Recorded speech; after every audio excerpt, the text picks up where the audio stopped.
Chapter 1762. P.S. Same old situation, first passed on, then changed, sorry. The carriage was very fast, comparable to a speeding car, so in just 10 minutes, the group arrived at the top of a very tall building in the city center and stopped there. This was the hotel where Odin would hold a meeting with the representatives of the Japanese gods. However, due to their identities and the battle that was about to begin, only Odin and Athishel, who was the mediator, could enter the interior. People like Riaz, Junai, Ito Sei, and Black Song, as well as Odin's guard, Latvias, and the fallen angel, Gambi Baichio, could not enter. They could only stay at the top of the building and enjoy the high-altitude airflow. Of course, the same treatment was given to SYTRY's family members who were waiting at the top of the buildings around the building. As for the higher altitude, the demonic dragon king, Tanding, was hovering in the air, waiting for the battle to come.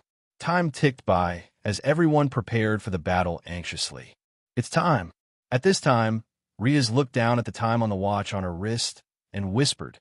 This meant that the meeting of the gods below had begun, and it was also the time when Loki announced the start of the battle in advance.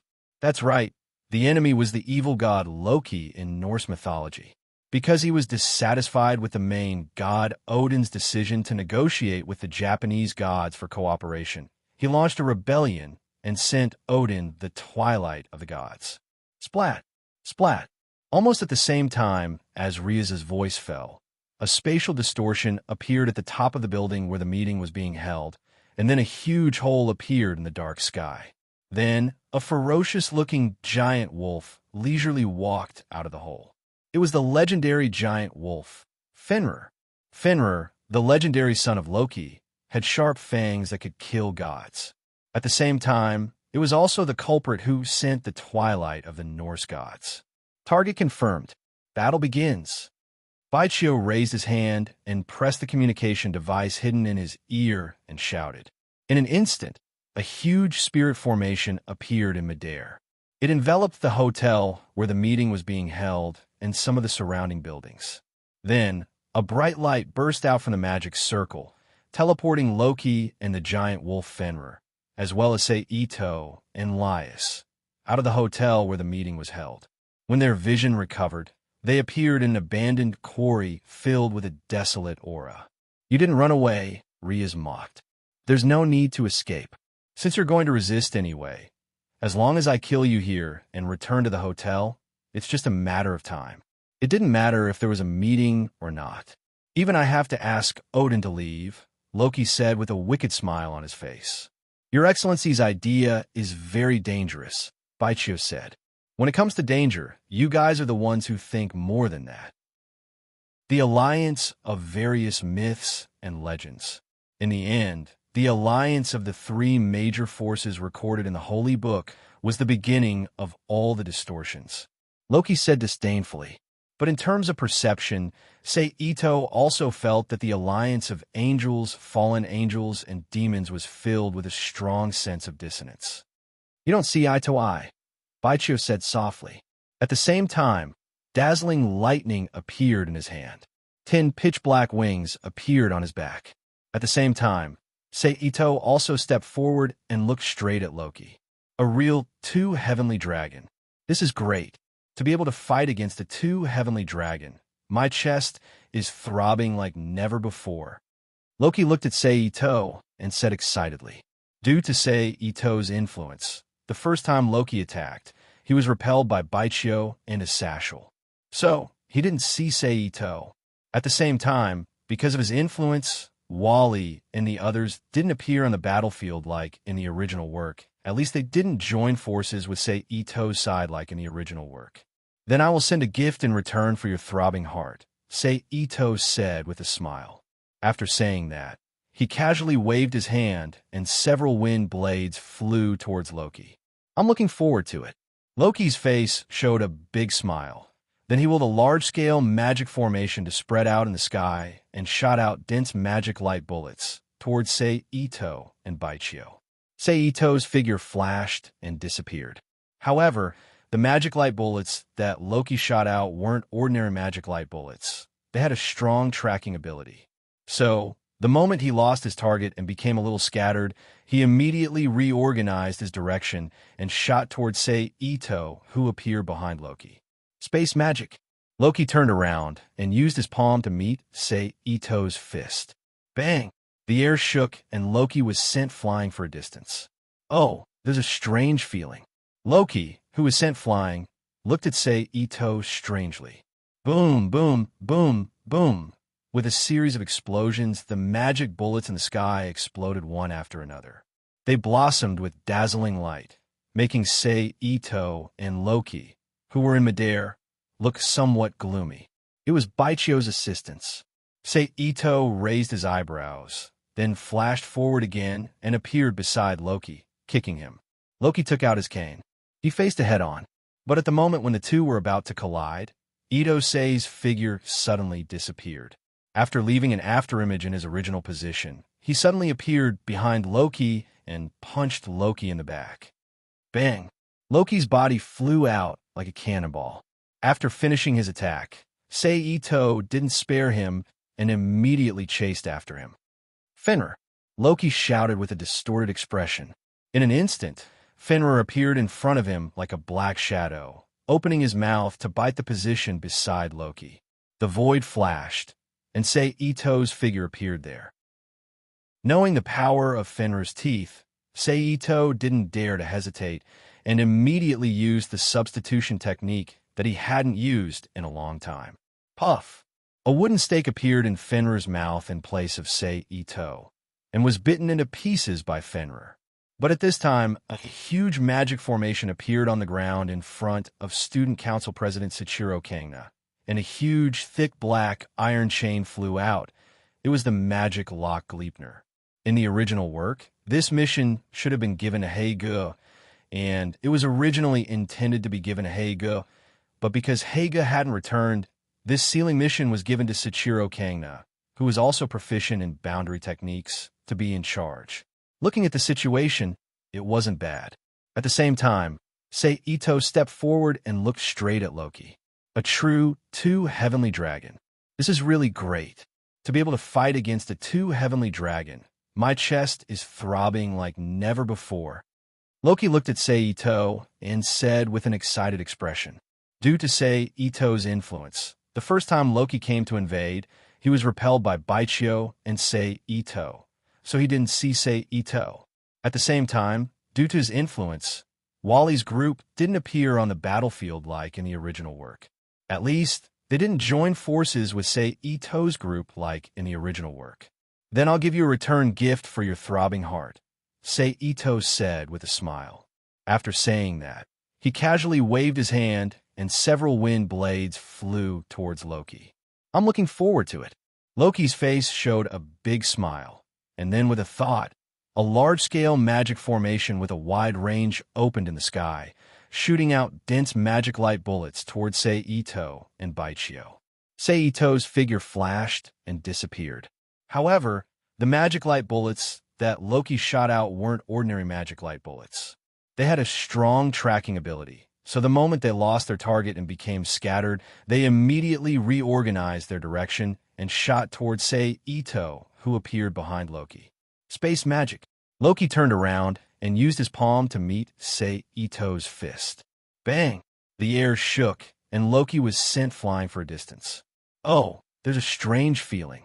Loki, who was sent flying, looked at Ito with a strange expression. Boom, boom, boom, boom. The magic bullets in the sky exploded one after another, releasing a dazzling light that made Ito and Loki in the air look somewhat gloomy. It was Baichio's reinforcement.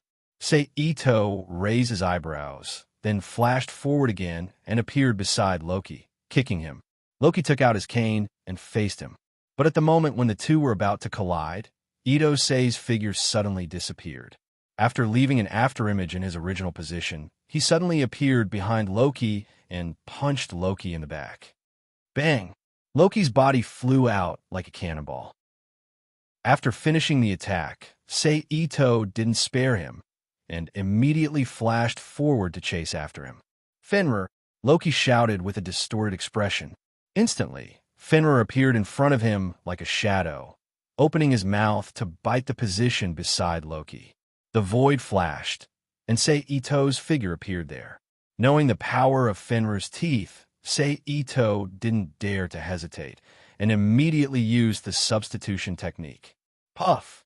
A wooden stake appeared in Fenrir's mouth in place of Sei Ito, and was bitten into pieces by Fenrir.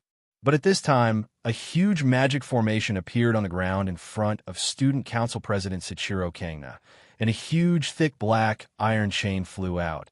It was the magic lock Gleipnir. In the original work, this mission should have been given to Hei-Gu to carry out. Furthermore, it was originally planned to be given to Hei-Gu to carry out this mission. However, due to Hei-Gu not being able to return, the sealing mission this time around was given to Ji Kwangna, who was also proficient in spirit formation techniques. Looking at the situation, it wasn't bad. The sealing mission this time was given to Sachiro Kangna, who was also proficient in boundary techniques. Looking at the situation, it wasn't bad.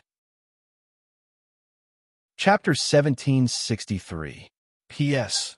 Thanks to Snow Phoenix Perching and Yinix and Yin for their precious monthly votes, and thanks to Instant Potato and Hee A Divine Word for their tips. The smoke dispersed, and Loki's figure disappeared. Illusion, huh?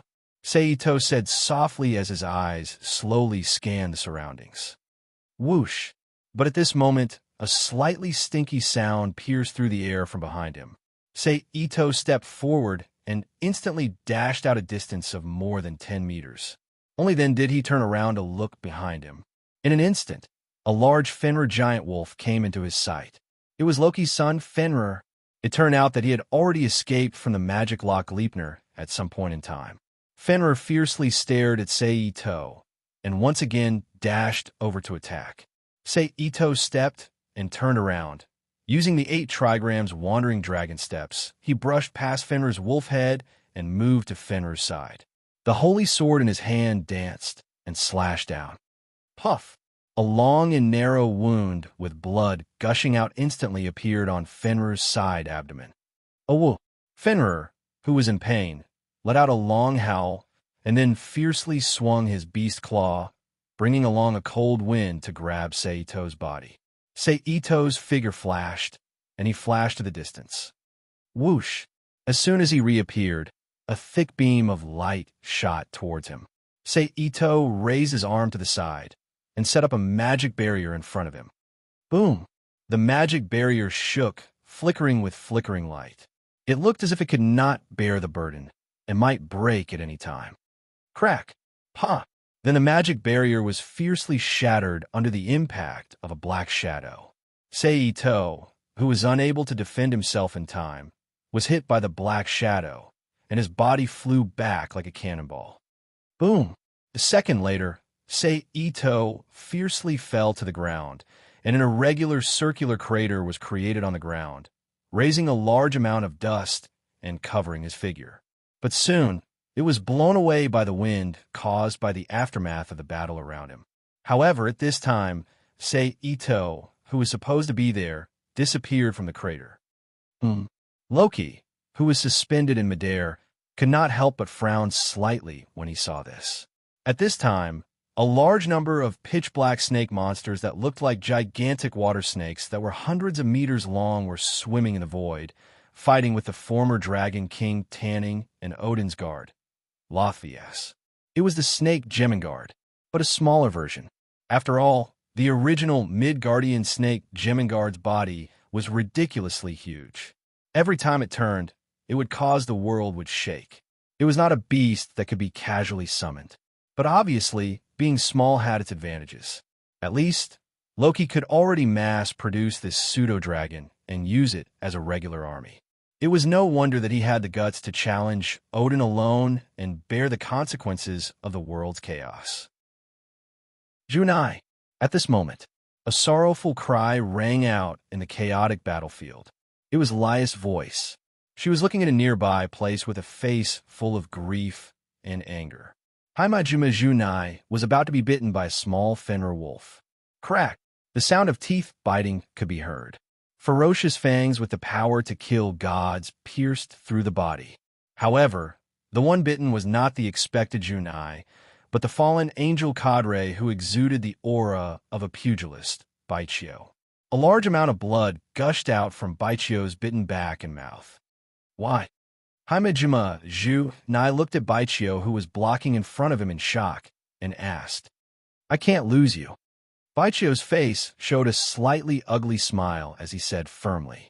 Hearing Baichio's answer, Zhu Nai's face was blank, and he could not say anything. Puff! However, at this moment, another muffled sound rang in the ears of Baichio and Zhu Nai, attracting their attention. They saw that on the head of the small Fenrir wolf that bit through Baichio's head, a radiant sword exuding a strong holy aura was inserted into the top of the small Fenrir wolf's head like a pole. Half of the sword was inserted into the head. It was Holy Sword Accolon's. Oh, the small Fenrir wolf let out a sorrowful howl before death. Humph! Seeing this, Sei Ito coldly snorted and forcefully inserted half of the holy sword into the wolf's head, instilling power into it, causing the power of Holy Sword to erupt in the small Fenrir wolf's head. Oh! The small Fenrir wolf let out a sorrowful howl of death. Oh! Almost at the same time, the other small Fenrir wolf and big Fenrir wolf also responded and howled with hatred. Plop! Then, the small Fenrir wolf, whose brain was turned into tofu by the power of Holy Sword, fell heavily on the ground, stirring up a small cloud of dust. Puffed! Sei Ito raised his arm and pulled out Accolon's. He raised his head and stared at the Fenrir wolf that was looking at him with murderous eyes. A cold smile appeared on his face. Then he suddenly stretched out his hand and pointed at the magic lock Gleipnir that was temporarily idle not far away. He activated teleportation and transferred it back to the Fenrir wolf's body. In an instant, the magic lock Gleipnir blossomed with a magical radiance, once again imprisoning the Fenrir great wolf that had just escaped not long ago. Well done, Red Dragon Emperor. The former Dragon King Tanning, who had just slaughtered the mass-produced Jormungandr that Loki had created, praised loudly.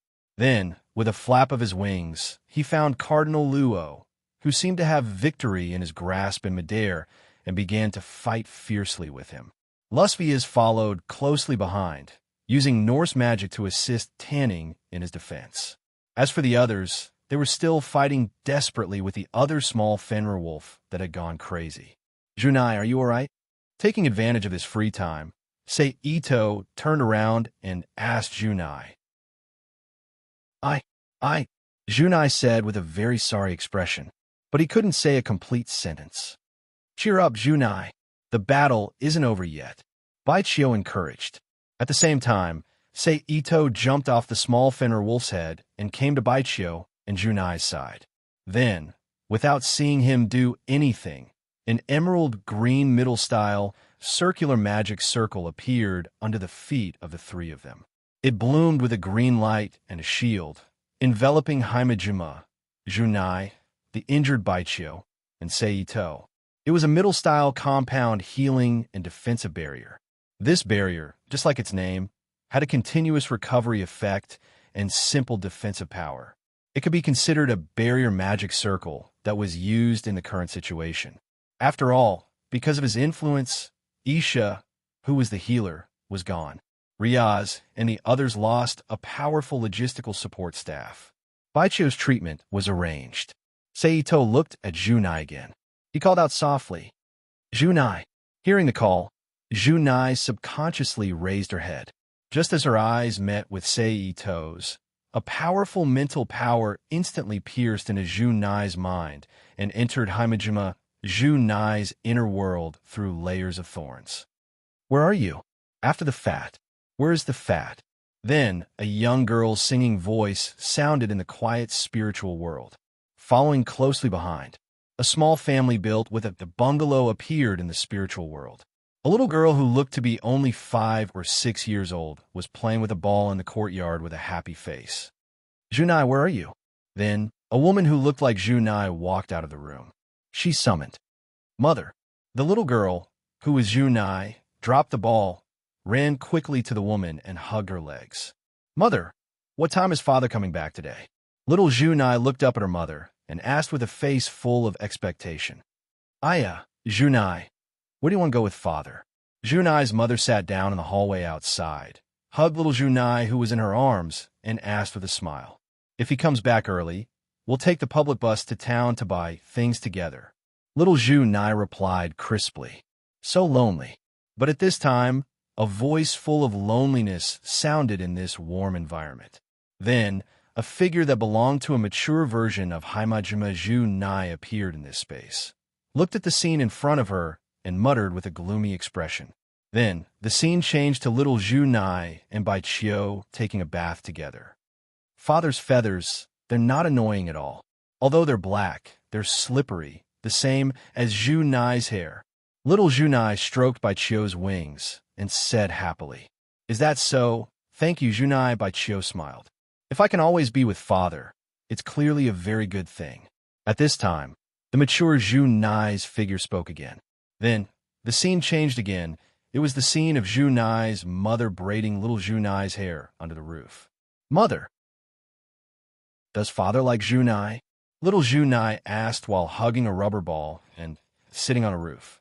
Aye, of course," Junai's mother said with a gentle smile. "Because I can only see father occasionally." The mature version of Junai's expression became dejected again. Then, the scene changed again, but unlike the warm scene before, this time it was full of chaos and tension. The room was a complete mess. The wardrobe was overturned. There was a large hole in the tatama mats. The round table was overturned. Dinner was scattered on the ground, and many men dressed as warlocks surrounded Haimajima Junai's mother. "Hand that child over. She's just the child of that detestable evil dark angel anyway," one of the warlocks said hatefully. "I won't hand the child over to you. This child is my most important daughter. Also, she's that person's most important, most precious daughter. I definitely won't hand her over." Junai's mother shouted with a firm expression as she shielded little Junai behind her. "It seems like your soul has been corrupted by the dark angel too. There's no other way." The warlock who spoke first unsheathed his long sword and slashed at Junai's mother without hesitation. The sharp weapon pierced in her flesh and blood gushed out, but Junai's mother was like a sturdy fortress as she tightly protected Junai in her arms, not allowing her to be harmed at all. "Mother!" Little Junai shouted in horror. Then, the scene fast-forwarded, ushering in a blood-soaked Bai Chio and the corpses of warlocks that filled the courtyard of the small family. "Mother! No! Oh, mother!" Little Junai knelt beside her mother and pushed her mother's lifeless body with both hands as she cried with a face full of tears. "Julie!" Bai Chio walked to his wife's side and reached out his trembling hand. "Don't touch her!" But at this moment, little Junai suddenly raised her head and looked at her father with a face full of anger as she shouted, "Why? Why can't I stay by mother's side? I've always been waiting for father. It's the same today. You said you'd come back early. Woo-woo. You said you'd rest today. If father was here, mother wouldn't have died." Bai Chio was speechless. "Those people said it. Because father is a black angel. He's bad. Black angels are bad. I'm also a bad child with black wings. If father and I didn't have black wings, mother wouldn't have died. Hate. I hate these black wings the most. I also hate you. I hate all of this. I hate it the most." Little Junai continued to speak loudly. "Actually, I understand that this isn't father's fault. If I didn't think this way, I wouldn't be able to maintain my spirit, because I am very weak, very lonely. I just want the three of us to live together." The mature version of Junai said with tears streaming down her face. The moment she finished speaking, another light figure appeared in this spiritual world. It was a figure that looked 80 to 90% similar to Junai, but her face looked more mature and full of motherly radiance. Junai's mother, Ji Dao's Julie. "Junai." Julie's voice was very gentle as she said, "No matter what happens, you must believe in father. Perhaps your father has hurt a lot of people so far, but Julie opened her arms and hugged Junai in her embrace. "That person truly loves me and Junai. Therefore, Junai must also love that person." Then, Julie raised her head and looked at the void. Her lips opened and closed as she silently said, "Thank you. The void trembled, and Seito's figure appeared in a flash of light. He nodded at Ji Dao's Zhu Li and then disappeared in a flash. In reality, Mother, I want to see Father more. I want Father to pat my head more. I want to go out and play with Father more. I want Father and Mother to live together for a long time. Zhu Nai's eyes were filled with dreamy colors as she cried. Zhu Li, and you, I haven't forgotten you for a single day. After hearing Zhu Nai's confession, Bai Qiu's face had recovered a lot of color under the treatment of the healing barrier. Father. Zhu Nai held Bai Qiu's hand and called softly. Seeing the two reconciled, Seito let out a sigh of relief. Then he smiled and suddenly turned to look at the Fenrir wolf in the sky and disappeared from the barrier. Chapter 1764. Seito flashed and appeared beside the imprisoned Fenrir. He waved the holy sword Ascalon and slashed down. However, at this moment, the same golden light came from the side and blocked the path of Ascalon. Clang! Then a crisp sound of metal clashing echoed in the air. Seito raised his sword and retreated a short distance. He looked at the item that intercepted him. It was also a big sword full of holy light. It was held by a blond young man dressed as an ancient European knight with a pair of glasses on his face and a kind smile on his face. Arthur, Pendragon, and the holy sword of domination. Seito narrowed his eyes and thought. Arthur, Pendragon, the last descendant who inherited King Arthur's bloodline. He was originally a member of the Heroes faction. Later, he lost interest in the affairs of the Heroes faction and felt that Wally was easier to communicate with than the leader of the Heroes faction, Cao Cao. Therefore, he joined the Wally team that only wanted to fight with the strong. The Holy Sword of Domination was made from the original Holy Sword fragment. It was the Holy Sword that had never been found among the 7 Holy Swords. It was the representative of the sword in the stone and had the ability to temporarily dominate others. As for the specific effect, Seito wasn't too clear. However, it had successfully dominated the Fenrir wolf for a short time in the original work, so it should be very powerful. Therefore, Seito was a little bit afraid of this sword. It was the spoils of war that he found through the exclusive information and family legends obtained by Wally after he joined the Wally team. Sorry, this Fenrir wolf is the spoils of war reserved by our captain. We can't let you kill it like this. Arthur said kindly. Seito knew that the captain he mentioned was the direct descendant of the old demon king Lucifer, whose god's destruction tool, White Dragon Emperor, was extracted by him. He was now a member of the terrorist organization Disaster Group, Wally Lucifer. It was just that what Ito-sei did not expect was that even without the White Dragon Emperor, this guy was still so bold. He was ready to get Fenrir into his team like the original owner. And he even used a trick to steal at this time so impolitely. Humph, Seito snorted when he heard that. In addition, the captain asked me to help him pass a message to you. Oh, I forgot to say, our captain is Wally Lucifer. Arthur, who didn't care about Seito's attitude, continued without changing his expression. I will definitely get the White Dragon Emperor back from your hands. This is what the captain wants me to tell you. Whatever. Seito sneered. Also, help me pass this message to him. The next time he comes, I won't show any mercy. I'll definitely take his life without hesitation. I will relay your message as it is. Arthur smiled. Arthur raised his voice and shouted, Luffy, teleport. The moment he finished speaking, Yi Zichen's expression changed. A huge magic array suddenly appeared at the feet of Arthur and the imprisoned Fenrir wolf. Then, light gushed out and enveloped the two of them. It took them and disappeared from the battlefield. Then, Seito glanced at Tanning and Valkyrie Lothias, who were fighting with Loki and the mass-produced Jemingard that he had summoned again, and his figure flashed. He appeared above the last Fenrir wolf. At this moment, it happened to be restricted by touching Hei Ji's barrier spell, and the flow of life in its body was disrupted by touching Kitten's immortal spell. It howled miserably and stopped in place. Seeing this, Seito didn't hesitate. He immediately jumped down and stabbed the holy sword Ascalon into little Fenrir's neck. Puff! Warm blood immediately gushed out from the little Fenrir wolf's body. Oh, whoa.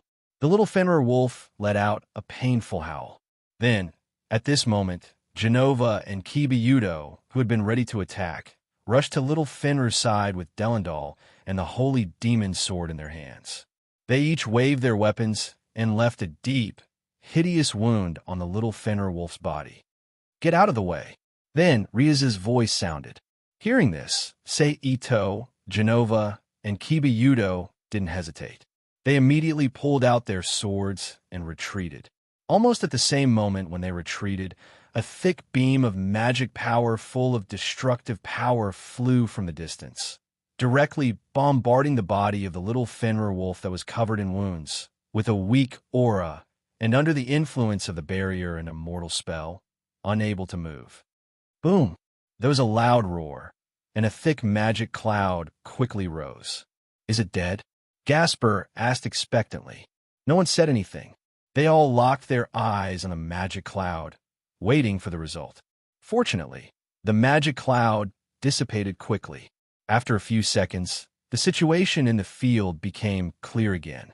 In a circular pit that was a leveling surface, the little Fenrir wolf, whose body was in tatters, was lying at the bottom, dying. Blood flowed from its mouth, nose, eyes, and ears, and it let out a low whimper. Just from its current appearance, this was definitely a scene of serious injury and near death. "Riaz, give it the final blow," Seito said calmly. "Okay." Riaz nodded in agreement. Then, she raised her hand and created a magic light ball full of destructive energy in her palm, and threw it into the pit not far away. Boom! Another loud bang, and a cloud of magic power rose from the crater. Now only Loki is left. After a few seconds, Sei Ito, who had confirmed the death of the little Fenrir wolf in the pit, looked up at Loki and said softly. After saying that, his figure flashed and disappeared from the spot. In the next second, he appeared behind Loki and slashed out with his sword.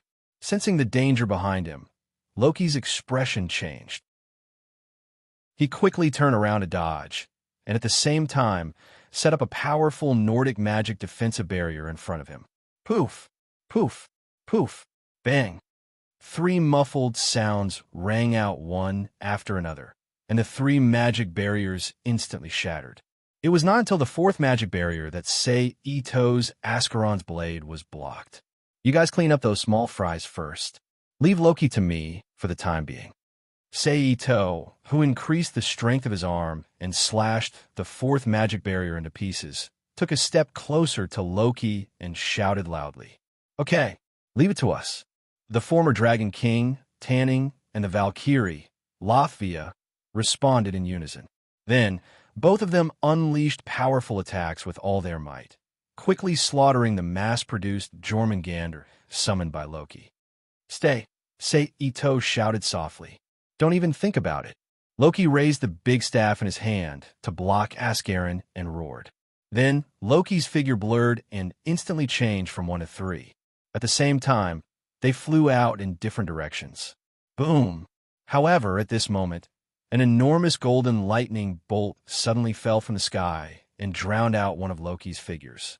At the same time, Sei Ito also used his teleportation ability to split himself into 2. In a flash, he appeared in front of the other 2 Lokis who were trying to escape. He slashed with his sword and blocked the 2 Lokis with a spell. Wow! The lightning dissipated, revealing Loki, who was smoking all over. He swayed and fell to the ground. At the same time, the 2 falling attacks that Sei Ito blocked disappeared before Sei Ito's eyes like a mirage. TSK. Seeing that he had been deceived by Loki's god-tier illusion, Sei Ito clicked his tongue in displeasure. Then, he immediately used teleportation to rush to the other Loki. He used several teleportations in a row to deceive Loki's reaction. Finally, he took advantage of a flaw that Loki revealed and stabbed his sword into his chest. A large amount of blood gushed out of Loki's body, along with the sword tip that protruded from his chest. How is that possible? How could I lose? Loki lowered his head and looked at the sword tip protruding from his chest. He said with a face full of disbelief. Then, He raised his head, turned his head to look behind him, and continued. And it's under the condition that you don't use the divine destruction tool. I don't believe it. I don't believe it. Goodbye. Say Ito, who was too lazy to talk nonsense with the schemer, shook his wrist. Boundless holy light immediately erupted from the holy sword Acheron's, and like a torrent, it fiercely attacked Loki's body. Because of the influence of the special warlock on it, Loki's divine body collapsed at a speed visible to the naked eye. Ah! Under the pain and fear of death, Loki let out a long scream. Please wait a minute. However, just as Loki was about to die, the voice of the Norse Valkyrie, Lathvia, came from below. Please stay alive. It's better for Lord Odin to carry out Loki's death personally. Ito frowned when he heard this. He looked at Loki, who had completely lost consciousness due to the impact of the holy light in front of him, and began to think in his heart. The benefits of killing Loki were not obvious, but it was possible to obtain a divine spark. Whether it was to use it directly or find a place to exchange for a more suitable divine spark in the future, it was a good way to increase the strength of his woman and his own power. But there was a prerequisite that he could obtain a divine spark. However, during the time Ito had been in this world, whether it was asking people indirectly or through other means to inquire about information, he had never heard of anyone obtaining a divine spark that was not a myth. In other words, although divine spark existed, it was a conceptual thing like a myth. It was something specific to one's level and nature of life, not a condensation of rules as mentioned in the novels of the otherworld. Therefore, after killing Loki, it was very likely that he would not be able to obtain it at all. In other words, the harvest was equivalent to nothing. However, the trouble that would arise from this was obvious, and that was the possibility of becoming enemies with the Norse gods. In addition, Lathvia had indeed proposed to let Loki be judged by Odin. If he really killed Loki and saw if it was possible to obtain a divine spark, it would not only cause trouble, but it would also make Odin and the Norse gods unhappy. This price was not something Ito was willing to bear. Chapter 1765. P.S. Same as before. Pass it on first and change it later. All right. Ito made up his mind and nodded in agreement. Then he swung his arm and threw Loki, who was wearing holy sword Acheron's, to the ground like a piece of trash. Bam! Loki's battered body fell heavily to the ground and stirred up a cloud of dust. Thank you very much, Lathvia said. Ito nodded slightly and returned to the ground in a flash. He then tossed the holy sword in his hand back to Genova, who was walking over with Rias.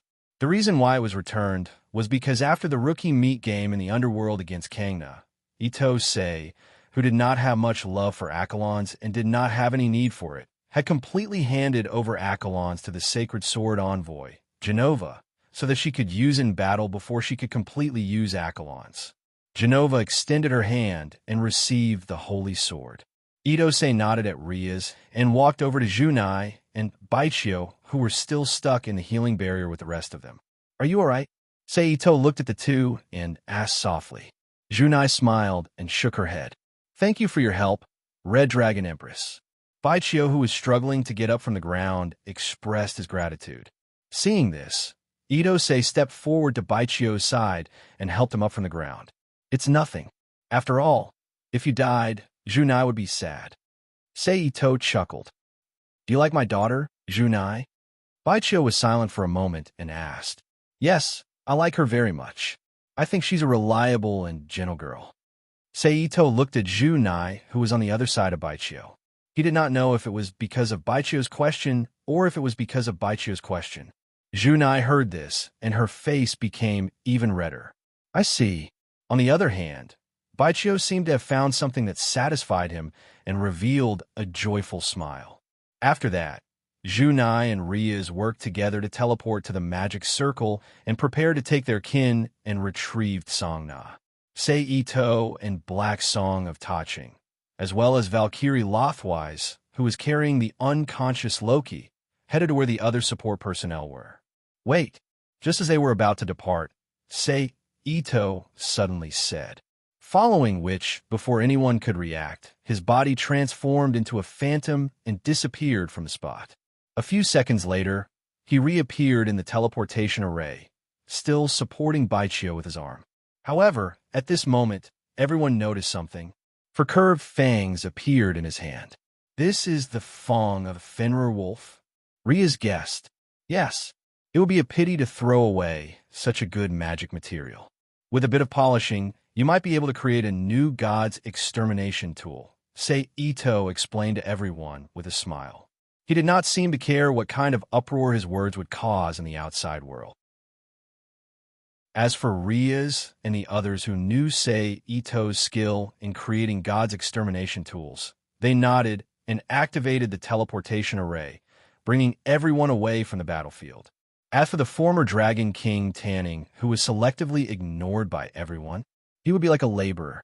He would stay at the scene to repair the battlefield and try his best to restore it to how it was before the battle. On the other side, in the world of the Rubik's Cube, it's finally been taken out. Sei Ito looked at the multifaceted golden crystal floating in the void before him and could not hide the joy in his eyes as he spoke. This item was none other than a divinity. It was forcefully extracted from the body of the Skyfire god after it was refined. A divinity with the fire attribute of the sun. He remembered that after sending a shadow clone to send Shanghai back to the Demon High School world to reunite with Kitten, Sei Ito sent another shadow clone to use the dimensional transfer magic as a springboard to return to Akakarino City through the half-plane to retrieve the Skyfire god left in the shrine and bring back the 4 legendary Pandora who should have returned to the Rubik's Cube world. However, things did not go well in the world. Due to the influence of the curse that Inada's divine clone had cast before she self-destructed, the sky above Akakarino City was filled with a powerful curse power. Almost at the moment Sei Ito's shadow clone appeared, it quickly wrapped around it and eroded it. However, this one only came out to retrieve something and bring people back. At most, it would only be able to fight a small battle. How much energy could a shadow clone have in its body? How could it resist the powerful earth curse that could even harm a god? Therefore, in a matter of seconds, the shadow doppelganger exploded into a ball of energy under the corrosion of the curse power. And because Sei Ito was currently hiding in the Rubik's Cube world, the remnant consciousness of the shadow clone, after it exploded, could not carry out such a super strong movement across worlds. In the end, it could only helplessly find the nearby Sei Ito's consciousness, the core of the artificial angel, and merge with it. This way, the news here naturally could not be transmitted to Sei Ito's main body at the same time.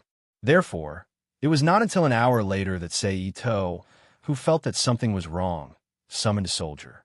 He let him take the Book of the Elves out to check the situation. It was also at this time that Sei Ito completely understood the situation in the outside world. Ito Sei, who knew the ferocious power of the curse, was straightforward. He sent the soldiers who had just returned out again. He was in charge of bringing back the corpses of the 4 legendary-level Pandoras and Skyfire Bright God, who had been left in the shrine. However, this time, he encountered a new problem. What was the Skyfire God? It was a god. Although Sei Ito, Erika, Liliana, Kenzaki Kori, Kyubi, and the legendary Pandora had reached this level because of themselves, they could not ignore the natural aura of the gods. To be able to ignore the natural oppressive aura of the gods, it was either because they were used to meeting disobedient gods and had a certain resistance to the aura of the gods, or because their life form was unique and could be said to be between gods and not gods, so they could not feel the so-called aura of the gods. However, the ordinary soldier did not have such courage and habit, so when he approached the corpse of the Skyfire Bright God, he was intimidated by the divine might that the Skyfire Bright God emitted when he instinctively resisted the power of death and curse, and died on the spot with his soul destroyed.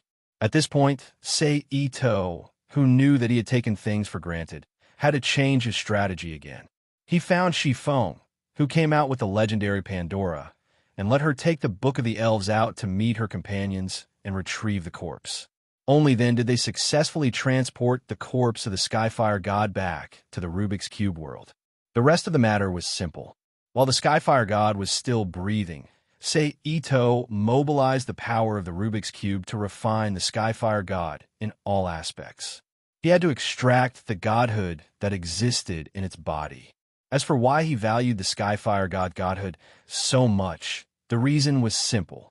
Other than this being the first time Ito had obtained a godhood, it was also because of the Skyfire god's existence. This point had to be explained from the origin of the Skyfire god. There were many origins of the Skyfire god, but there were two main origins. One was the fire god, the son of Daru god, and the other was the Skyfire god of the Tian Sun tribe, the descendant of the Sky god. The former was the ancestor god who had created the Taito style. He was also the original bloodline of the four descendants without godhood that Kyubi had taken in. The latter was simply the descendant of the Amaterasu god, a somewhat famous god. And the one that had the most extension and connection with the evolution of myths was the former fire god. Although the fire god was only the eldest son of a god named Daru, who had been included in the Tianjin god system along with the Jinyu thunder god, he had a group of good children. A few of them were the Taito family that had been created by the Zwujing god. As a once prominent family, they had brought the faith of the fire god to various places where their family had reproduced. What was the Skyfire god? It was a god.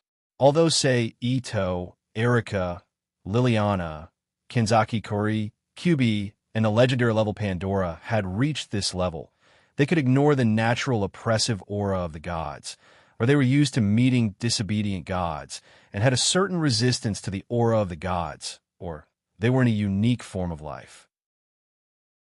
It could be said that they were in the middle of gods and did not feel the so-called aura of the gods.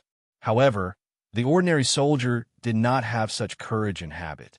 Therefore, the moment he approached the corpse of the Skyfire god, he was shocked by the divine aura that the Skyfire god emitted when he instinctively resisted the power of death and curse. His soul was destroyed, and he died. At this point, Ito, who knew that he had taken things for granted, had to change his strategy again. He found Shifeng, who had come together with the legendary level Pandora, and let her take the Book of the Elves outside to welcome her companions and retrieve the corpse.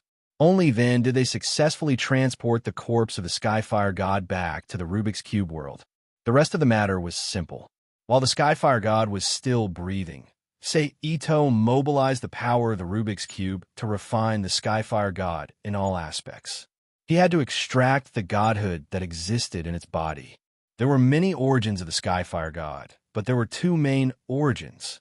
One was the fire god, the son of Daru god, and the other was the Skyfire god of the Tian Sun tribe, a descendant of the Sky god. The former was the ancestor god who had created the Taha style. He was also the original bloodline of the four deities without godhood that Kyubi had taken in. The latter was simply a descendant of the Amaterasu god, a somewhat famous god. And the one that had the most extension and connection with the evolution of myths was the former fire god. Although the fire god was only the eldest son of a god named Daru, who was later included in the Tianjin god system with the Jinyu thunder god, he had a group of good children. A few of them were from the Taha family, which was founded by the Zwujing god. As a once prominent family, they brought the faith of the fire god to various places where their family reproduced. Chapter 1766. P.S. Thanks to Seven Sins Nirvana, Always Late, 33 Stacks, and Siliconx for their precious monthly votes. You didn't call me here just to do this with me, right? Her entire body was naked, her hair was scattered on the tatami, and her chest was heaving up and down. She was lying in Seito's arms, her face flushed red from pleasure. Seito, who was slightly squeezing Zhonye's chest, asked in amusement, "Why not? If that was the case, we wouldn't be here." Zhonye sneered with disdain. This was a house in the central area of the Rubik's Cube world. It was also the first house after the Rubik's Cube world was created.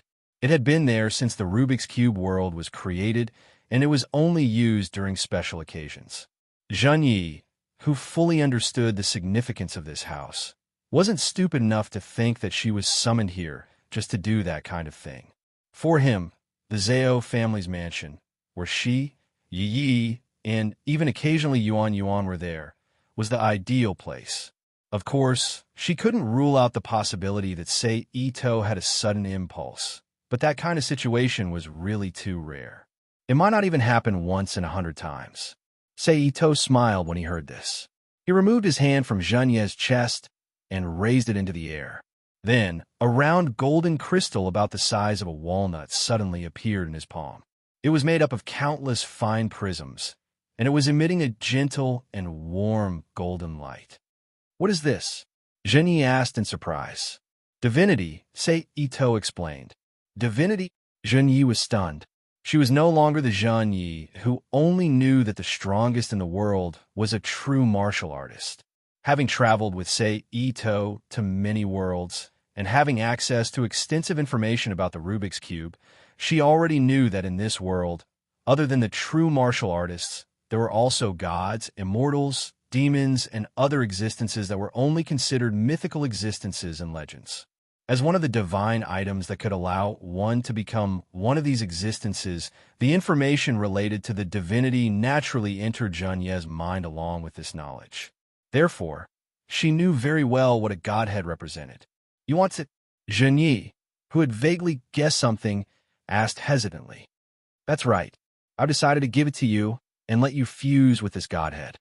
Sei Ito withdrew his innate stage weapon from Zheng Ye's body and sat up. He turned his head to look at Mayo, who was still lying on the tatami. Ignoring the sudden emptiness in his heart, Zheng Ye's expression quickly changed. There was a conflicted look in his eyes. After a while, he exhaled deeply. With a calm and serious expression, he looked into Sei Ito's eyes and asked in a low voice, "Why me?" "Because you're my woman." Sei Ito laughed. "You know what I'm asking." Zheng Yi frowned slightly and said with some dissatisfaction, "You just love to think about useless things." Ito Mori waved his hand and slapped Zheng Ye's buttocks, making a crisp paw sound. He shook his head helplessly. "This is a sun godhead. It came from the Skyfire bright god. Then Sei Ito introduced the origin of the godhead in his hand in detail to Zheng Yi, as well as the information related to the god that came from it. In other words, as someone with a different type of Amaterasu power, you're the most suitable person to fuse with this godhead, Sei Ito said in the end. After listening to everything, only then did Zheng Yi nod in understanding. Then he asked again, "Although I didn't read the information related to the godhead in detail, I remember that there are requirements for fusing with the godhead, right? Are you sure it's suitable for me to fuse with it now?" The information related to the godhead was one of the materials that Sei Ito had personally gathered from Europe, the demon realm, and various other sources. He remembered it very clearly. So almost as soon as Zheng Ye's voice fell, he recalled the information about the godhead in his mind. The godhead was the core of a god. It was the materialization of a god's understanding of the rules. There were different levels. This level was equivalent to the god's own strength and the god's level. There were 4 levels of the godhead.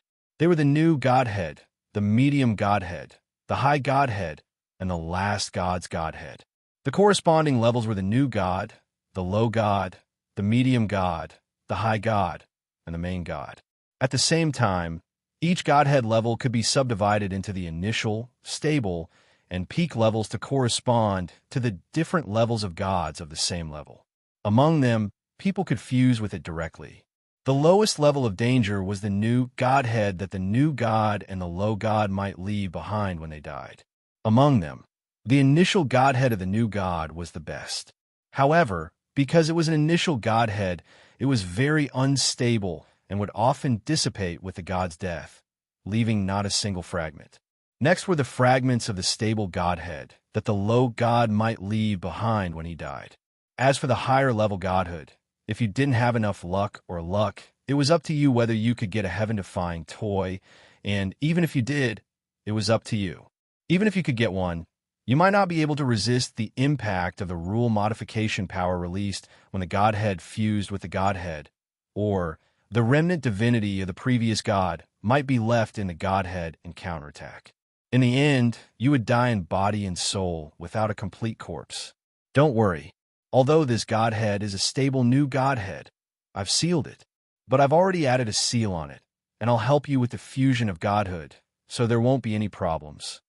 Ito Sei, who browsed through the information in his mind again, said with a smile, "All right then."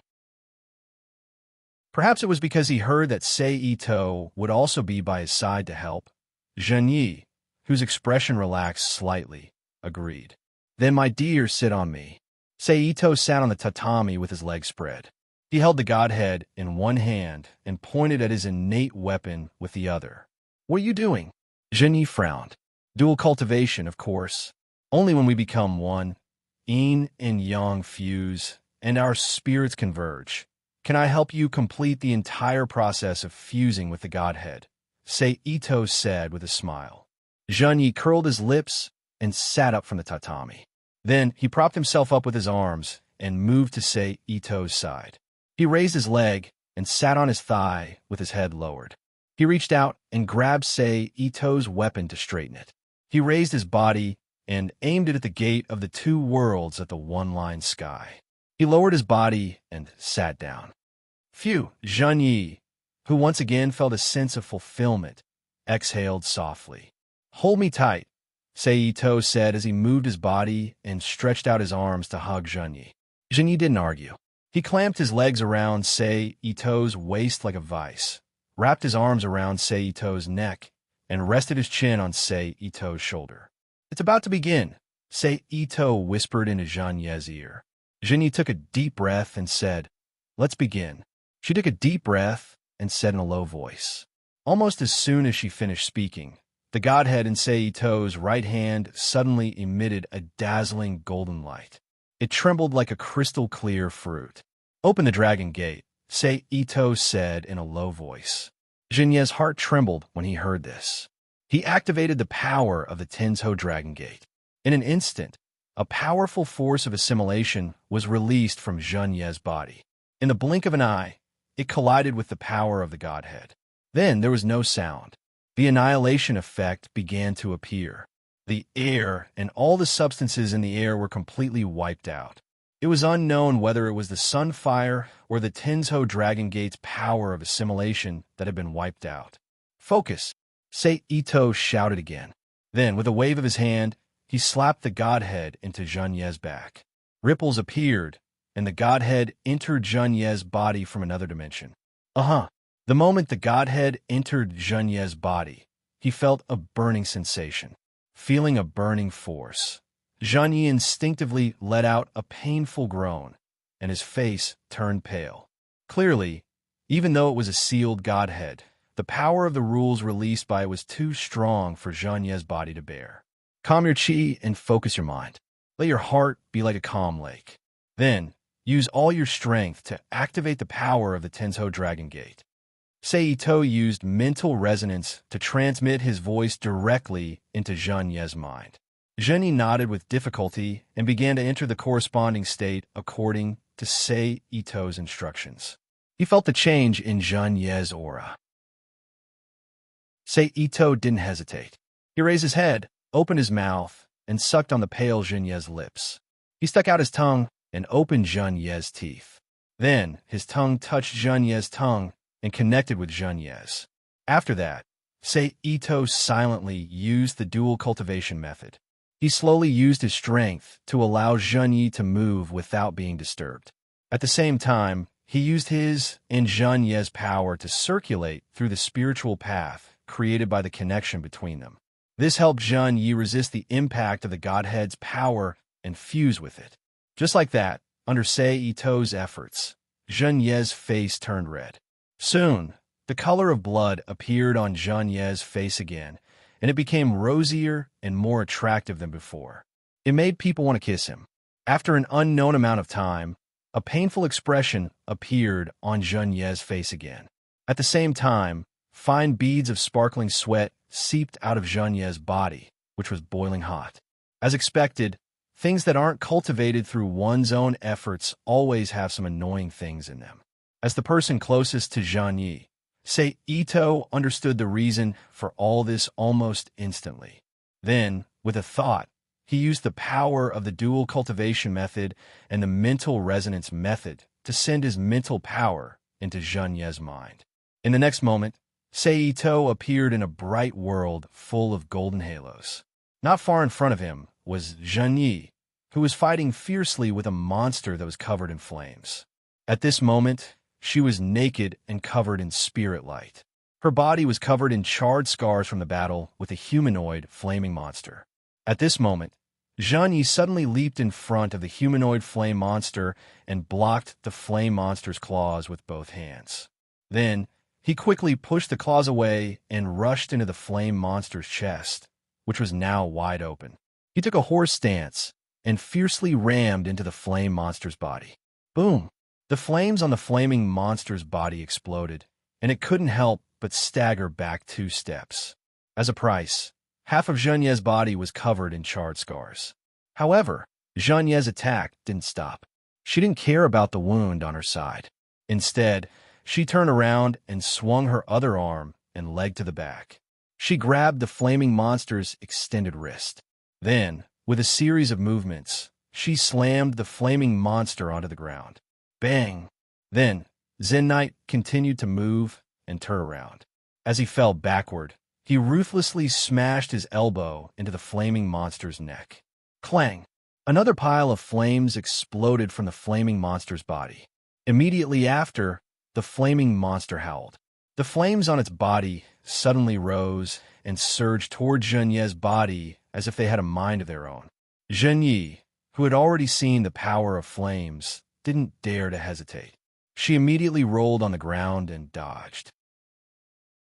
When she reached a safe place, she curled up and half-squatted on the ground. Huff, huff, huff, huff, Zhengye panted rapidly. She looked exhausted, as if she had been fighting for a long time. Seeing this, Seito couldn't help but shout, Zhengye! Zhengye and the flaming monster turned their heads at the same time and looked at Seito, who had suddenly appeared. Catch! Seito didn't care about the monster. Instead, he flicked his palm and summoned a strange longsword that looked like a sword. However, the blade was curved and looked like a Japanese katana. However, the shape wasn't right. It was wrapped in a ball of golden flames. He threw it to Zhengye. Seeing this, Zhengye immediately jumped and grabbed the weapon that Seito threw at her in midair. Zhengye landed on the ground and tested the feel of the weapon. Use this sword to kill it, Seito said with a smile. Zhengye nodded slightly and didn't say anything. She took a step forward and rushed toward the flaming monster.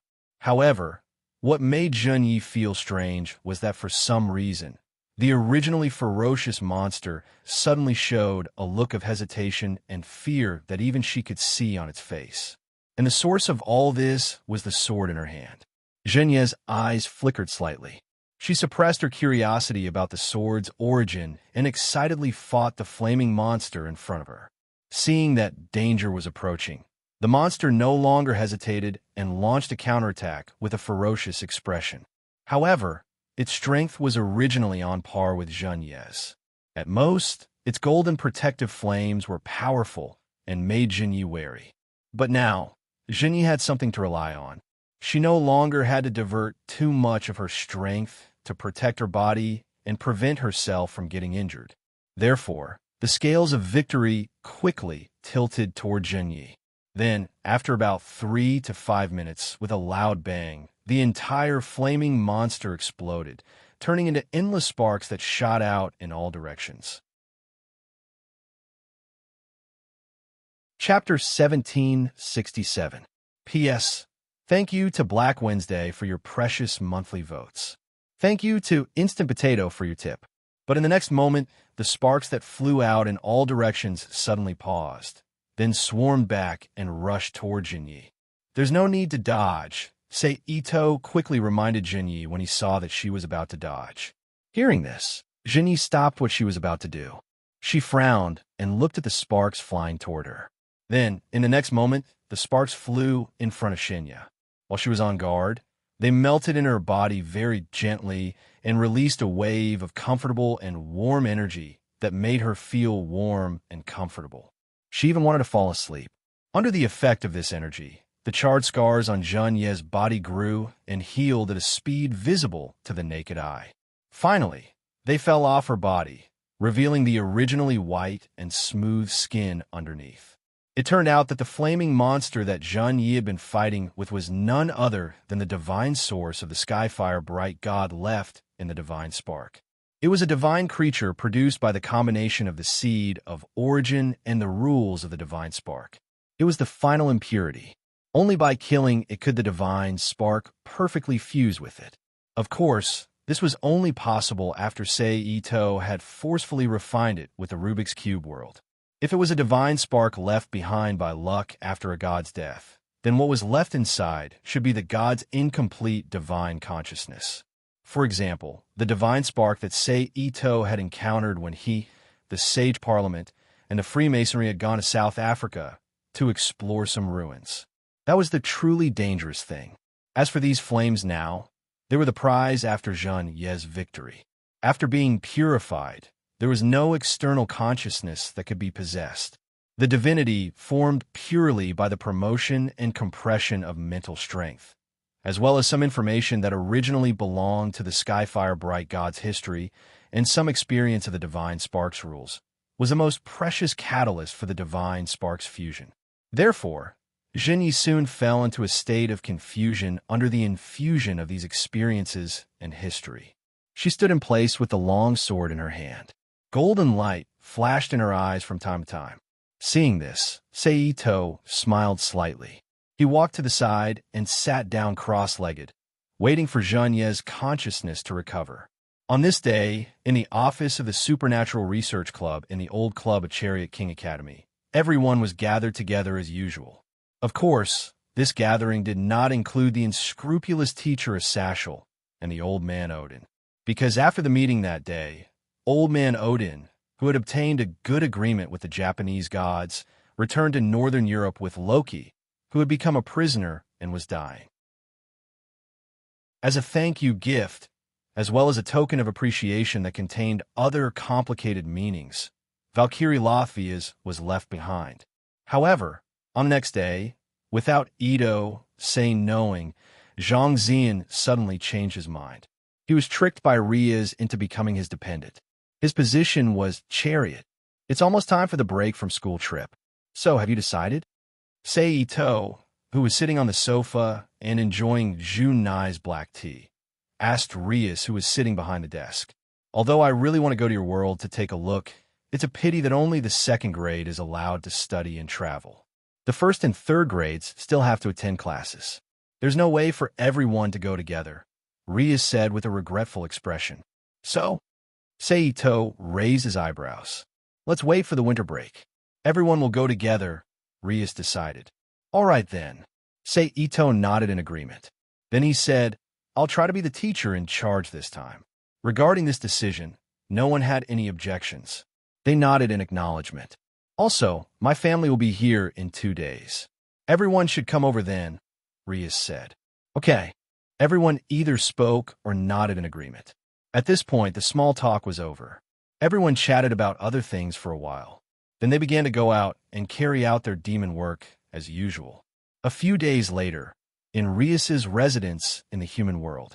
In the future, I'm going to set up a school to teach Norse magic in Gimli's territory. I'm going to make a lot of Valkyries appear among the female demons and start a new career, Lasvias said firmly as he described the future in his imagination. As an angel, I'm actually able to visit the residence of a superior demon. It's truly an honor. This is also thanks to the blessings of the Lord and the Demon King. Wisteria Irina said happily. Haha, Miss Latvias seems to be very interested in the demon industry. As the head of the Gimli family, I'm looking forward to it. Riaz's father, old Gimli, laughed out loud. Speaking of which, all of you second-year students are about to go on a study trip, right? Are you going to Kyoto in Japan? Riaz's mother, Vanilana, took a sip of tea and put down the cup. She changed the topic. Yes, according to the schedule, we're going to Kyoto immediately, Genova replied. Last year, Riaz sent a letter to buy some really delicious pickles from Kyoto. Vanilana said softly. However, her flawless elegance when she spoke coupled with what she said, gave off a very strange feeling no matter how one looked at it. Moreover, the pickles and whatnot really made one feel bad. At the very least, Seito could only pick up the cup and take a sip of tea to cover the slight twitching of his mouth. Sending pickles from a letter, this isn't like a relative from the countryside coming to the city. What could be more ridiculous than that? I'll buy some on my way back. Seito finished his tea and put down the cup. Just like what he said, Seito would be going with the students on this study trip. He would be taking on the identity of a teacher. Originally, he thought that he would have to resort to some means to obtain this identity. After all, this was a rare study trip, and many teachers would want to obtain this qualification. However, what he didn't expect was that before he could even apply, the school had already sent someone to pass down the decision to him. This made him very surprised. Because of this, he curiously went to the principal and asked why he was chosen. The answer was very simple. It was because he was a newcomer, a young teacher, and a physical education teacher in the prime of his life. He should be a good guardian, so he was chosen. However, the principal was also a little worried that he was too young and inexperienced, so he specially added an experienced teacher to the team to take charge of the overall situation and fill in the gaps. That's not what I meant. I'm sorry. You don't have to go through so much trouble. Vanillana covered her mouth with her hand and said with a blush on her face. Coupled with her youthful face that looked like Riaz's sister, she was very cute. Then, everyone chatted for a while before Riaz's parents used the magic circle to return to the underworld. Then, 2 days after the meet and greet, it was the start of the study trip. The location was the Shinkansen waiting hall in Tokyo Station. Genova, Wisteria, Irina, Kibiyudo, and some of Kanasadai's family gathered in a corner of the waiting hall and were talking about something. Not long after, Seito's figure also came over. "Are you guys done?" Seito asked. "We're done." Riaz, who came to see them off, replied. "Then let's go. It's almost time to depart. It's not good for you to leave the team at this time." Seito nodded slightly and said softly, "Okay." Riaz said very understandingly. "Then we'll be going," Genova said. Be careful," Riaz reminded. Everyone said goodbye to Riaz and followed Seito back to Kumo Gakuin's team. A few minutes later, following the announcement from the platform, they walked into the train that was parked next to them. They sat in the carriage that was booked by the school and moved towards Kyoto under the slightly swaying train. "What are you guys talking about?" Seito, who sat on the seat, looked at the 3 boys in front of him and asked with a smile. The 3 of them were none other than the protagonist of the original work, Hyodo Issei, and his 2 best friends, Motabin and Matsuda. "Ito-sensei." The 3 of them quickly greeted him. It's actually my first time riding the Shinkansen." Matsuda, who was a skinny student with a shaved head, said excitedly. "Me too." Hyodo Issei nodded in agreement. "But it feels great. Looking at a girl's chest from this angle, it's very beautiful. The wonderful vibration caused by the swaying of the train makes me want to touch it." Hyodo Issei's face showed a perverted expression as if he was studying a profound topic. Seito looked at Hyodo Issei speechlessly.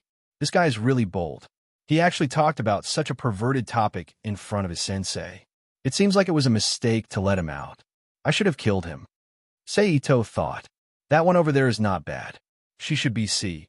However, Seito obviously underestimated the guts of the 3 perverts.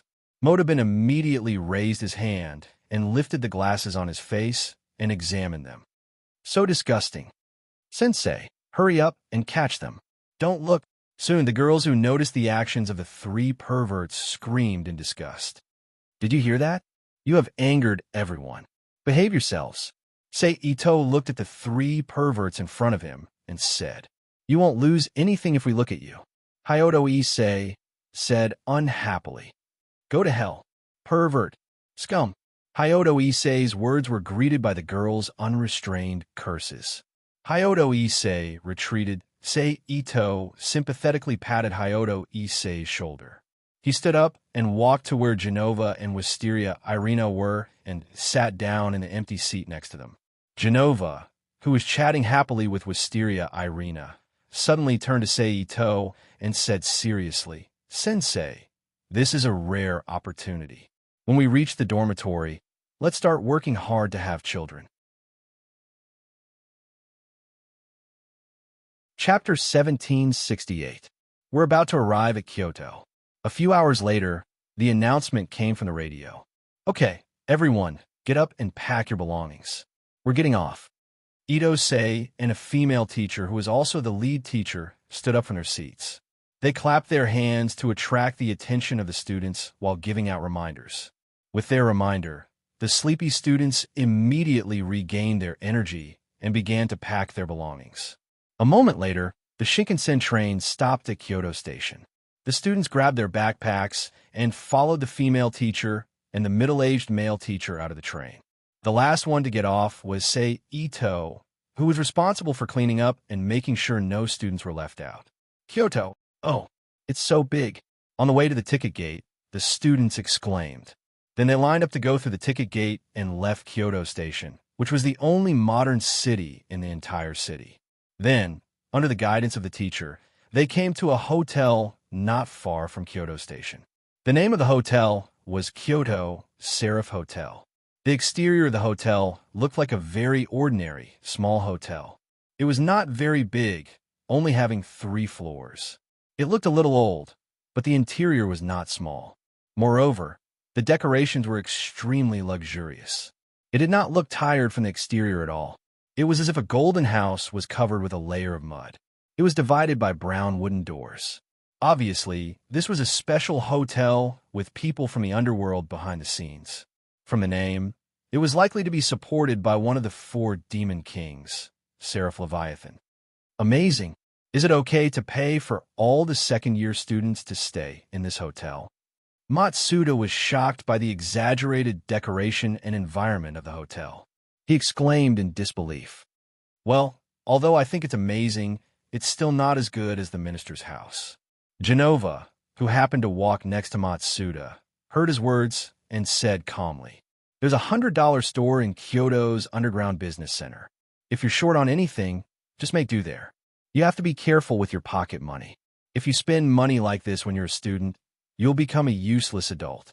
Money is something that circulates in the world. Buy this too." She wanted that too, but she would run out of money soon. "So, let's make do with the $100 store. The $100 store is a treasure in Japan." Lafia walked up to the students and spoke with a startling fervor about her outlook on life. As for why she was here, it was because, like Seito, she was one of the teachers leading the second-year students on this trip. Although she was a Valkyrie from Northern Europe who had been without a boyfriend for as long as she was still a virgin, what was surprising was that she actually had a formal university degree. She was a member of society who had completed her university studies. After she became a dependent, she was arranged to be an English teacher at Chariot King Academy. Speaking of Athasiel, I forgot to mention that he was the teacher in charge of the second-year break trip. The reason for his appointment was that he was the one who pulled in the sponsorship for this trip. Then, he was personally welcomed by the hotel owner. The teacher leading the group settled the check-in procedures for the students, took the keys, and began to distribute the rooms. Itamoto Yamada, Iseling Panasonic, Fukuda Zhongong. A few minutes later, everyone had been distributed to their rooms. In a moment, the class organizers will come to my room for a meeting. Finally, Teacher Athasiel said, "In addition, before 5 o'clock in the afternoon, you're free to move around, but please don't go too far. The area of activity should be near Kyoto Station. Please return to your room before 5:30. "Yes," the students replied in unison. The so-called class organizer was similar to a captain. Every class had such a person. They were specifically used to manage the team and lead the team according to the route discussed by the members of the team. They were also responsible for looking after the students and contacting the teachers. Among them, the one in charge of the perverted trio was the bespectacled woman who could see the length of a man's weapon through his pants, Karoshi Lanwa. Then, everyone dispersed and checked in according to the rooms that were previously assigned. And as the teacher, Seito was lucky enough to get a private room.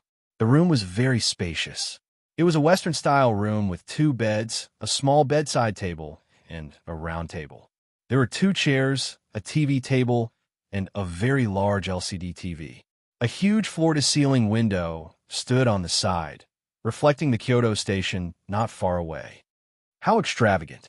Seito sighed as he threw the small bag with a change of clothes on the bed, walked to the floor-to-ceiling window, opened the window, and looked outside in the cool breeze. Creak! At this moment, a sudden soft sound attracted Seito's attention. The door opened, and Los Via's figure walked out from behind the door. It's time to meet up with the other teachers. Los Via's beckoned. Okay. Seito smiled. Then, he walked out of the room with Los Via's and went to the room where Athasiel lived. At this time, in addition to them, the other female teacher in charge of leading the team also appeared in the room. Seito, Los Via's, and the female teacher greeted each other, sat down on the bed, and began to discuss the work they would take on next. As expected, Athasiel pushed all his work to Seito, Los Via's, and the other female teacher named Chiyoko. He had nothing to do, so he muttered, Maiko. First, Maiko. Next, I'll eat to my heart's content, and left the hotel. That's too irresponsible, Lothwise said. Although Chiyoko did not say anything, she nodded her head slightly to show that she agreed with Los Via's words. It's not like you don't know that guy. Seito sighed. Dang, dang, dang. At this moment, there was a knock on the door. Come in, Seito said loudly. Creak. The door opened, and 4 to 5 male and female students walked into the room. They were the organizers chosen by each class. Seeing them, Seito raised his hand and rubbed his forehead. Come, tell me your arrangements. Then, he said helplessly. Fortunately, Seito was quite familiar with the situation in Kyoto, so he could understand where the students were talking about. In addition, there was a very responsible Chiyoko beside him, so he quickly dealt with the students' matters and allowed them to lead the students out of the hotel. After that, Seito and Chiyoko said a few more words, then left Athasiel's room. Have you thought about where you're going later? On the way back to his room, Seito asked Los Via's next to him. Yes, I've decided to go to the $100 store in Kyoto's underground business center and buy some things. Los Via's said with confidence. Seito looked at her with a stunned expression and muttered, No wonder you asked so much about it, so you're already prepared. What? Los Via's, who did not hear what Seito said, was confused. Nothing. Let's go together later. Just treat it as a date between us. Seito suggested. Date? Los Via's cheeks quickly turned red, and she repeated in a panic. Yes, date. I said before, I'll be the one to like you. So let's take our first step in this trip to the $100 store. Seito smiled. Are you sure? Latvia asked softly. Don't force yourself. It's okay if you don't want to. I'll ask you out next time. Seito said very considerately. No, it's okay. No need just this time. Seeing that Seito seemed to have the intention to give up, Los Via's didn't know which string was provoked and quickly said loudly. Her voice was so loud that it even attracted the attention of several students who were about to go out in the corridor. Ito-sensei, Lasvias-chan. The students greeted them. Just from the way they addressed her, one could tell how much the students liked Lothwise. You're going out to play, right? Be careful on the way, and don't forget the time. Seito looked at the students and said, Yes. The students responded in unison, then saluted and left. Los Via's, let's go. After watching the students leave, Ito-sei turned his head to look at Los Via and said, Let's go. Wait, I'll go prepare. Los Via said, Then I'll wait for you at the entrance. Seito said. Then the two separated. One walked quickly back to her room, and the other went straight to the entrance of the hotel and sat down on a chair. However, they waited for more than half an hour, and Los Via's still didn't arrive. Don't tell me she forgot. Seito muttered softly. Just as he was about to get up and go back to look for her, Los Via's figure finally appeared in the corridor on the first floor of the hotel. Sorry, I took a little too long. Los Via's apologized with a red face. In this regard, Seito naturally wouldn't blame her. He smiled and said, It's nothing. Then, He left the hotel with Los Valles and walked toward the entrance that led to the underground commercial street not far away. Along the way, Los Valles seemed very nervous. However, this was also normal. No matter how powerful she was still a Valkyrie who was still a virgin without a boyfriend. She was a pure girl who had no concept of dating. She was not like Ito Sei, who had dated countless times. Chapter 1769. Walking down the stairs, Sei Ito and Los Valles arrived at the underground shopping district, which is also known as the underground shopping mall. In an instant, a straight and wide marble passageway that was large enough for a car to pass through appeared in front of the two of them. The well-decorated, exquisite, high-end, and high-class shops stood on both sides of the passageway, displaying the goods sold inside to the passers-by through the huge glass windows of the shops. Although these looked very attractive, Los Valles, who had a clear goal, didn't pay much attention to them. She directly led Sei Ito to the $100 store. A few minutes later, the two arrived at the so-called $100 store and walked in through the open door. The so-called 100 yuan store was not the traditional 100 yuan store that sold all kinds of things that were worth 100 yuan. Instead, it meant that all the prices of the goods were within 1,000 yuan. Therefore, even clothes that were worth 999 yuan could be found here. After entering the $100 store, Lasvia's eyes lit up like a dragon that had discovered a treasure. She began to shop in the store that had a lot of people and a lot of goods, from daily necessities to small electrical appliances, from clothes to all kinds of jewelry. She perfectly ignored Sei Ito's existence. No wonder she hasn't had a boyfriend for so long. Other than being tied down by Odin, this behavior seems to be an important reason. Sei Ito couldn't help but mutter helplessly when he saw Los Valles leaving him behind and running to the clothing area to choose clothes. Then, he stepped forward and caught up with Los Valles. Wow, such beautiful clothes only cost $850. That's great. Los Valles exclaimed in excitement. Then, she quickly took the clothes she liked from the rack and turned around to hand it to Sei Ito. Take it from me, Los Valles said without hesitation. Sei Ito, who was already prepared to carry the bag, reached out and took the clothes. Then, Los Valles turned around again and continued to shop in the clothing area. This one is not bad. Wow, it's so cheap. I'm so lucky. Great harvest. Awesome.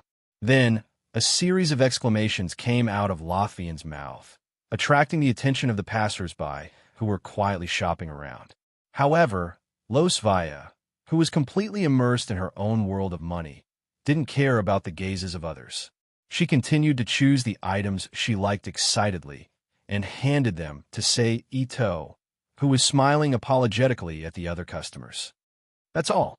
A moment later, Latvia suddenly let out a long sigh and finally stopped shopping. He turned his head and looked to the side. I can't believe you chose so many, said Latvia, who was shocked by the number of costumes Sei Ito had in his hands. Sei Ito teased.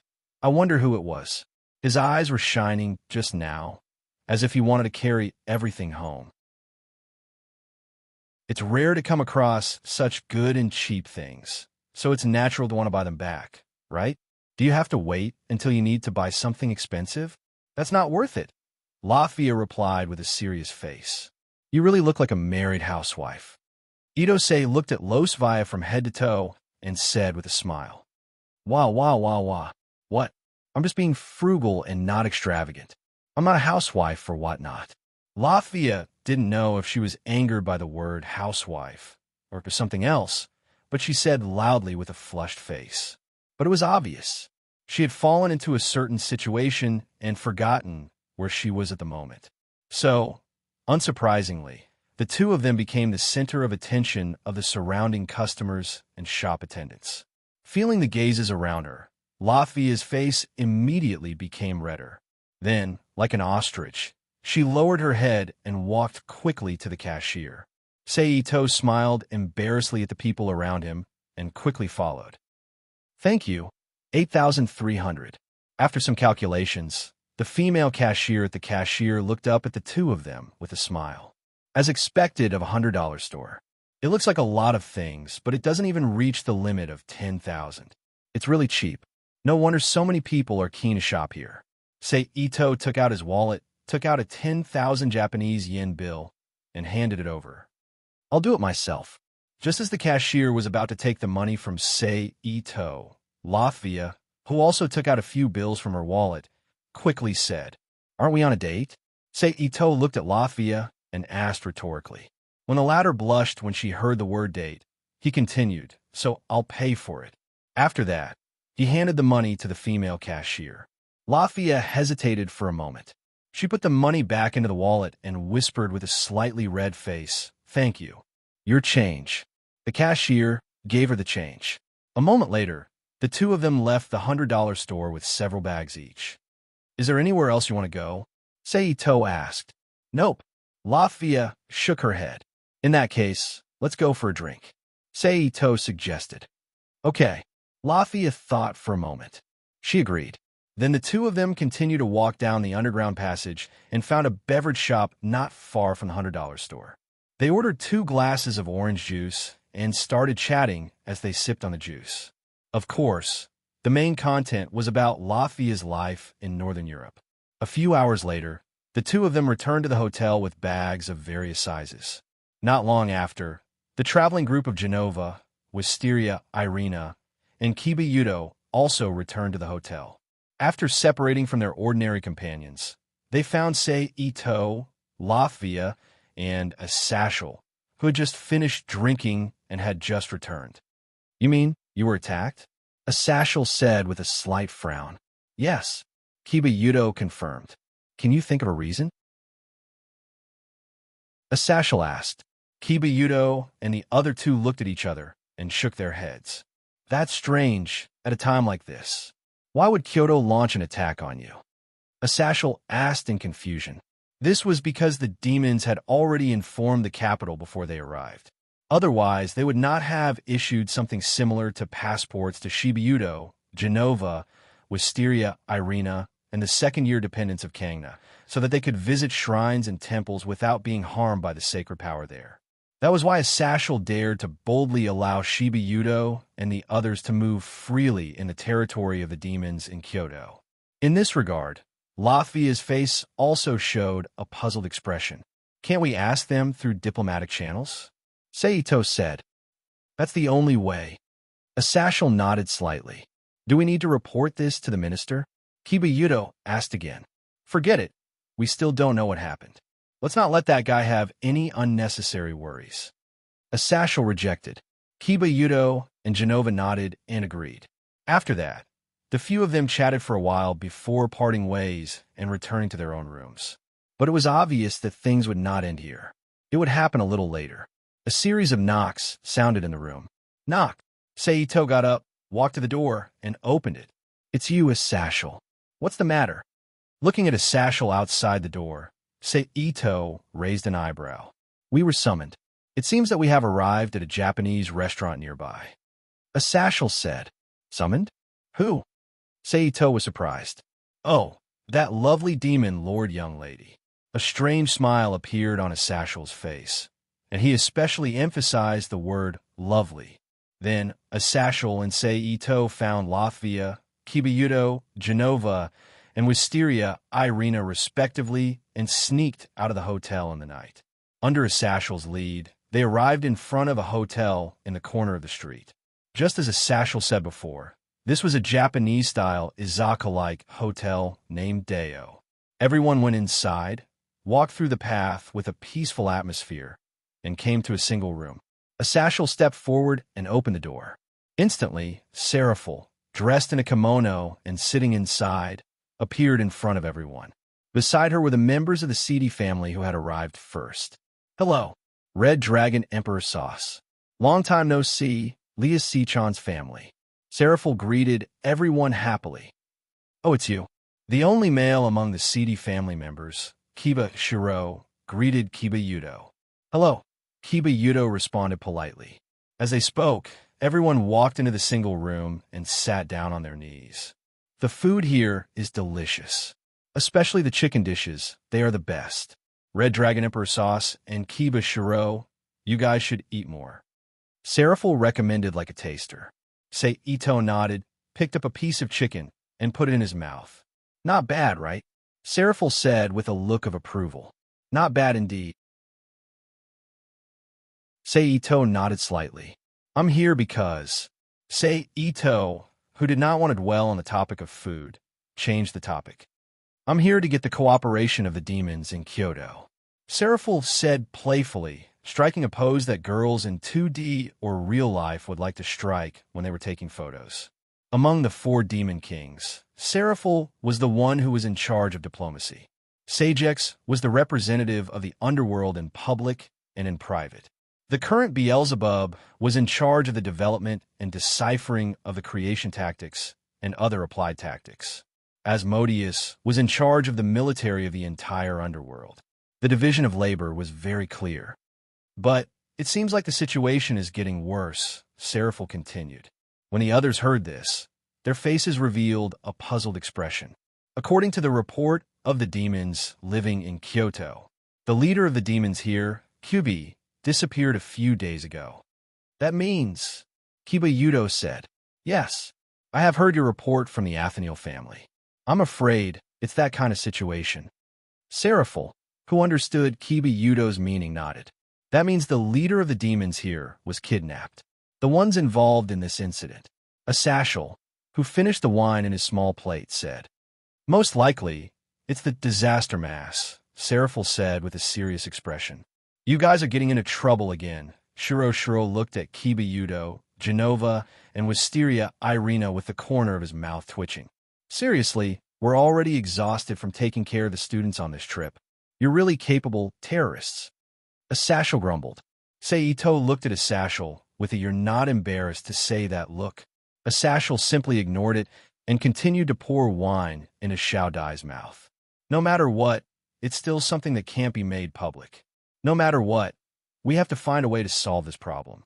I plan to still be in charge of cooperating with the demons that are working with us, Seraphiel said. I understand. I'll act alone too. Seriously, they're even causing trouble in Kyoto. Those guys, as Sashel said fiercely. As a peace advocate, an absolute peacemaker, he was disgusted with those who destroyed the peace. May I ask, Lord Leviathan, what about us? Genova asked. In short, you guys go and enjoy your trip, Seraphiel said. Genova frowned slightly when he heard this. He seemed to have some doubts about this arrangement. If anything happens, I'll call you. However, this is a very precious trip for you guys, right? We adults will try to find a way to solve this problem. So you guys should enjoy yourselves in Kyoto, as Sashel said to the students around him. At this moment, he displayed the maturity and responsibility of an adult. Go and have fun. Leave this to them, Ito said as he reached out and patted Genova's shoulder. Yes, Genova replied. After that, everyone put this depressing topic aside and happily enjoyed the food in front of them under the guidance of Seraphiel, who seemed to be a little out of tune. It wasn't until late at night that they left and returned to the hotel they were staying at. Who knew if what he said on the train was useful, or if he didn't manage to persuade Wisteria Irina, or for some other reason. But Genova, who had been clamoring to have children with Ito, surprisingly didn't launch a night attack tonight, allowing Ito to have a good night's rest. Chapter 1770. It was a street filled with buildings in the Edo period. Ancient houses were built side by side, and strange-looking creatures peeked their faces from the doors and windows. This was the capital of the city, also known as the capital of the city. It was the territory of the demons.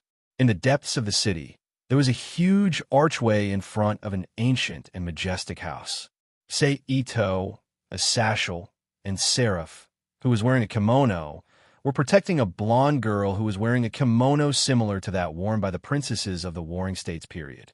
Opposite them were Shiba Yudo, Genova, and Wisteria Irina, who were led by a vixen and Lozavire, who were walking over. You're here. Oh, hello everyone. Seeing their arrival, a Sashel and Seraph greeted them casually. Ito nodded with a smile as a form of greeting. Lord Jushu, I brought everyone here. The fox girl who led the way bowed to the blonde girl. Then the fox girl's body emitted a faint green flame like a will-o'-the-wisp, as she instantly disappeared from the spot. I'm Jushu, the daughter of Yuzaka, the leader of the demons living in Biao Kyoto. The blonde girl took a step forward and introduced herself to Shiba Yudo and the others. Then, she lowered her head and continued with an apologetic tone. I'm sorry about last time. I didn't understand the situation and attacked you. Please forgive me. Forget it. Isn't the misunderstanding resolved? As long as there won't be a second attack, and we can have fun in Kyoto, there won't be a problem. Genova said magnanimously.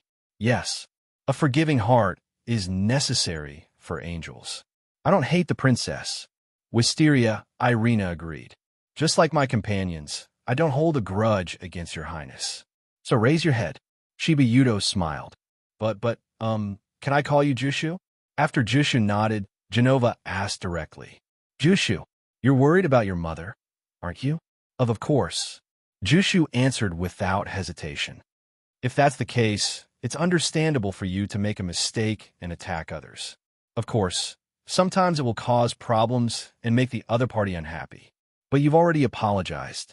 You're apologizing because you know you made a mistake, right? Genova continued. Of course, Jushu said with a serious expression. In that case, there's no problem. We don't blame you for anything, said Genova. Thank you. Jushu, I didn't expect you to have such a talent, Genova, Asashel said, seemingly surprised. Although I'm a warrior, I've interacted with believers before. I still have a certain degree of negotiation skills, Genova replied. Really? Really? Wisteria Irina exclaimed in surprise. What do you mean? Genova frowned. Don't tell me you haven't received any training? Genova asked curiously. Yes. Is that so? Wisteria Irina recalled with a cute expression. Genova sighed and shook his head as if he had been defeated. Although I'm sorry for my mistake, but I beg of you, in order to save my mother, please lend me your power. Taking advantage of the gap between the two, Jushu lowered her head again and begged with a sorrowful tone. Let's talk about this inside the house, Seito suggested. Jushu nodded as she realized that it wasn't proper to talk at the door. She led everyone into the big house behind her and sat down in a room that looked like a living room. Then, Genova started talking. She explained the whole story. Jushu's mother, Yuzaka, was the leader of the monsters in Kyoto. She left the house a few days ago in order to talk with the messenger sent by Sakura from Mount Meru. However, nine-tailed fox Yuzaka didn't appear at the meeting place on time with the messenger sent by Sakura. Feeling that something was amiss, the monsters began to investigate. It was under such circumstances that they discovered a guard who was supposed to be by Yuzaka's side. It was a dying Crow Tengu. Before dying, Crow Tengu told the monsters that were investigating. Yamazaka was kidnapped after being attacked by someone. Thus, all the monsters in Kyoto became alert and searched the city for suspicious people. It was at that time that Shiba Yudo and Genova, who happened to appear, were attacked. After that, Asashel and Leviathan, who had received the news, negotiated with Ninefold and the others who had temporarily taken over the management of the monsters. They made it clear that the underworld was not involved in this matter, and used their own methods to provide information about the possible attackers, locking the target on the recently active massive calamity. Sigh. When the various forces want to join hands, this kind of thing will happen very easily. That time with Odin, Loki came, right? This time, the enemy is the terrorists. Asashers finally said with an unhappy face, Your Highness Governor, Your Highness Demon King, can you think of a way to save Princess Yuzaka? We are willing to help no matter how much effort it takes. Standing beside the girl Jushu, an old man with a long nose and dressed like a cultivator said. He was the head of Tengu and had a deep friendship with Yuzaka since ancient times, so he was really worried about Yuzaka and Jushu who were kidnapped. Then, the head of Tengu took out a scroll and opened it in front of everyone. On the scroll was a beautiful blonde woman wearing a witch costume. In terms of appearance, she was 70 to 80% similar to Jushu, but more mature. Seeing the person on the scroll, Seito and the others faintly guessed the person's identity. The person on the scroll is Princess Yuzaka, the head of Tengu introduced. It really is that person. We can be sure that the people who kidnapped Princess Yuzaka are still in Kyoto. Genova said. Why do you think so? Kibayuto asked doubtfully. Because the key in the entire Kyoto area is not in chaos. Nine-tailed fox is an existence that gathers all the ki flowing in this land to maintain balance. The existence of Kyoto itself is a large-scale position. If nine-tailed fox leaves this land or is killed, there will be a change in Kyoto. Even that omen didn't happen, which means that Princess Yuzaka is still alive. The possibility that the people who kidnapped her are still here is very high. Genova explained. Seraph, to what extent did the Demon King's members investigate? Then, Genova turned to look at Seraph and asked, I'll let them do a thorough investigation. I also let the members who are more familiar with Kyoto take action. Seraph replied, This time, we may need to let you guys take action, because we are really lacking in manpower. Especially since you guys are used to fighting the strong, your strength will be needed for the hero sect. Although I am sorry, please think of the worst-case scenario. After that, I will contact City's family members who are not here. Until then, continue to enjoy the trip. If there is an emergency, I will leave it to you. Genova and the others said, Yes, please, lend me your power to save Mother. No, please lend me your power, I beg you. Jiu Chong clasped his hands together and lowered his head as he begged. Beside her, the fox girl and the head of the Tengu also made a gesture of agreement. What happened after that had nothing to do with Genova and the others. Hence, a Sashel had Lothwise send them back to the hotel. Of course, there was also Sei Ito, who had been asked to do this, but because of his extraordinary status. Nothing happened that night. In the blink of an eye, it was already the next day. On this day, after the students set off for sightseeing, as usual, Sei Ito, Latvia, and his Sashel began their investigation of the capital. Let's split up and search first. Then we'll gather around here at noon. For some unknown reason, a Sashel, who had set the exploration target on Mount Xiaolan, spoke to Sei Ito and Lothwise. Okay, Sei Ito replied indifferently. Okay, Latvia agreed as well. Then, the three of them split up and used their own methods to investigate Mount Xiaolan.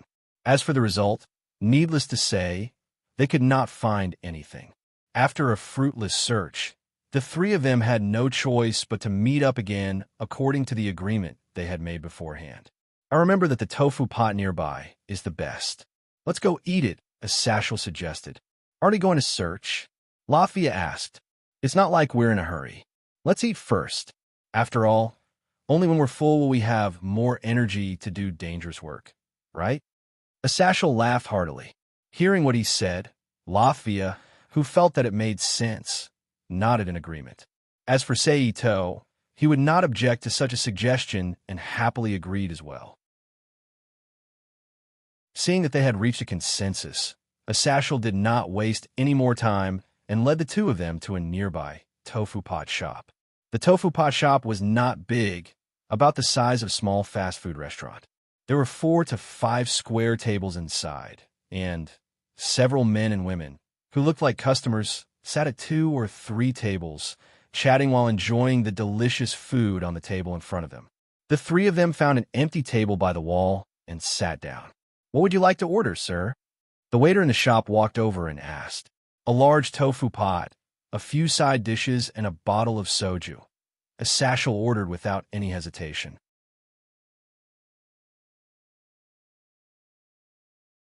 Chapter 1771. This is, Sei Ito said as he looked around at the tofu pot shop where only he, Asashel, and the drunk Valkyrie Latvia were left. Looks like an attack. Asashel put down his wine glass and sighed. You stay here and look after Latvia. I'll go check on those kids, Asashel continued. Okay. Sei Ito nodded in agreement. Upon hearing Sei Ito's reply, Asashel no longer hesitated. He immediately spread his wings, turned into a stream of light, and flew into the distance. Holy Spear of Dusk, Absolute Mist, Creation of Magical Beasts. What a delightful collection.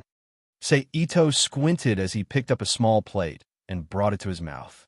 He gently sucked the wine in the plate into his mouth. "I'm not drunk. Let's drink more," Latvia said loudly as she raised her wine glass in a drunken stupor. She didn't notice the obvious changes in the surrounding environment at all. It's not a typo. Imagine being tongue-tied. "There's no more wine. I'll go to the shop and ask for 2 more bottles." Seito put down the wine plate and smiled. "Let's go," Lathwise urged. Seito smiled, stood up from the table, turned around, and walked out of Latvia's sight. However, he didn't leave immediately. Instead, after setting up layers of defensive enchantments and spell barriers around Latvia, he leaped into the sky and chased in the direction where his satchel had disappeared. A moment later, Seito appeared beside a satchel. However, at this moment, apart from a satchel, Kibayudo, Genova, Wisteria Irina, and Jiochong, who was acting as their tour guide, there was also a group of young men and women wearing black clothes similar to student uniforms. They were confronting a satchel and the others. "You're here. What about Latvia?" A satchel asked as he heaved a sigh of relief. "I left a lot of defensive spells there. I think there shouldn't be a problem," Seito replied softly. Then he asked, "Who are those guys?" "They're from the hero faction. The young man leading them is Chow Chow," a satchel replied. "Chow Chow." Seito raised his head and looked at the person in front of him. He had a spear on his shoulder and was wearing a uniform that looked like a traditional Chinese costume. The young man with a face full of vigor said, "Nice to meet you, Red Dragon Emperor." Chow Chow smiled. "My name is Chow Chow." He is the descendant of the famous Chow Chow in the Romance of the Three Kingdoms. Seito nodded slightly. "Chow Chow. He seems to have another Chow Chow in his hands." But then again, the appearance of the two sides was still the same. Other than their height, clothing, and temperament, there was almost no difference at all. It was because of the influence of the name Chow Chow. Or was there some other reason? Listen up, everyone. Be careful of the gun in that man's hand. It was the Holy Spear of Dusk, the most powerful divine weapon. It was said to be an absolute divine weapon that could even pierce through gods. It was a synonym for the true God's destruction.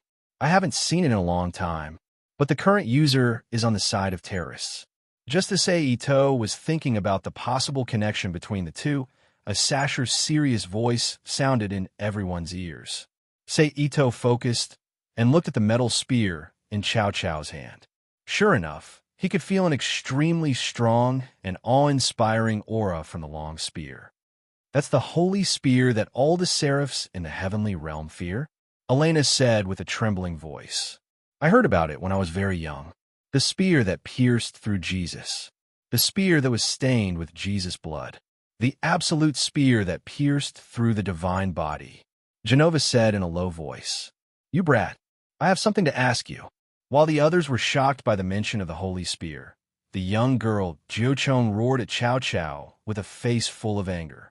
"Ayaya, such a young princess. What's wrong?" "If I can, I'll answer you no matter what," Chow Chow said with a frivolous tone. Although it sounded like he was coaxing a child, it felt like he knew something.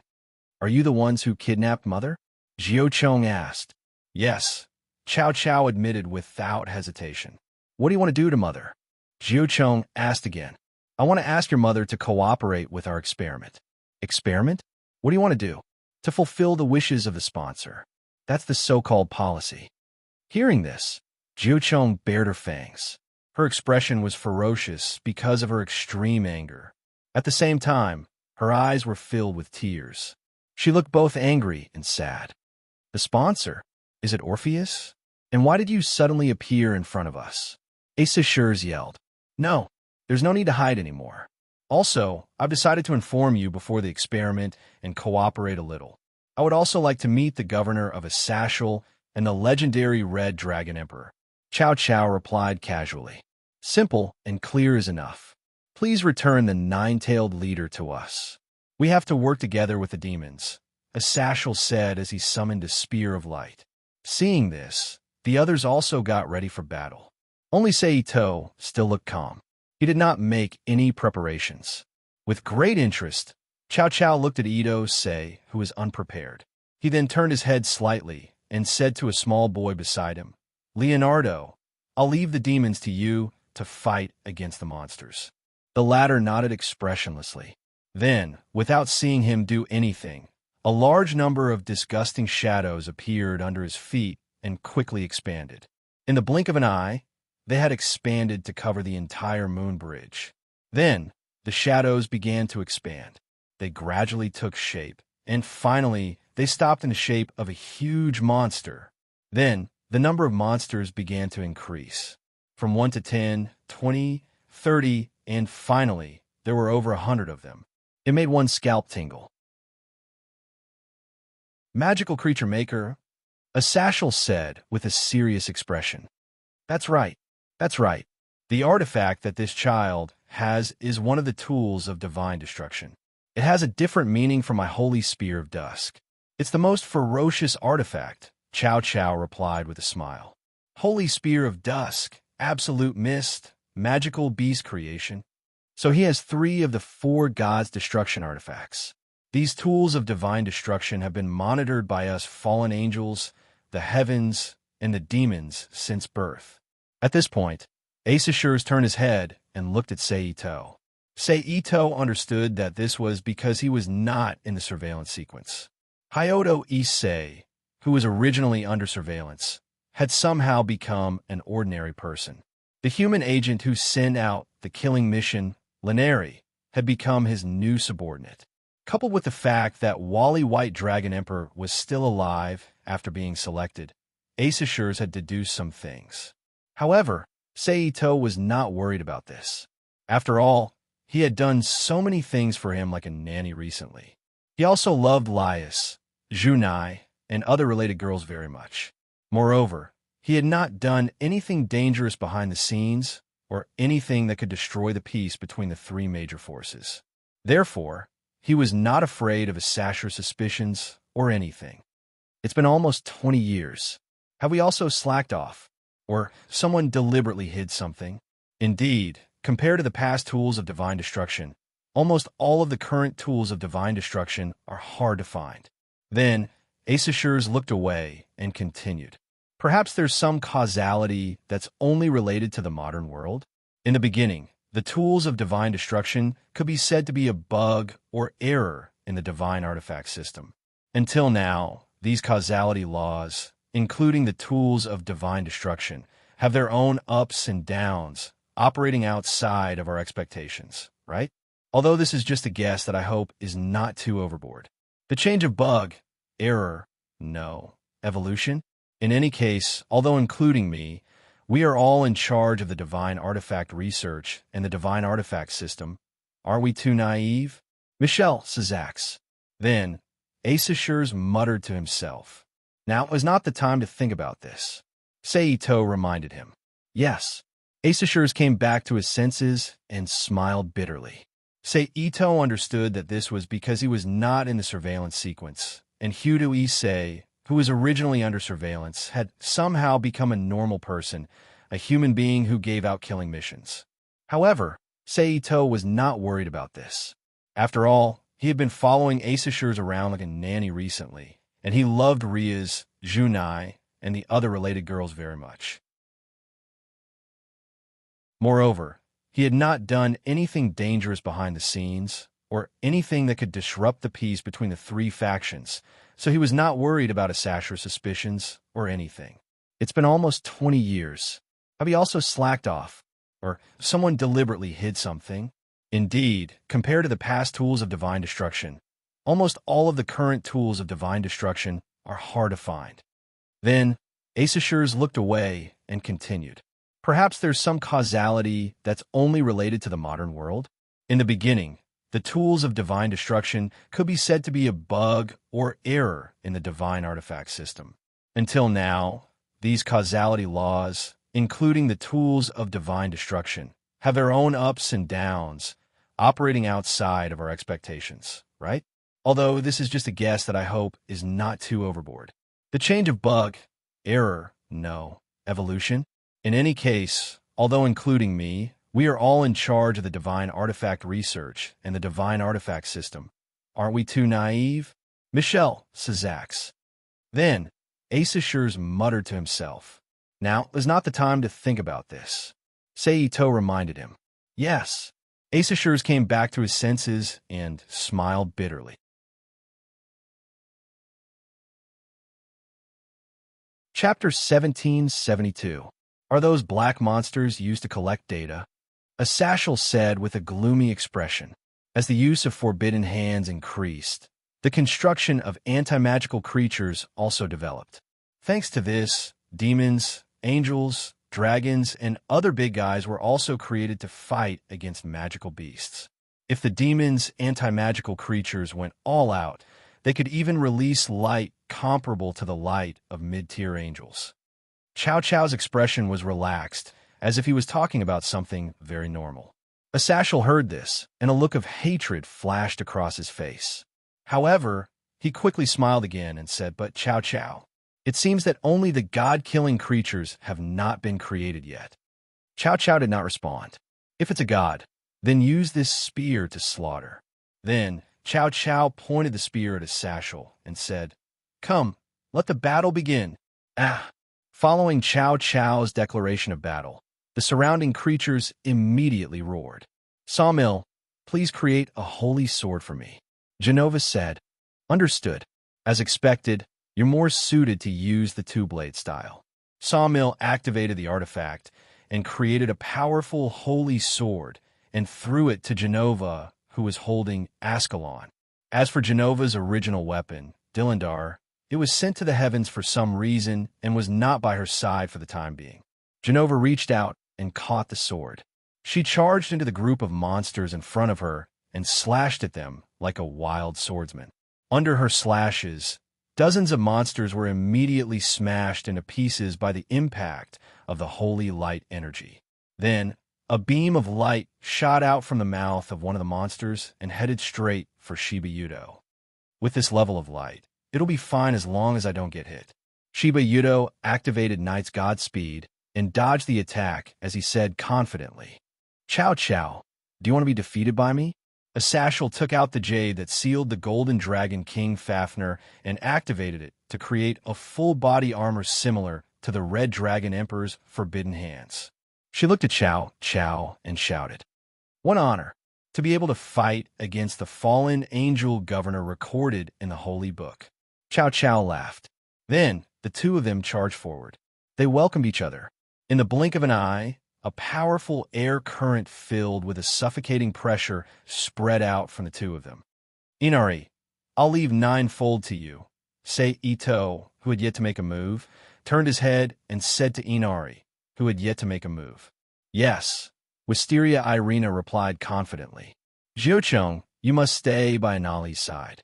Say Ito turned to Qiuchong and said softly, Yes, I'm sorry. Jiuchong lowered his head and apologized. He was probably feeling apologetic for not being able to help. Let us deal with the Red Dragon Emperor.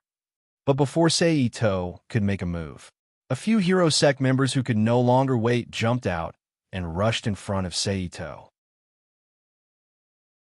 Then, the spear light and the sword light with a little bit of cold stars pierced towards him.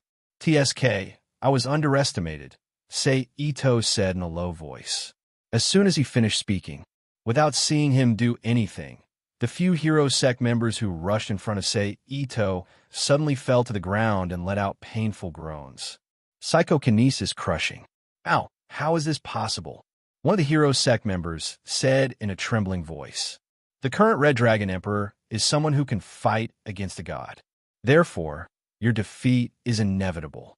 In the Hero Sect's team, a white-haired man with 6 long swords of different thicknesses hung on his waist said, What? The suppressed Hero Sect members exclaimed in surprise.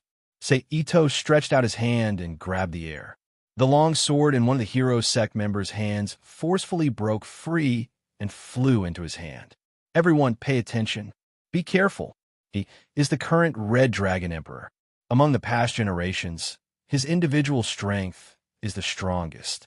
He has a record of defeating a god without activating his artifact. Therefore, don't hold back later, the white-haired young man said to the Hero Sect members on the left. Do you want to attack together? Seito asked with interest. To deal with you, It doesn't matter how many people we have, the white-haired young man said. What's your name? Seito asked. Nice to meet you, Your Highness Red Dragon Emperor. I'm a descendant of a hero Siegfried, Jake. My companions call me Siegfried. As for what you want to call me, it doesn't matter. The white-haired young man introduced himself. The so-called Siegfried was the Prince Siegfried in Norse mythology. He had a great achievement of slaying dragons. After his death, he became a god of the underworld and possessed an immortal body. I feel like I've seen him somewhere before. As expected, is that so? Hearing Siegfried's words, Genova said with some doubt. Yes, it should be so.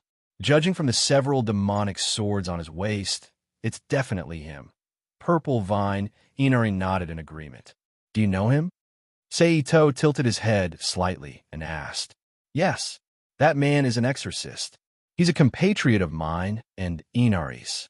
He's a top-notch warrior from the Catholic Church, the National Church, and the Eastern Orthodox Church, Devil Emperor Jake. His white hair is because he and Fred came from a warrior training institution. All the warriors there have white hair. It seems to be a side effect of some kind of experiment. Genova explained as he killed a few demonic beasts with his sword. Jake, did you betray the church? Did you betray the heavens? Purple Vine, Inari shouted. You should say that I did. After all, I belong to the massive calamity now, Siegfried said with a smile. Why did you do that? Betraying the church and joining an evil organization is not redeemable. Purple Vine, Inari questioned loudly.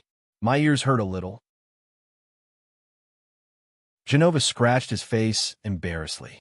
Speaking of which, she had done it more thoroughly than Siegfried. She had directly become the demon of the enemy. What's wrong with that? I'm not here anymore. The church still has the strongest warrior. As long as we have that person, we can make up for the difference between me and Genova, who uses Dillendar. Forget it. There's no need to talk about that anymore. Siegfried sneered. Then, he slowly drew a sword from his waist. In an instant, a gloomy wave was emitted from the sword. It was the wave of a magic sword. Following his actions, the other members of the hero sect behind him also drew their own weapons. They looked like they were ready for a group fight. Seeing this, Seito's lips curled up slightly. Although it's not very convenient, forget it. I'll just make do with it. He casually waved the long sword in his hand and said calmly. After saying that, his figure flashed. He suddenly disappeared from where he stood. Alert! Siegfried shouted loudly. Then, his expression suddenly changed. He immediately turned his body and extended the magic sword horizontally. Clang! The sound of metal clashing could be heard. Lumberyard Genova. I'll give it to you. Then, Seito exerted a little force in his arm. A strong force instantly acted on Siegfried, who was unable to defend himself in time. The impact sent him flying to the side. Hearing the call, Lumberyard Yudo did not hesitate. He immediately rushed to Siegfried's side with his lightning speed and slashed down with his sword. Clang! Although his body was not used to it, his reaction was not fast enough. However, his reaction speed was not affected at all. He immediately waved his arm and blocked Shiba Yudo's holy demon sword with his demon sword. Then, the two separated and stood still. At this moment, Genova, who had finished cleaning up the magic beasts, came to Siegfried's side and attacked Siegfried together with Lumberyard Yudo. However, Siegfried lived up to his reputation as the church's most powerful exorcist. He was very powerful, even when facing the combined attacks of Lumberyard Yudo and Genova, who had powerful magic beasts. He was still at ease and looked relaxed. Moreover, he seemed to have the upper hand. On the other side, Seito, who had casually sent Siegfried flying, turned around and rushed to the front of the short man who used the magic beast to create this artifact. He waved his sword and slashed at him. Puff! However, in the next moment, it was blocked by a gray mist that suddenly appeared around the short man. Absolute mist. Seito narrowed his eyes and thought to himself. Roar! At this moment, a newly created giant monster appeared behind Seito. It released an energy attack that had the power to injure dragons and shot at Seito. Huh! Feeling the energy behind him, Seito chuckled. Without turning his head, he casually threw a punch behind him. Then, the energy was like a baseball. It was directly deflected and hit the monster's body. Boom! A violent explosion immediately reverberated in the space, and the impact spread in all directions. Then, an obscure wave spread out from Sei Ito's body. It quickly enveloped the short man in front of him and the giant monster behind him. Then, it brought them along and disappeared from the space. Leonardo! The others exclaimed in surprise. Gallagher, what's going on? Siegfried, who still had time to pay attention to the situation here, asked loudly with a slightly changed expression. I'm not sure, but it should be some kind of spatial barrier. The Red Dragon Emperor and Leonardo have both entered a different space. Gallagher, a young man in a black school uniform wearing a feather replied. Hurry up and think of a way to get Leonardo out, Siegfried said loudly. I know, Gallagher replied.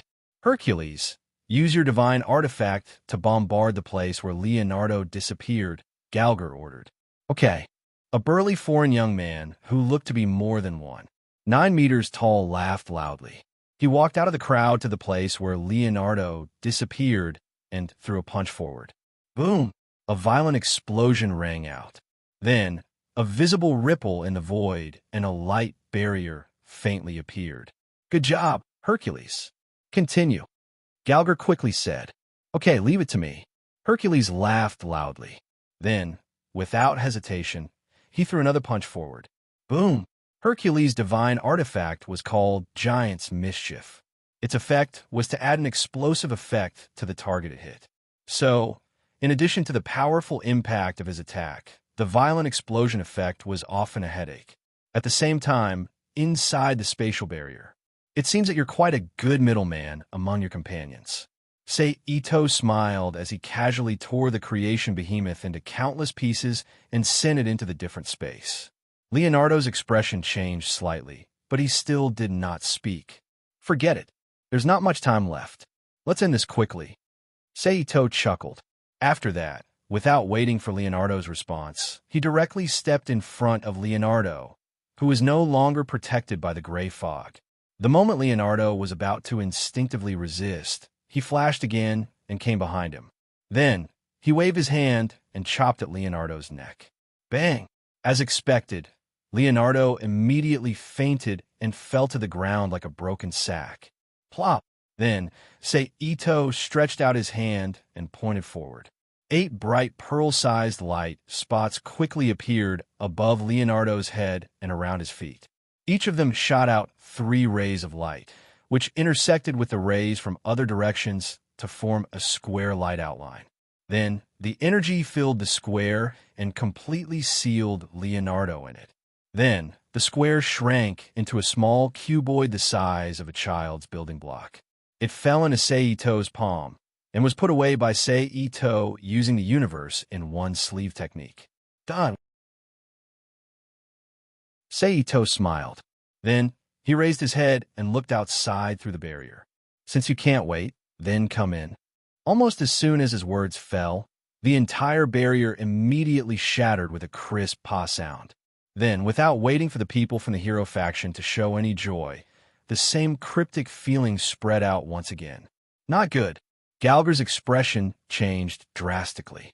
Light then flashed around his body, and a series of magic arrays that were different from each other, yet perfectly blended together, appeared. The magic arrays emitted waves of magic light that neutralized Ito Sei's barrier. TSK, I didn't expect you to be a great sorcerer. Sei Ito, who couldn't use the barrier to capture all the heroes, looked at Gallagher, who was wearing Haori, and clicked his tongue. As expected of the strongest Red Dragon Emperor. You're really powerful, Gallagher said in a deep voice. Where's Leonardo? Gallagher asked. Do you want him? Give me Izaka, who you captured in exchange. Sei Ito smiled. Clang. At that moment, Siegfried shook off Kibiyudo and Genova's entanglement and returned to the heroes' factions party with a crisp sound. Similarly, Kibiyudo and Genova had no choice but to return to the team with regret and unwillingness. They stood together with Wisteria, Irina, and Ninio. Whoosh! Then a light breeze whistled. The fallen angel Governor Athasiel and Chow Chow also ended their battle and returned to the team. However, at this moment, the two of them had more or less changed their appearances. They looked battered and exhausted. However, compared to the surrounding scenery that they had destroyed, it was many times better.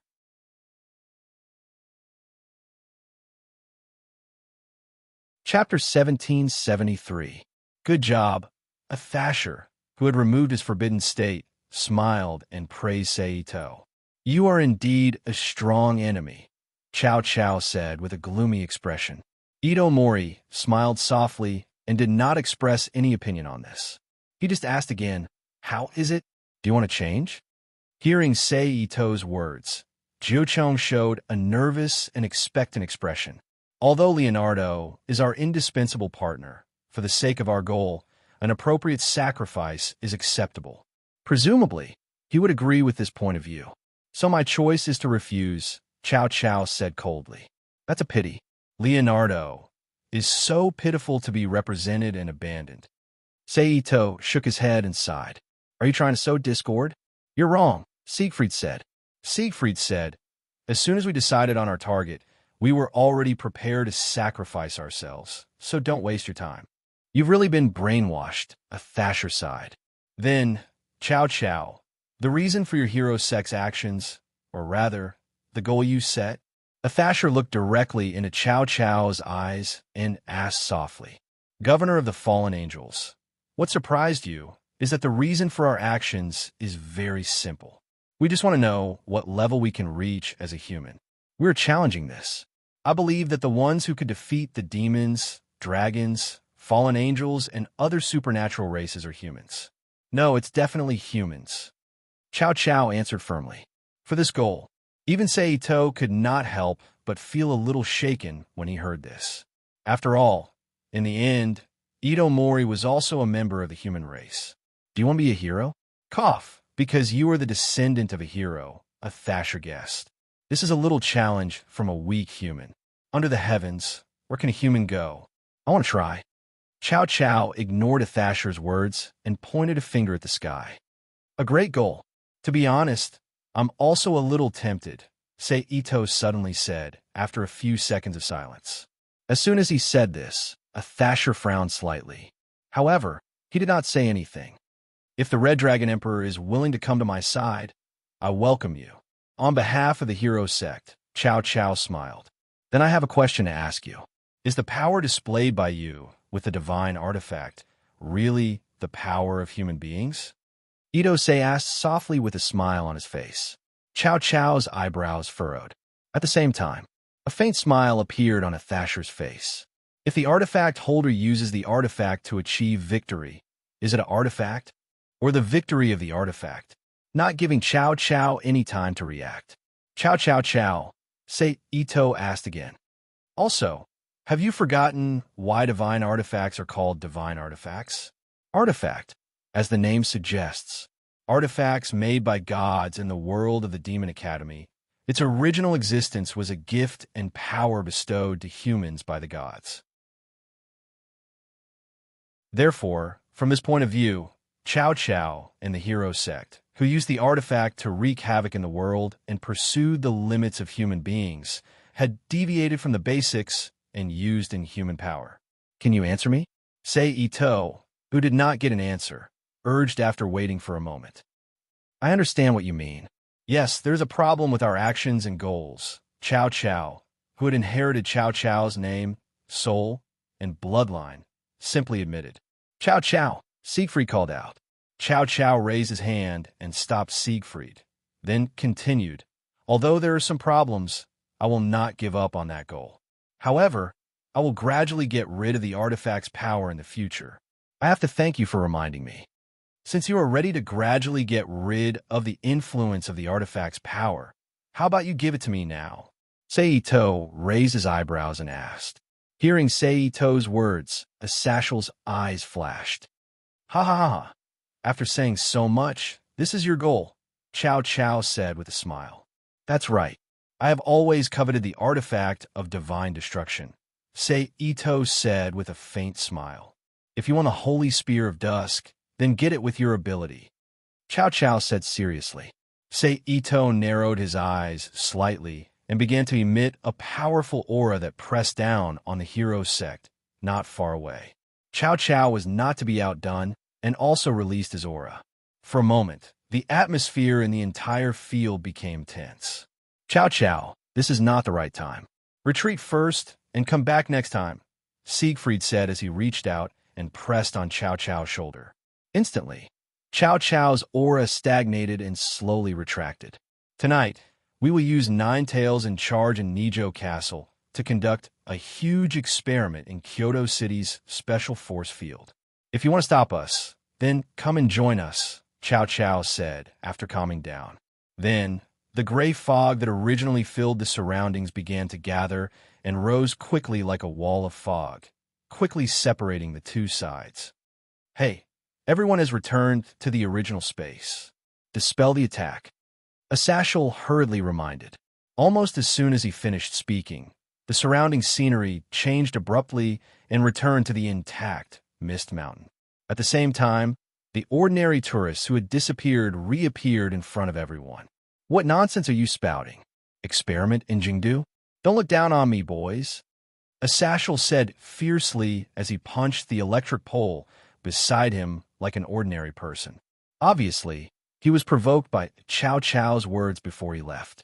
Mother didn't do anything. Why? At the same time, Jiu Chong said with a sad face. Hey boy, how about you hand over that guy, called Leonardo.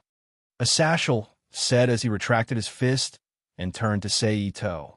Okay, but only after I extract the artifact from his body. Ito narrowed his eyes and replied. Asashel quietly looked at Ito for a moment and nodded. Okay, I hope you don't do anything wrong. Otherwise, Sajic and I will never let you go. Before turning to leave, Asashel said in a voice so low that only he and Ito could hear it in Ito's ear. I'm only interested in collecting artifacts. I'm not interested in breaking the peace. Ito replied calmly. I hope so. After that, Asashel ignored Ito and walked to a corner where no one was paying attention. He spread his wings and flew into the distance. Needless to say, Ito knew that he must have contacted Seraphiel and Michael. Ito silently looked at Asashel in the distance, then said goodbye to Kibayudo, Genova, and Wisteria, Irina. He returned to the tofu pot shop, picked up the sleeping Losvaya, carried her back to the Seraphiel Hotel, and put her back in her room. Then, Ito got up and left, returning to his room. He then activated the dimensional transfer magic circle and disappeared from the room. The next moment, Ito's figure appeared in the space bubble in the universe. Then, with a wave of his arm, Leonardo's body immediately appeared in the space bubble and fell heavily to the ground. Bang! Then, Ito walked to Leonardo and began the third extraction of the artifact. Because of the increase in proficiency, it only took Ito more than 10 minutes to extract the god's extermination, monster creation. Then, Ito put away demon beast creation, waved his hand, grabbed a group of energy full of life fluctuations from the void, and threw it into Leonardo's body, which was rapidly losing his life force. Compared with the pure life force extracted by the god of life's authority, the effect was obviously a lot worse. But in this case, he could only use this method. Therefore, in order to strengthen the effect, Ito also used medical ninjutsu. Sure enough, the recovery effect was a lot stronger. In this way, under the dual effect of the 5 elements of wood and medical ninjutsu, Leonardo's life force completely stopped after about an hour. Phew, finally done. Ito, who put away the medical ninjutsu, said with a long sigh. After that, Ito rested for a while in the space bubble, picked up Leonardo, and activated the dimensional transfer magic circle to return to the room in the Seraph Hotel in Kyoto City. After a few hours, when the students were about to go to bed, Ito received the summons of Athashel. Ito got up and went to Athashel's room.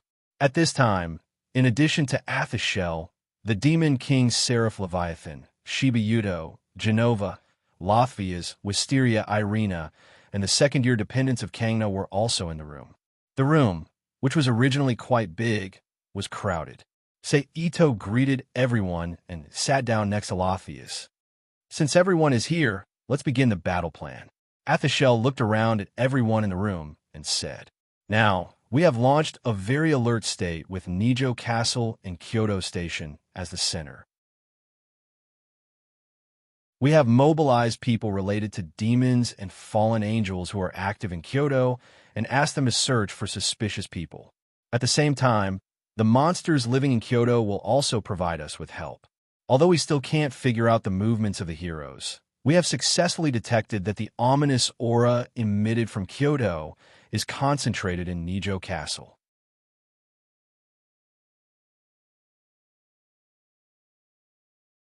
Chapter 1774. Ominous Aura. Kiba Yudo asked Athashir with a puzzled look.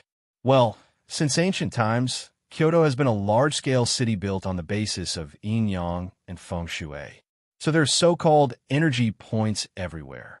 For example, Saimai Shrine Saimai Well, Suzuka Temple's Blissful Ksidagarba, Fushimi Inari Shrines Kamehameha, and so on. There were innumerable places where there were force fields with unimaginable power. But now, the flow of the aura is chaotic, and the energy has begun to concentrate in Nijo Castle." Athashir explained. Then what will happen?" Yuan Sherlang, who had taken the key to Tsang Na's family, swallowed his saliva and asked in a trembling voice. "I don't know, but it's certainly not a good thing. Because they intend to use Kyubi, who controls the veins of the city, to do some experiment. We'll use this as the basis to explain the whole plan." Athashir said. For this point, no one had any opinion. "First of all, you'll be on standby around Kyoto Station. It's also your job to defend this hotel. In any case, this hotel had a strengthened barrier, so even if something happened, it should be able to avoid the worst outcome. If there are still suspicious people approaching, you'll have to send your dependents to fend them off." Athathiel made arrangements. "Understood." The family members responded in unison.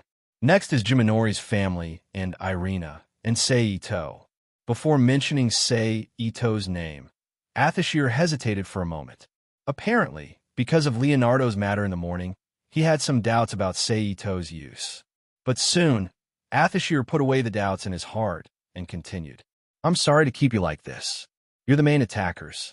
Later, you'll go to Nijo Castle. Although the enemy's combat power is still unknown, and it may become a dangerous gamble, we have to prioritize saving Princess Yuzaka. Retreat immediately after success." After all, they had already claimed that they were going to use Princess Yuzaka as an experiment. Although the possibility of this is just a lie is very high, I'm afraid it's true from Cao Cao's words and deeds. Of course, it's probably also because he's always wanted us to join the war. Kiba Yudo and Genova, Wisteria, Irina, and their hands clutched their abdomens, their faces pale. Losvaya, who looked like she was about to vomit at any moment, and Sei Ito nodded in unison, indicating that they understood. In addition, I've already called for counterterrorism experts in advance. They're the strongest reinforcements that have fought countless bloody battles against Calamity. Asashel showed a happy smile when he mentioned the reinforcements. Reinforcements? Who? Kiba Yudo curiously asked. Anyway, just remember that it's an extraordinary item. That is good news, Athathiel replied. Puzzled looks appeared on the faces of the dependents. Also, this is bad news. This time, we've only been allocated 3 portions of Phoenix's tears. Asashel's smile faded. He sighed. 3 portions? This is not enough at all. Besides, the enemy this time is a terrorist, he said in a very scary voice. Yes, I understand. But because Calamity has been engaging in terrorist activities all over the world, the demand for tears has increased. The supply situation of the important strongholds of the various factions is also not ideal. This is not something that can be mass-produced, so it's said that the Phoenix family is very busy. Plus, the price of this item on the market is soaring. Phoenix's tears, which was originally a high-grade item, has now become an item that has to be added with the word super in front of its name. It said that some people are now discussing whether or not the rules of using tiers in the ranking competition must be changed. You have to know that this may affect your future matches, Athathiel explained. Wow, the others exclaimed. That's how it is. So, give 2 of these tiers to the main attacker, Jaimin. Give 1 to the reinforcements. The quantity is limited, so use it wisely, Athathiel said. Yes, everyone replied in unison. Excuse me, has this matter been reported to the various factions? Wisteria Irina raised her hand and asked. Of course. A large number of demons, angels, fallen angels, and monsters have gathered outside Kyoto. In order to not let them escape, we have set up an inescapable net. Because if we can catch them here, then it's naturally better to catch them here, Athathiel replied. I'll be in charge of the command of the outside. If a bad child wants to escape, I'll destroy him with the various factions, Seraphiel said in a cute voice. But when they thought of this guy's personality, it was really hard to feel safe. After that, everyone said a few more words. The family members were sent out of the room, leaving only Sei Ito and Seraphiel in Athathiel's room. Sei Ito, who understood the two's intentions, did not say anything. He directly used his mind to summon Leonardo's unconscious body. Go ahead and ask whatever you want to ask. I'll be leaving first, Sei Ito said as he got up. Seraphiel and Athathiel did not say anything as they watched Sei Ito walk out. Oh, right. As for the Tears of Finicon, have you thought of researching a substitute for it? Just as Sei Ito walked to the entrance, he suddenly stopped. He was about to leave the room when he suddenly stopped and turned his head halfway to ask the 2 in the room. Well, Achuka Beelzebub is currently researching it, Seraphiel replied. I see. Sei Ito nodded slightly. Since you brought this up, you must have something to say, right? Asashel went straight to the heart of the matter. Sei Ito smiled slightly, turned around, and threw out 2 items. The red one is a healing potion. The purple one is a mana recovery potion. You can try it on someone, Sei Ito explained after Athathiel caught the items. Athathiel lowered his head and looked with some surprise at the test tube bottle in his hand that shone with a demonic red light and a strange purple light. I didn't expect you to have something like this in your hands, Athathiel said. Sei Ito smiled. He did not say anything. The latter tossed the test tube bottle to Seraphiel, who was next to him. I'll get someone to use it later, Seraphiel said seriously. Obviously, she already understood the meaning of these 2 items. Sei Ito nodded, turned around, opened the door, and left the room. This guy, Athathiel said helplessly. Next, everyone stayed in the hotel for a while. This time, they all left the room together and went to the nearby gathering point, the battle in the capital. That's... Sei Ito looked at the extra item on Genova's body. It was wrapped in a cloth with many strange symbols drawn on its surface. Oh, you're asking about this, right? Genova opened the cloth bag and revealed the sheathed weapon inside. This was just sent over from the church. It's an improved version of Dilindar. Although it's going to be a real battle right from the start, it's more like Dilindar and I. It's pretty good. Sei Ito nodded in realization, then announced, All right, let's head to Nijo Castle now. Red Dragon Emperor, I want to go too. However, just as everyone was about to depart, a clear voice came from not far away. Sei Ito turned to look. In an instant, the petite girl dressed as a witch, Jio-chang's figure came into view. You're making things very troublesome for us if you do this, Sei Ito said with a frown. I want to save my mother, Jio-chang replied. I understand how you feel, but I don't agree with your current actions. Also, Leviathan and Athathiel have said it's very dangerous. I hope you don't move. Sei Ito patiently dissuaded her. They did say that, but I want to save my mother. Please, bring me along with you. I beg you. Jio-chang begged Sei Ito with tears in her eyes. Sei Ito frowned, wondering if he should teleport her back. However, at this moment, the sudden appearance of a gray cloud quickly interrupted his thoughts. Sei Ito reached out his hand and grabbed Jio-chang's petite body. The next moment, the scene changed and everyone else disappeared. Looks like it's the same phenomenon that happened during the day again. Jio-chang, who was caught by Sei Ito, said as she looked around. Sigh, looks like I'll have to bring you along. Sei Ito sighed helplessly, then looked at Jiu Chong and said seriously, remember not to run around later and don't leave my identity. Okay, Jiu Chong, who knew that she could follow him to save her mother, said happily. At that moment, a melodious ringtone rang in the quiet environment. It was his phone. Sei Ito took out his phone, pressed the answer button, and put it next to his ear. Sensei, where are you? Kiba Yudo's voice came from the phone. I'm probably at the Kyoto Underground Station.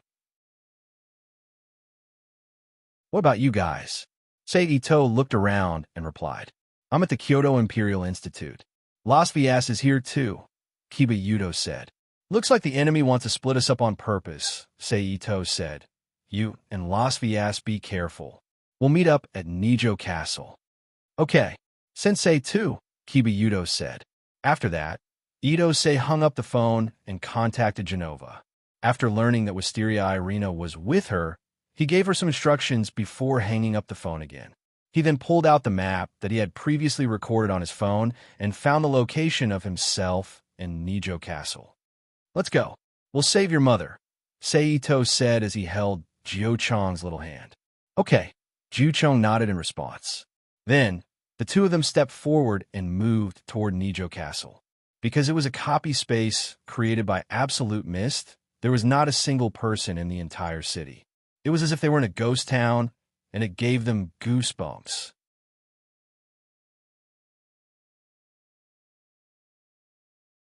Chapter 1775. As he walked, Sei Ito raised his eyebrows slightly. Swoosh! Then 3 cold beams of light slashed towards his body from the top, middle, and bottom. Ah! Kyuchu, who was shocked by this change, screamed subconsciously. Sei Ito did not do anything after that. With a muffled bang, the 3 cold beams were blocked by an invisible barrier. Come out, Sei Ito shouted. The moment he finished speaking, 2 men and 1 woman wearing the unique black uniform of the hero sect suddenly appeared in front of Sei Ito. Cannon fodder sent here to buy time? Sei Ito glanced at the 3 indifferently. Then, with a thought, 3 pitch-black rifts suddenly opened up behind the 3 attackers. They produced a powerful suction force and swallowed the 3 of them. The 3 of them screamed in horror, knowing that they would not end well. Then, the spatial rifts recovered and returned to their original appearance. Let's go, Sei Ito, who had finished off the 3 attackers, said calmly. Oh, okay, Kyuchu replied subconsciously. The 2 of them resumed their pace and continued to move toward Nijo Castle. This time, they did not encounter any obstructions on the way, allowing them to smoothly arrive in front of Nijo Castle. However, at this time, there was no one in front of the east gate of Nijo Castle apart from him and Kyuchu. Obviously, they had not arrived yet. However, the 2 of them did not have to wait for long. In about 3 to 5 minutes, Shiba Yudo, Losvaya, who was still struggling with her tumbling stomach, Genova, and Wisteria Irina arrived in front of Nijo Castle. Sorry, we're late, Shiba Yudo said. Blurg. Losvaya cooperated and made a vomiting sound. Seeing this, Ito-sei walked forward and pressed his glowing green palm on the back of Losvaya, who was hugging her waist like she was vomiting. Almost instantly, Lasvia's expression became much better. Thank you, Losvaya, who had recovered slightly, expressed her gratitude. From the looks of it, you guys were attacked too? Sei Ito smiled at Losvaya and accepted her gratitude. Then, he looked up at Shiba Yudo, Genova, and Wisteria Irina's damaged clothes and asked. Yes, Shiba Yudo confirmed. Chow Chow seems to value us, Sei Ito smiled. Creak, creak. The moment Sei Ito's voice fell, the east gate that had been closed all this time suddenly opened, revealing the path that led into the city. It seems that the other side can't wait any longer. Ito-sei chuckled as he looked up at the depths of Nijo Castle. Chow Chow, we've been underestimated, Genova said. After that, they no longer hesitated. Then stepped into the city. Chow Chow, Chow Chow Chow Chow said. Chow Chow is waiting for us in Hanmaru's imperial palace. Shiba Yudo said. They first passed through the 2 courtyards of Hanmaru, then passed through the Ore Gate that was connected to Hanmaru. The first thing that came into view was a courtyard that had been swept clean and tidy. The eaves of the old Japanese-style houses were lined up next to the courtyard, refracting the light from somewhere and illuminating the entire courtyard. You guys defeated the assassin who used Forbidden Hand? Although those guys are only low-level or mid-level divine artifact wielders among us, they were still people who used Forbidden Hand. Even so, you guys still managed to win. It's really amazing. At that moment, a familiar voice sounded in the courtyard. It was Cao Cao's voice. Then, dozens of members of the heroes' sect appeared on top of the surrounding eaves, looking down at Sei Ito and the others in the courtyard. Mother! Immediately after, Karachong's voice sounded. Sei Ito followed Karachong's gaze and looked over. Not far from where Cao Cao was, an adult version of Karachong's figure came into view. It was the target of this operation, Kyubi Yuzaka. At that moment, she was standing there pretty. Her face was expressionless and her eyes were empty. She looked like she was being controlled. Mother, I'm Karachong. Please wake up. Karachong called out loudly. However, no matter how she called out, Yuzaka did not respond. She stood there like a dead object. You guys are too despicable. What did you do to Mother? Karachong turned around and glared at Cao Cao and the others, questioning them loudly. Didn't I tell you? We hope that your mother can help us with some experiments during this period of time, little princess. Cao Cao replied. Having said that, Cao Cao suddenly placed the spear on his shoulder on the ground and knocked the end of it on the ground. Dong! Woo! Woo! Ah! In an instant, the expressionless Yuzaka's expression became distorted, and he let out a painful cry. At the same time, Yuzaka's body shape began to change. Her 9 furry tails quickly expanded. Not long after, she turned into a huge 9-tailed golden fox that was over 10 meters tall. She let out a beast-like roar. Cao Cao, what do you want to do with her? Seito asked calmly. The existence of Kyoto itself is a large-scale spell generator that is surrounded by powerful energy channels. The place that is called a famous place is the Node of Power. It is rich in spiritual power, magical power, and magical power. This is because the ancient Onmyoges who created this city wanted to turn the city itself into a huge power. Well, it's also because of this that all kinds of existences are attracted to this place. Cao Cao explained as he tapped his shoulder with a spear. This suspected space exists between the dimensional crevice that is infinitely close to Kyoto, but also infinitely far away. The energy channels also flow here. The 9-tailed fox is the highest existence among the monsters. It is called the Dragon King level. In addition, Kyoto and the 9-tailed fox are inextricably linked. Therefore, the plan here is meaningful. At this point, Cao Cao let out a long sigh before continuing. Use the power of Kyoto and the 9-tailed fox to summon the true Crimson Dragon God in this space. Originally, it would be easier to summon multiple Dragon Kings. However, if you forcefully take away multiple Dragon Kings, even gods and Buddhas can't do it. Therefore, I'm going to use the power of Kyoto and the 9-tailed fox instead. Don't tell me you're going to use the true Crimson Dragon God as a target. Seito sneered. It's our boss. I felt that it was a hindrance and wanted to return to its hometown. However, it seems to be very troublesome. Cao Cao explained. As someone who understood the original author and had been a nanny for so long, Seito knew who the boss that Cao Cao was talking about was. It was the dragon god Orpheus with the title of Infinity. What do you plan to do after summoning the true Crimson Dragon God? Lothwise, who felt much better after Ito's treatment, asked. Well, I haven't thought about it yet. In short, I'll capture it first and then think about what to do with it. There are still a lot of unknowns about its state of existence. Just by investigating it, I've gained a lot.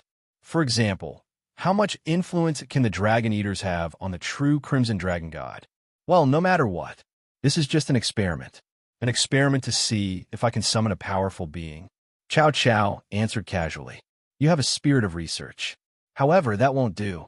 Your experimental subject is the target of our rescue. I'm afraid you won't be able to do as you wish, Ito said softly. As soon as he finished speaking, Genova immediately took out the new Dilindar and pointed it at Chow Chow. In an instant, a large amount of holy spiritual energy began to gush out from the scabbard and cover the entire blade, forming a spiritual light blade that seemed to have materialized. It emitted a powerful spiritual energy that made one's skin tighten. Although I don't understand, I know that your thoughts will bring danger to us and the people around us. Therefore, it's best to annihilate all of you here. Genova continued. I also agree with Genova's opinion. Kiba Yudo nodded in agreement. Me too. Wisteria Irina followed suit. Then, without waiting for the others to react, the new Dilindar in Genova's hand, which had already become ridiculously large due to the spiritual light blade, increased its spiritual aura once again, causing the blade to suddenly grow to about 15 meters long. A large amount of spiritual energy gushed out and slashed at Chow Chow and the others like a giant tree. Preemptive strike. Eat my sword. Boom! There was a loud rumble, and the strong impact of spiritual energy destroyed and blew away everything in the surroundings. It was like a hurricane and a tsunami spreading in all directions. Then the ground cracked and split into two halves. The huge vibration forced Qiuchong, who was unable to defend himself, to sit on the ground. It was truly a devastating blow. Phew! After the attack ended, Genova let out a long sigh. He raised his hand to wipe away the sweat that had appeared on his forehead. He looked as if he had finally completed his work. As expected, it's necessary to do it during the opening ceremony, Genova said. Then he stared ahead. Voila! At that moment, there was a commotion. Multiple members of the hero sect emerged from the rubble that had been pushed aside. Moreover, looking at their undamaged appearance, it was obvious that they had not suffered any damage. Absolute mist, Ito said as he watched the mist gradually dissipate from the members of the hero sect. Not bad. Chow Chow's tone was filled with joy as he said, this attack is already comparable to the backbone of the superior devil. No, it's comparable to the highest level of the superior devil's dependents.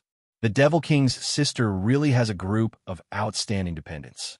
If they officially participate in the raiding game, they will be able to enter the double digits in a short period of time. Within 10 years, they will be ranked at the top, right?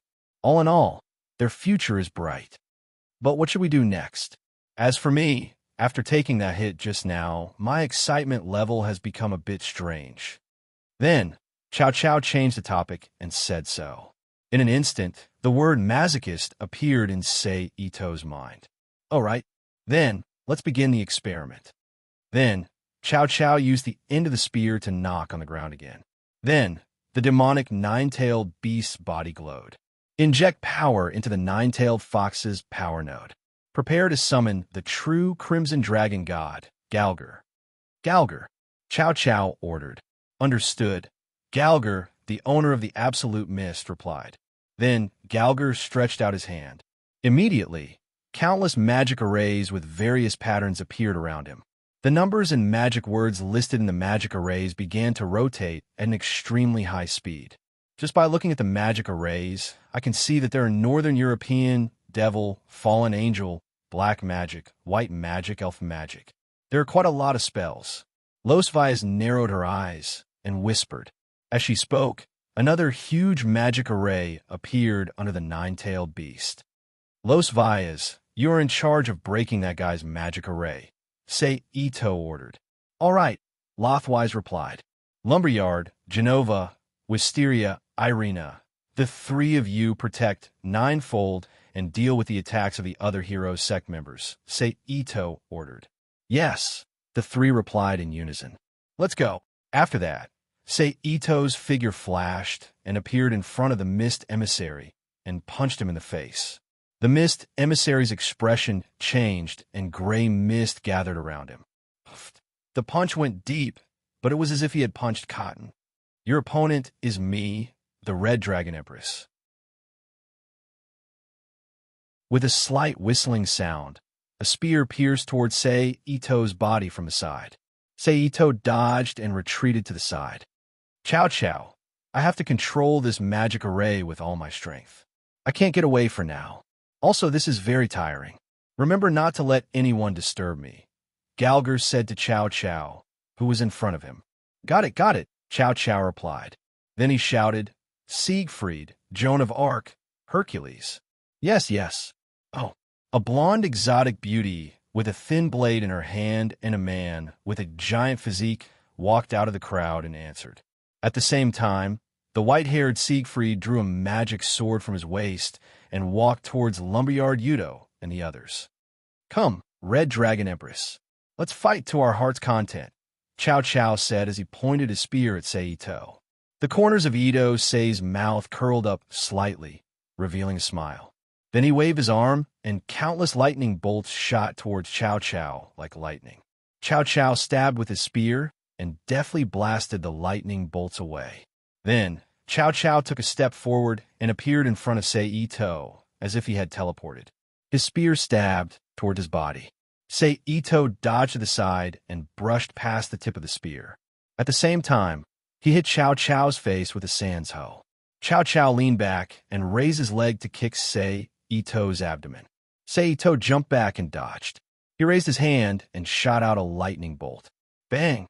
Chow Chow raised his spear and blocked the lightning bolt's path, blocking the attack.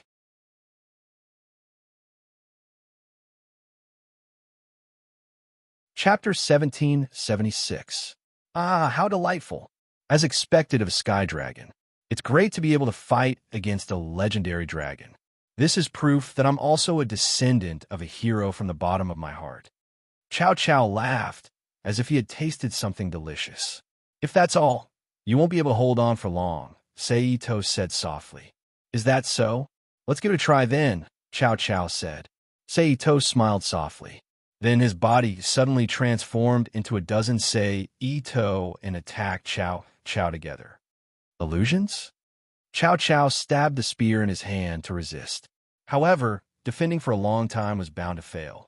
Just as Chow Chow used a stab to miss, an Ito Sei figure suddenly appeared behind him and kicked him in the back. Bang! Chow Chow shot out like a cannonball amidst the violent, muffled sound. Boom! He flew for more than 10 meters before he fell heavily to the ground. Then, Seito's figure flashed and appeared above Chow Chow. He pointed his finger downward.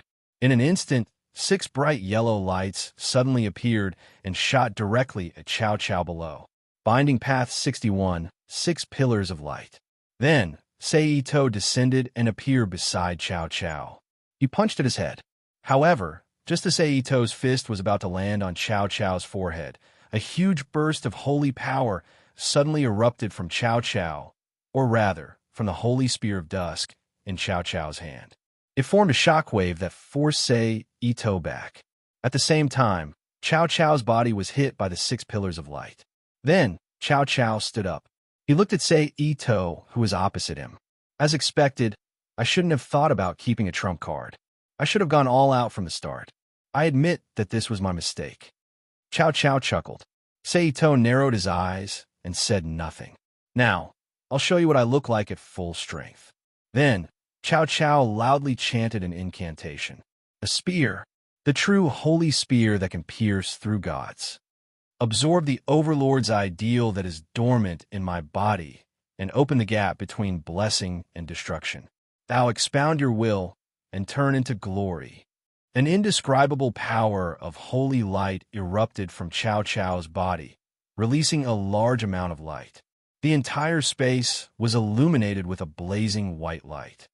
Chow Chow, Siegfried, who was fighting against Kibiyudo and Genova, turned his head to look at Chow Chow. He squinted his eyes and shouted. Similar to him, Kimiriyudu and Genova also stopped their attacks and shifted their gazes to a spot not far away. Ha ha ha, did Chow Chow erupt? The Red Dragon Empress is bound to lose. Hercules laughed as he destroyed Lasvia's spell with a single punch. Lafiasher said nothing. However, his heart sank slightly. It's time to speed up. Jean smiled as she dodged an attack from the angeli-eyed Wisteria Irina. What is that? The attack missed. Wisteria Irina, who was hovering in the air again, looked at the place where the holy light erupted and exclaimed in shock. That's the forbidden move of Cao Cao's divine destruction tool, the Holy Spear of Dusk. Jean explained. Forbidden move, the Holy King of the Eternal Night's Hui Spear. Cao Cao's voice sounded from within the light. Then the light dispersed. Cao Cao was revealed once again. At this moment, a round wheel emitting holy light appeared behind Cao Cao's back, and 7 bowling ball-sized spheres floated around him. They emitted a pure white light. This is the forbidden move of my Holy Spear of Dusk, the Holy King of the Eternal Night's Hui Spear. Although it's not complete yet. Cao Cao smiled. That's not right. The information I received indicated that the forbidden move of the Holy Spear of Dusk should be the true dark white Holy Spear, not the Holy King of the Eternal Night's Hui Spear, Sei Ito said with squinted eyes. That's right, because this is a subspecies forbidden move that I developed. Cao Cao smiled. The Holy King of the Eternal Night's Hui Spear. Looking at the name, you seem to think of yourself as the Holy King of Luanzhuan, Sei Ito said with a fleeting tone. Cao Cao smiled and did not deny it. Okay, let's start the battle again. Cao Cao said. First, scholars bow. As soon as he finished speaking, one of the 7 spheres floating around Cao suddenly trembled slightly, and then quickly expanded like flowing water. Almost in the blink of an eye, it transformed into a new Cao. Obviously, the so-called Scholar's Bow's ability was to create doppelgangers. Then ma bow, Cao said again. In the next moment, the 2 Caos disappeared together, and in the next second, appeared on Sei Ito's left and right, and launched an attack on him together. Sei Ito flashed and disappeared between the 2. Ma bow. But in the next moment, Sei Ito, who had just appeared, was suddenly enveloped by a force, as if he had used teleportation to teleport in front of Cao. The spear that had been waiting there immediately pierced Sei Ito's abdomen, who was unable to defend himself in time. The power of space, Sei Ito said faintly. At the same time, his abdomen, which had been pierced by the Holy Spear of Dusk, began to turn into wood. Ma Bao can shift the position of any opponent in the field. Of course, it can also be used on myself like just now. Cao smiled. Very good, Sei Ito said faintly. In the next moment, a mysterious wave of energy spread out from Sei Ito's body, and in the blink of an eye, it enveloped an area of dozens of meters, forming a barrier that enveloped both him and Cao. Then, a magic circle appeared under Cao's feet, and 4 bracelet-like rings as thick as a palm were wrapped around his 4 limbs and wrists, confining him in the air with his arms and legs spread out. Seeing this, the other Cao's expression changed, and he shouted, Generalissimo. In the next moment, a round ball rushed toward Sei Ito like a meteor. Sei Ito's mind moved, and a magic barrier was erected beside him. Boom! In the next second, a loud explosion erupted, and Sei Ito's body, which was damaged in many places, was sent flying like a cannonball. Generalissimo could release extremely destructive and impactful spherical attacks. Then, the round ball appeared again and continued to rush towards Sei Ito. In the air, Sei Ito forcibly stopped his body, and with a wave of his hand, he created a black hole in front of him and swallowed the round ball that Generalissimo shot out. Then, Sei Ito's figure flashed, and he appeared beside the clone formed by Generalissimo. His hand was like a knife, and he slashed across Cao's neck. In the blink of an eye, a large head was sent flying into the sky. However, it quickly exploded into a ball of light and reformed into a round ball that floated next to Cao, who had used the power of holy light to break the imprisonment spell and regained his freedom. However, compared to before, the color and brightness of the ball had clearly dimmed. Sei Ito turned around and looked at Cao, who was not far away. Without saying a word, he summoned a large number of magic formations with his mind. Hundreds of magic formations, which densely covered almost half of the barrier, immediately appeared in the air, and surrounded Chow Chow like a circle. Then, the magic light bloomed, and Chow Chow was attacked. However, at this moment, Chow Chow called out the name of a new treasure, jewelry. Almost as soon as he finished speaking, a large vortex suddenly appeared around Chow Chow, and like a black hole, it swallowed all the magic attacks that were shot toward him. Jewelry. It has the ability to receive the attacks absorbed and transfer them to others. This attack is very strong, and if I take it head-on, I will definitely die. However, as long as I have this received technique, Chow Chow stated. The so-called deflection was a term used in karate. It meant to deflect the enemy's attack.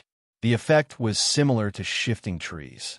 As soon as he finished speaking, the vortex around Chow Chow quickly disappeared, but in front of Seito, a new vortex suddenly appeared.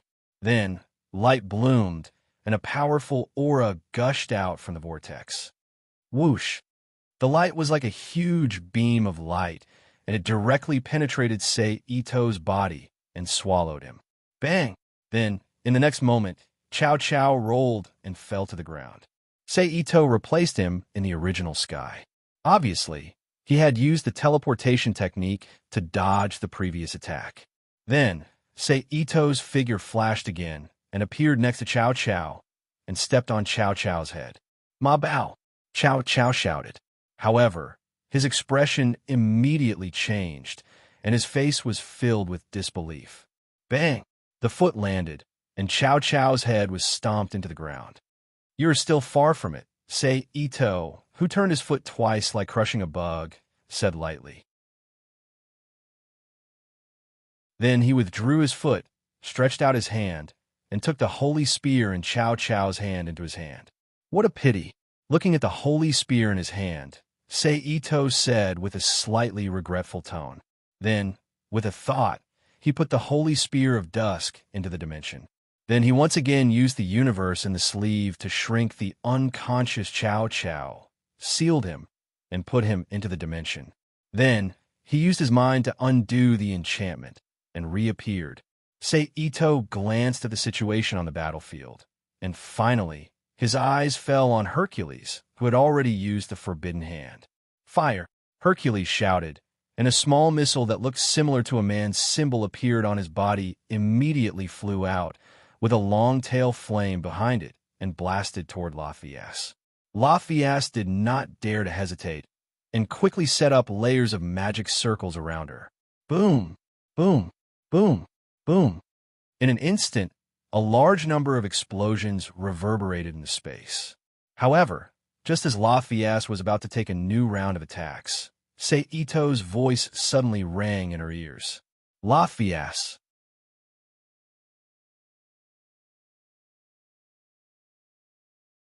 Chapter 1777. Author's note. Same old question.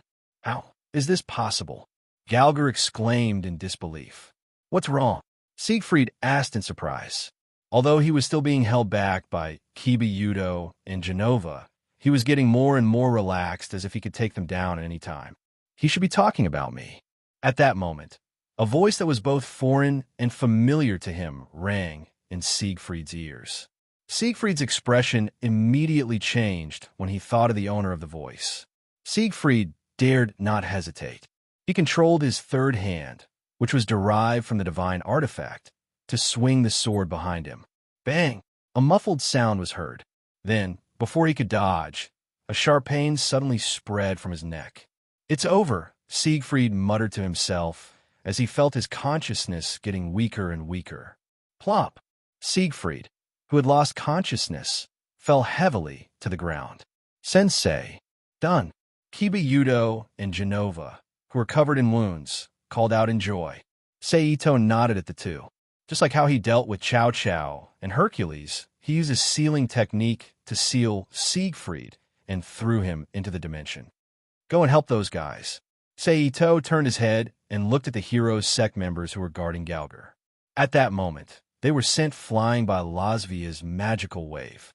Okay, Kiba and Genova replied in unison.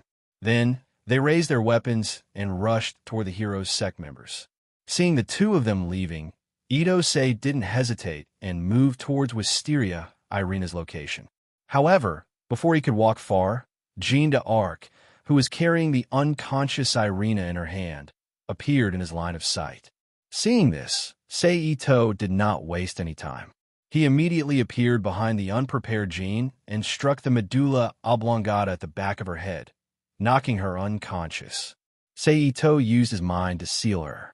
Then, he picked up Irina's body and walked back to Jiuchong, whose face was filled with anxiety. 9 layers. Please take care of her, Sei-Ito said to Qiuchong. Okay. Jiuchong hurriedly agreed. Don't worry, we will definitely save your mother. Sei-Ito rubbed Jiuchong's head and smiled. Yes. Jiuchong's face was slightly red as she nodded heavily. Her face was filled with conviction. Sei-Ito smiled and stood up. He turned to look at George. Then, he disappeared from where he stood and reappeared in front of Galgar in the next second, throwing a punch at him. Pooh! Once again, the gray fog appeared and blocked his attack. At this moment, Sei-Ito chuckled, and an obscure energy suddenly appeared on his fist. Then, like a sharp knife, his fist pierced through the gray mist and smashed into Galgar's face. Bang! Galgar's body was immediately sent flying.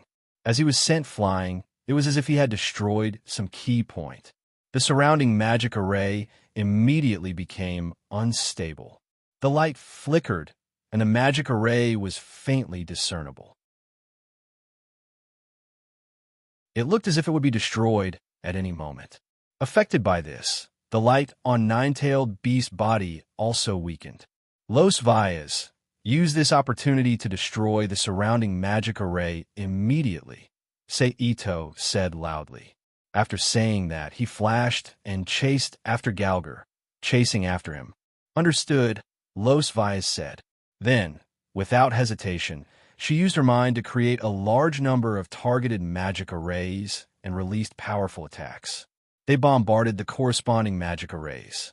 Boom, boom, boom, boom. Amidst a series of explosions, the magic arrays exploded one after another, disappearing into the void.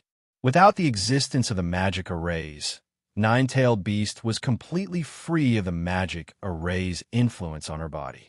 She fell heavily to the ground, but she still maintained her beast form and did not return to her human form. Plop! Mother! Seeing this, Yuzo could no longer hold back and ran to Nine-Tailed Beast. She cried loudly, "Mother! Mother!" However, just like when she was in her human form, her eyes were still empty, and she did not respond to Yuzo. Everyone, get ready. It's time to go back. It was Sei-Ito's voice. Then, the void changed, and everyone appeared in the courtyard of Nijo Castle's Motomaru. Fortunately, Nijo Castle and Motomaru were now tourist attractions. At this time, there were no tourists, so there was no need to worry about Nine-Tailed Beast's huge appearance being seen by others. Otherwise, although it would not be very troublesome, it would still take a lot of effort to cover it up. Shibuya, contact a Satchel. Sei-Ito walked to Nine-Tailed Beast's side, looked at the puppet-like Nine-Tailed Beast, and turned to Shibuya Yudo. Okay, Shibuya Yudo agreed. Then, he took out his phone from his pocket, opened his Satchel's contact information, and contacted him. 2 minutes later, a Satchel landed in the courtyard with a gust of wind. Well done. Seeing Nine-Tailed Beast's huge body, a Satchel praised with a smile. Where are Chow Chow and the people from the hero's sect? A Satchel turned to look at Shibuya Yudo and the others and asked. Shibuya Yudo turned to look at Sei-Ito. Then, a Satchel's gaze fell on Sei-Ito. Chow Chow is in my hands. As for the others, they're over there, Sei-Ito said lightly. You caught Chow Chow? A Satchel was stunned. Yes. Sei-Ito nodded and admitted. A Satchel took a deep look at Ito-sei, then turned to look at the other side. Then, dozens of men and women in Heroes Sect uniforms who had fainted on the ground came into his sight. A Satchel retracted his gaze, looked at Sei-Ito and the others, and opened his mouth. But just as he was about to speak, 2 powerful auras suddenly descended. Everyone immediately looked up at the sky when they sensed the auras. Then, with a flash of light, a skinny man who looked like a 7- or 8-year-old child and looked a little ugly, like an ape. He carried a long staff on his shoulder, wore a pair of sunglasses on his face, and had a cigarette dangling from his mouth. He looked like a thug, and a white oriental dragon appeared in the field. Your reinforcements came a little late. A Satchel smiled when he saw them. I came as fast as I could. I can only say that the young people did well this time, the ape-like guy said casually. While speaking, the ape's gaze swept across everyone, including Seito. And Seito clearly felt that the ape's gaze lingered on him for a moment longer. In the end, the ape said nothing and turned to look at Nine-Tailed Beast. She's been invaded by evil aura, the ape said. Please save my mother. Hearing the ape's words, Jiucheng, who came back to his senses, quickly begged. That's why I'm here. It's just that the evil aura's invasion is very strong. Although we can use immortal arts to eliminate the evil aura, it will take a lot of time, the ape said. It's okay, as long as we can save my mother, Jiucheng said firmly. I understand, the ape said. This is not a place for treatment. Let's leave first. The ape looked around and said again. I'll contact Serafil and the others, a Satchel said, then took out his phone and walked to the side to contact others. You're the current Crimson Dragon Emperor? At that moment, the ape's gaze fell on Seito again, as if he could see through everything, and asked. Yes, Seito nodded and admitted. At that moment, he already knew who this monkey-like guy with a terrifying aura hidden in his body was. If he was not mistaken, this guy was this world's first-generation Sun Wukong, the legendary monkey. However, this image more or less gave Seito a headache. Although it was said that he was a monkey in the legends, it could not be counted as a little monkey like a golden monkey, right? At the very least, he was at the level of an orangutan. At the very least, the original form of Sun Wukong in India was very tall like a mountain.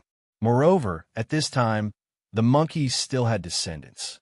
With such an appearance, what kind of woman would fancy him and give birth to an adult that was close to a handsome man like the beautiful monkey? Was she blind? Please save my mother.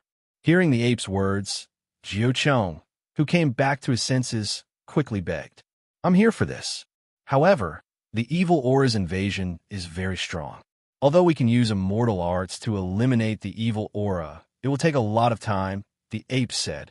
It's okay, as long as we can save my mother, Jiucheng said firmly. I understand, the ape said. This is not a place for treatment. Let's leave first. The ape looked around and said again. I'll contact Serafil and the others, a Satchel said, then took out his phone and walked to the side to contact others. You're this generation's Red Dragon Emperor? At this time, the ape's gaze fell on Seito again, as if he could see through everything, and asked. Yes, Seito nodded and admitted. At this time, he already knew who this guy who looked like a monkey and had a terrifying aura hidden in his body was. If he was not mistaken, this guy was this world's first-generation Sun Wukong, the legendary monkey. However, this image more or less gave Seito a headache.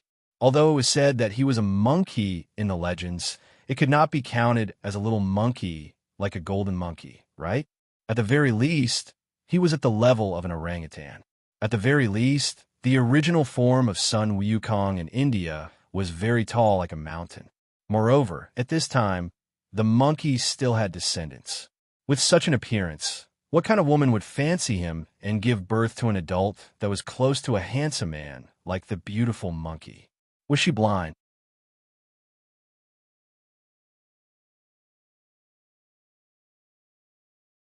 Chapter 1778. P.S. Thank you to Nick Finney and Shirley for their precious monthly votes. Thank you to Insta-Killing Potato for his tip. With the complete annihilation of the hero's sect, the rest of the trip naturally returned to normal. There were no more attacks. During this period, Seito, who had completed the extraction of the divine artifact, also handed over the 5 elite members of the hero's sect, Chow Chow, George, Hercules, Joan of Arc, and Siegfried, to Aesashurs and Sarah for them to handle the follow-up work. Just like that, time passed in a blink of an eye, and it was the end of the trip. The group arrived at Kyoto Station's Shinkansen platform. Along with them were Kyuchong and the recently recovered Yasaka, who came to send them off. Red Dragon Empress. Q-Chong held Yasaka's hand and called out softly. Just call me Chung. Seito smiled. Chungyu, will you still come to Kyoto? Q-Chong blushed slightly and asked shyly in a soft voice. Probably. Seito smiled. At that moment, the reminder bell that the train was about to depart echoed on the platform. You must come. Q-Chong will always be waiting for you. Q-Chong quickly said. Okay. Seito nodded slightly and agreed. Lord Ace assures, Red Dragon Empress, devils, angels, and fallen angels, I'm really sorry. I want to thank you. I'm going to talk to Lord Leviathan and the victorious Fighting Buddha. I've always hoped that everyone can turn the situation around and strengthen cooperation. We can't let Kyoto fall into terror because of those guys. Yasaka said after Q-Chong finished speaking. Then I'll leave it to you, Admiral. Ace Assures reached out and shook Yasaka's hand as he said with a smile. Hello, let's go back first. Yasaka, Uncle Monkey, and I will enjoy the interesting Kyoto together. Before the two of them separated their hands, Seraph also put her hand on his and said in her unique, cute way. Looking at her, she seemed to be very happy. Then, the few of them said a few simple words and separated. They boarded the Shinkansen. Thank you, Chung, and everyone. We'll meet again. Jio-chung waved his arms as he stood on the platform. Pucci. The car doors closed, completely separating Seito and the others, who were standing in the corridor, from the outside world. Then, the train started and headed back to the city. Phew! After an unknown amount of time, Zhengye's eyes, which had been empty all this time, moved slightly. Dazzling divine light was condensed. How do you feel? Seito asked with concern. Mayo blinked her eyes. A hint of doubt flashed in his eyes. Then, he covered his forehead with his hand and groaned. With a bitter smile, he said, Not good. I almost forgot who I am. Looks like there's a lot of information stored in the quintessence, Seito said with a smile. Emichum, Zhengye replied softly as he rubbed his forehead with his palm. Since you're fine. Let's leave this place and do our best to complete the final fusion, Seito said. Zhengye nodded and agreed. Then he tossed the weapon in his hand back to Seito. However, Seito didn't reach out to take the weapon. Instead, he let it hover in midair. Zhengye looked at Seito with a puzzled expression. You can keep this weapon in the future. It'll save you the trouble of not having a suitable weapon, Seito said with a smile. All right. Zhengye thought about it and agreed. It's called the Grass Razor. It's a divine artifact that I plundered from another world. It's perfect for you to use, Seito explained. The Grass Razor? Zhengye exclaimed in shock. Amechim, the Grass Razor. Seito nodded in confirmation. After seeing Seito nod in confirmation, Zhengye suddenly didn't feel as shocked as before. Attach your mental power to it and leave your mark. That way, it will be able to integrate with you, Seito reminded him. Zhengye nodded slightly and released his mental power, which surged toward the Grass Razor, hovering in midair. The next moment, Kusanagi, which was like an energy body, suddenly lit up, blooming with a powerful aura and flames. It then turned into a stream of flames and shot toward Zhengye like an arrow. Zhengye subconsciously dodged, and it strangely disappeared into her chest. Let's go, Seito said with a chuckle. Then his figure flashed and disappeared from Zhengye's spiritual space. Behind him, Zhengye took a look at the bright spiritual space.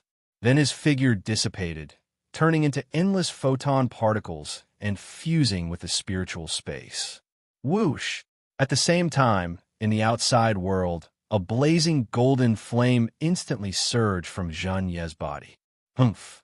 Hurt by the high temperature of this flame, Ito Sei, whose body was immediately scorched, let out a muffled groan subconsciously. Hearing the muffled groan, Zhengye opened her eyes and looked at Seito in front of her. Let me go, I can do it myself. Looking at Seito, who had burn marks on his face and was frowning as he endured the pain, Zhengye quickly spoke. As her lips opened and closed, another golden flame uncontrollably sprayed out of her mouth. burning towards Seito. Seito quickly tilted his head and dodged the flame. However, his ears, which were closest to the flame, were tingling with pain. Don't talk nonsense. Quickly concentrate on operating your energy and completing the final transformation of your body, Seito shouted in a low voice. After saying that, he kissed Zhonya's lips again without allowing her to explain. At the same time, in order to reduce the damage caused by the sun fire burning on Zhonya's body, Seito also silently activated the sun authority of the Eastern Sun God, Mitra, which he had obtained from Perseus. Almost instantly, the flames on Zhonya's body could no longer cause any harm to him. Instead, they fused together like milk and water. Through the channels connecting the two of them, the flames began to move through their bodies. Under the influence of this sun fire, which was full of transformation power, not only was Seito's body strengthened, but even the sun authority in his body was fused with Seito's body on a deeper level. After an unknown amount of time, the flames outside Zhonya's body gradually disappeared into her body. A faint golden fluorescent light appeared on her body. Under the contrast of the dust in the air, Zhonyi looked like a divine being that had descended to the mortal world. I need to go into seclusion. After a while, Zhonyi opened her eyes and looked at Seito in front of her with her faintly glowing golden pupils. Just here, Seito said. Okay. Then, Zhonyi and Seito separated, turned around, and walked into another room naked. Rubik's Cube, how long has it been this time?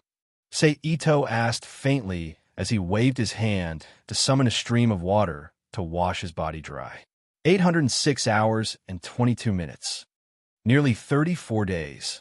Seito narrowed his eyes as he waved his hand to summon a flame to evaporate the water ball. It's time to go back to the main world and take a look. Thinking of this, Seito waved his hand to take a clean set of clothes and put them on. He then used his mind to create a shadow clone. The shadow clone nodded at Seito, activated the dimensional transfer magic array, and disappeared from the Rubik's Cube world. After waiting for more than 10 minutes, the shadow clone did not return. TSK, it seems that I can't cure that curse without using some of my world's power, Seito said softly. His figure flashed. He left the Rubik's Cube world.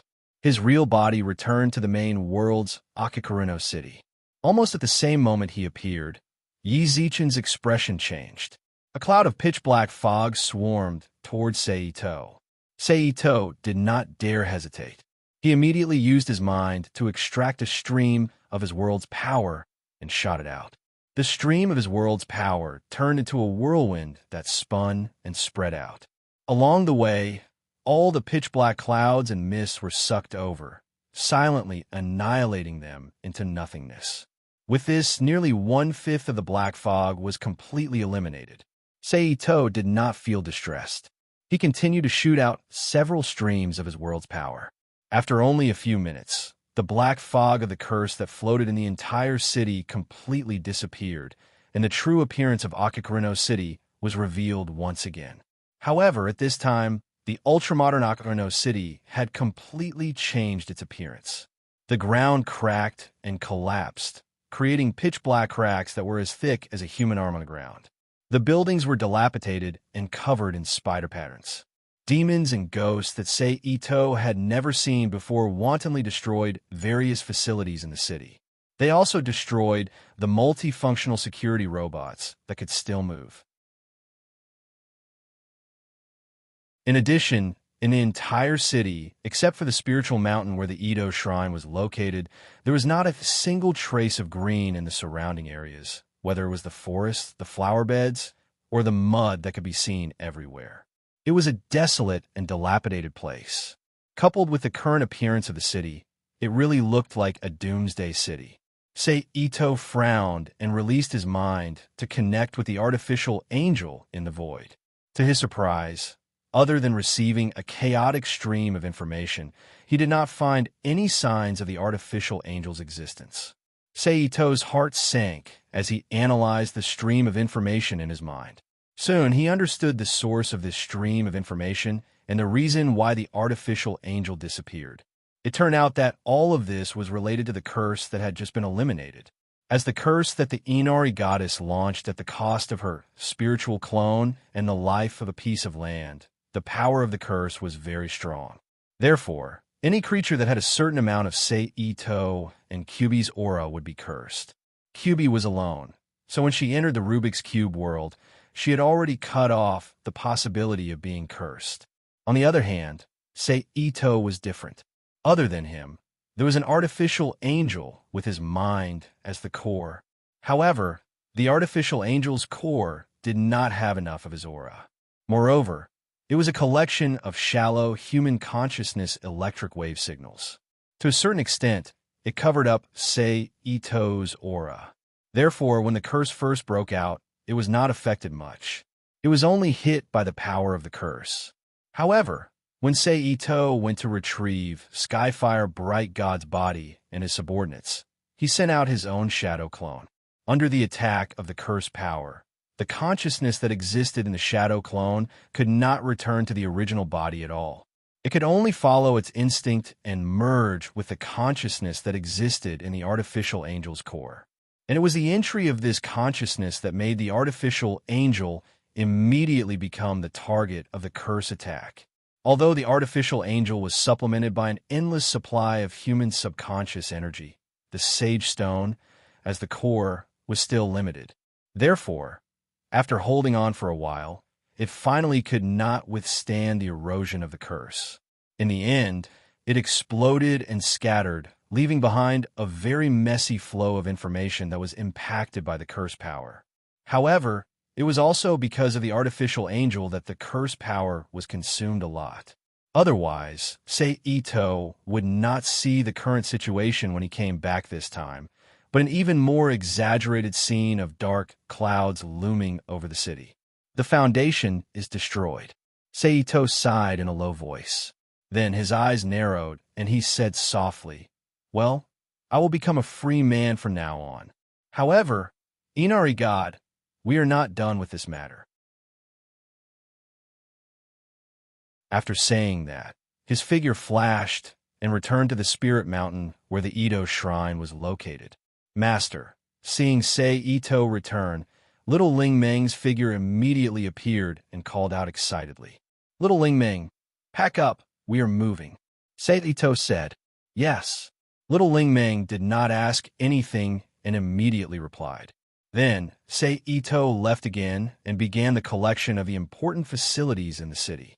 Under Sei-Ito's work, in less than 10 minutes, the remaining multifunctional robots in the city, the wreckage of the multifunctional security robots that had been damaged, as well as the Magic Tower, the Marshall Pavilion, the Science and Technology Tower, various laser weapons, small rainbow light cannons, and all kinds of items that were far beyond the current era, were all collected into the Rubik's Cube world, leaving only the dilapidated Akakarino city. Then, Sei-Ito reappeared in the sky above the Ito shrine and opened the Rubik's Cube world.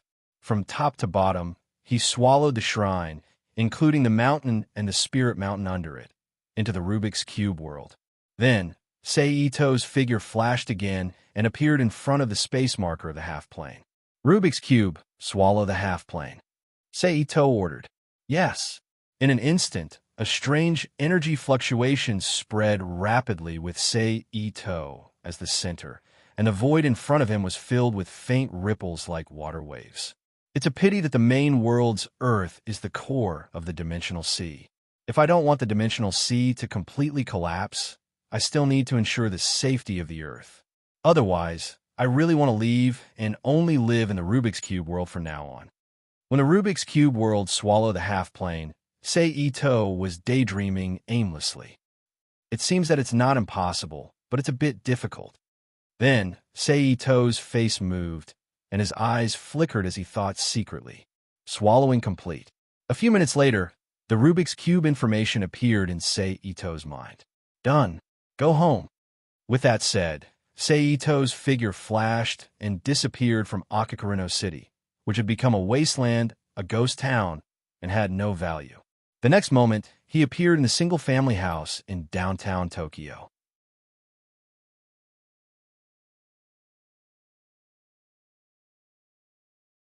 Chapter 1779.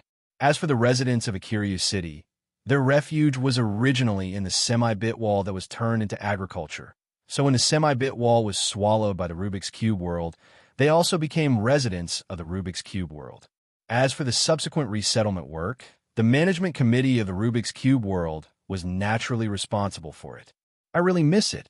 Looking at the familiar environment in front of him, Seito couldn't help but sigh. In any case, this apartment was his first home after coming to this world, followed by the shrine, where he lived for a long time. So in a sense, this apartment was more nostalgic than the shrine. Then, Seito waved his arm and created a whirlwind that blew to each house. The thick dust floating in the house was rolled up, condensed into a gray ball, and flew out of the apartment through the window. Then, Seito summoned water again and cleaned the room a second time. Under the scouring of these two forces, the entire room became clean and tidy in less than 3 minutes. Seito took off his shoes and went back to his room to rest. After a good night's sleep, the next day arrived peacefully. After a simple cultivation, washing, and eating, Seito sat on the sofa and lowered his head to ponder. To ensure the safety of the Earth, the aliens staying in the Earth's orbit, the Mars ring belt, and the Jupiter ring belt must be eliminated first. Their planet-destroying weapons are too powerful, and the Earth can be destroyed with a little carelessness. This can be achieved with the current technology in my hands. At most, there may be more casualties during wartime. But the key is, how can I guarantee that those aliens won't come again? Should I count on the Pan-Dimensional Universe Council? The name of this organization popped up in Seito's mind, but he immediately shook his head and rejected it. Forget it. It would be more effective to rely on oneself than to rely on the illusory forces. What else can I do? Seito frowned slightly and continued to ponder. Right, I wonder if the Akasha system can do this. Very quickly, Seito's eyes lit up as he recalled the Akasha system inside the unique space that was guarded by the people of the Hermit Order. It seems that in the short term, I want to go to Mount Zimalaya again and go to that special space, Seito said softly to himself. But before that, I need to go to another world and stay there for a while. I need to use the time difference to create enough space battleships. Thinking of this, Seito couldn't help but start thinking about which world to go to. After a while, Seito came to a decision. However, there were some things that had to be confirmed in advance. Only then would it be easier to decide which world to head to. With a flash, he entered the Rubik's Cube world and appeared in a factory. Sir. The person in charge of the factory, a slightly plump middle-aged man, hurriedly stood up and greeted him. If you work at full capacity, how long would it take to create an Archangel-class battleship? Seito went straight to the point and asked. About 3 to 4 months. The middle-aged man silently calculated the production capacity of his factory and answered. In other words, you can only create 3 battleships a year? Seito frowned. That is correct. The middle-aged man confirmed.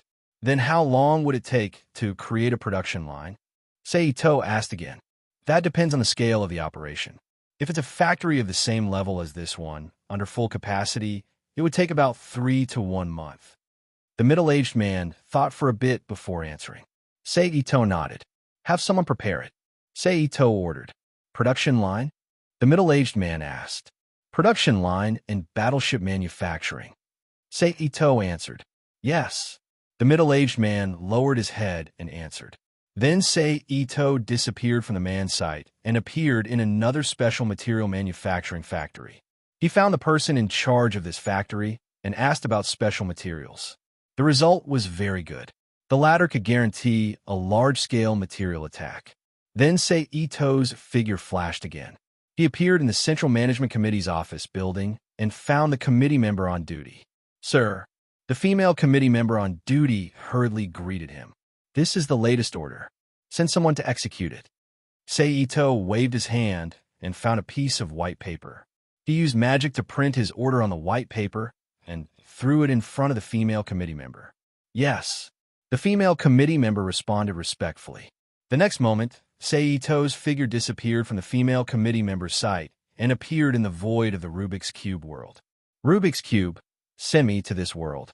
Seito recalled the information of the world he wanted to go to in his mind.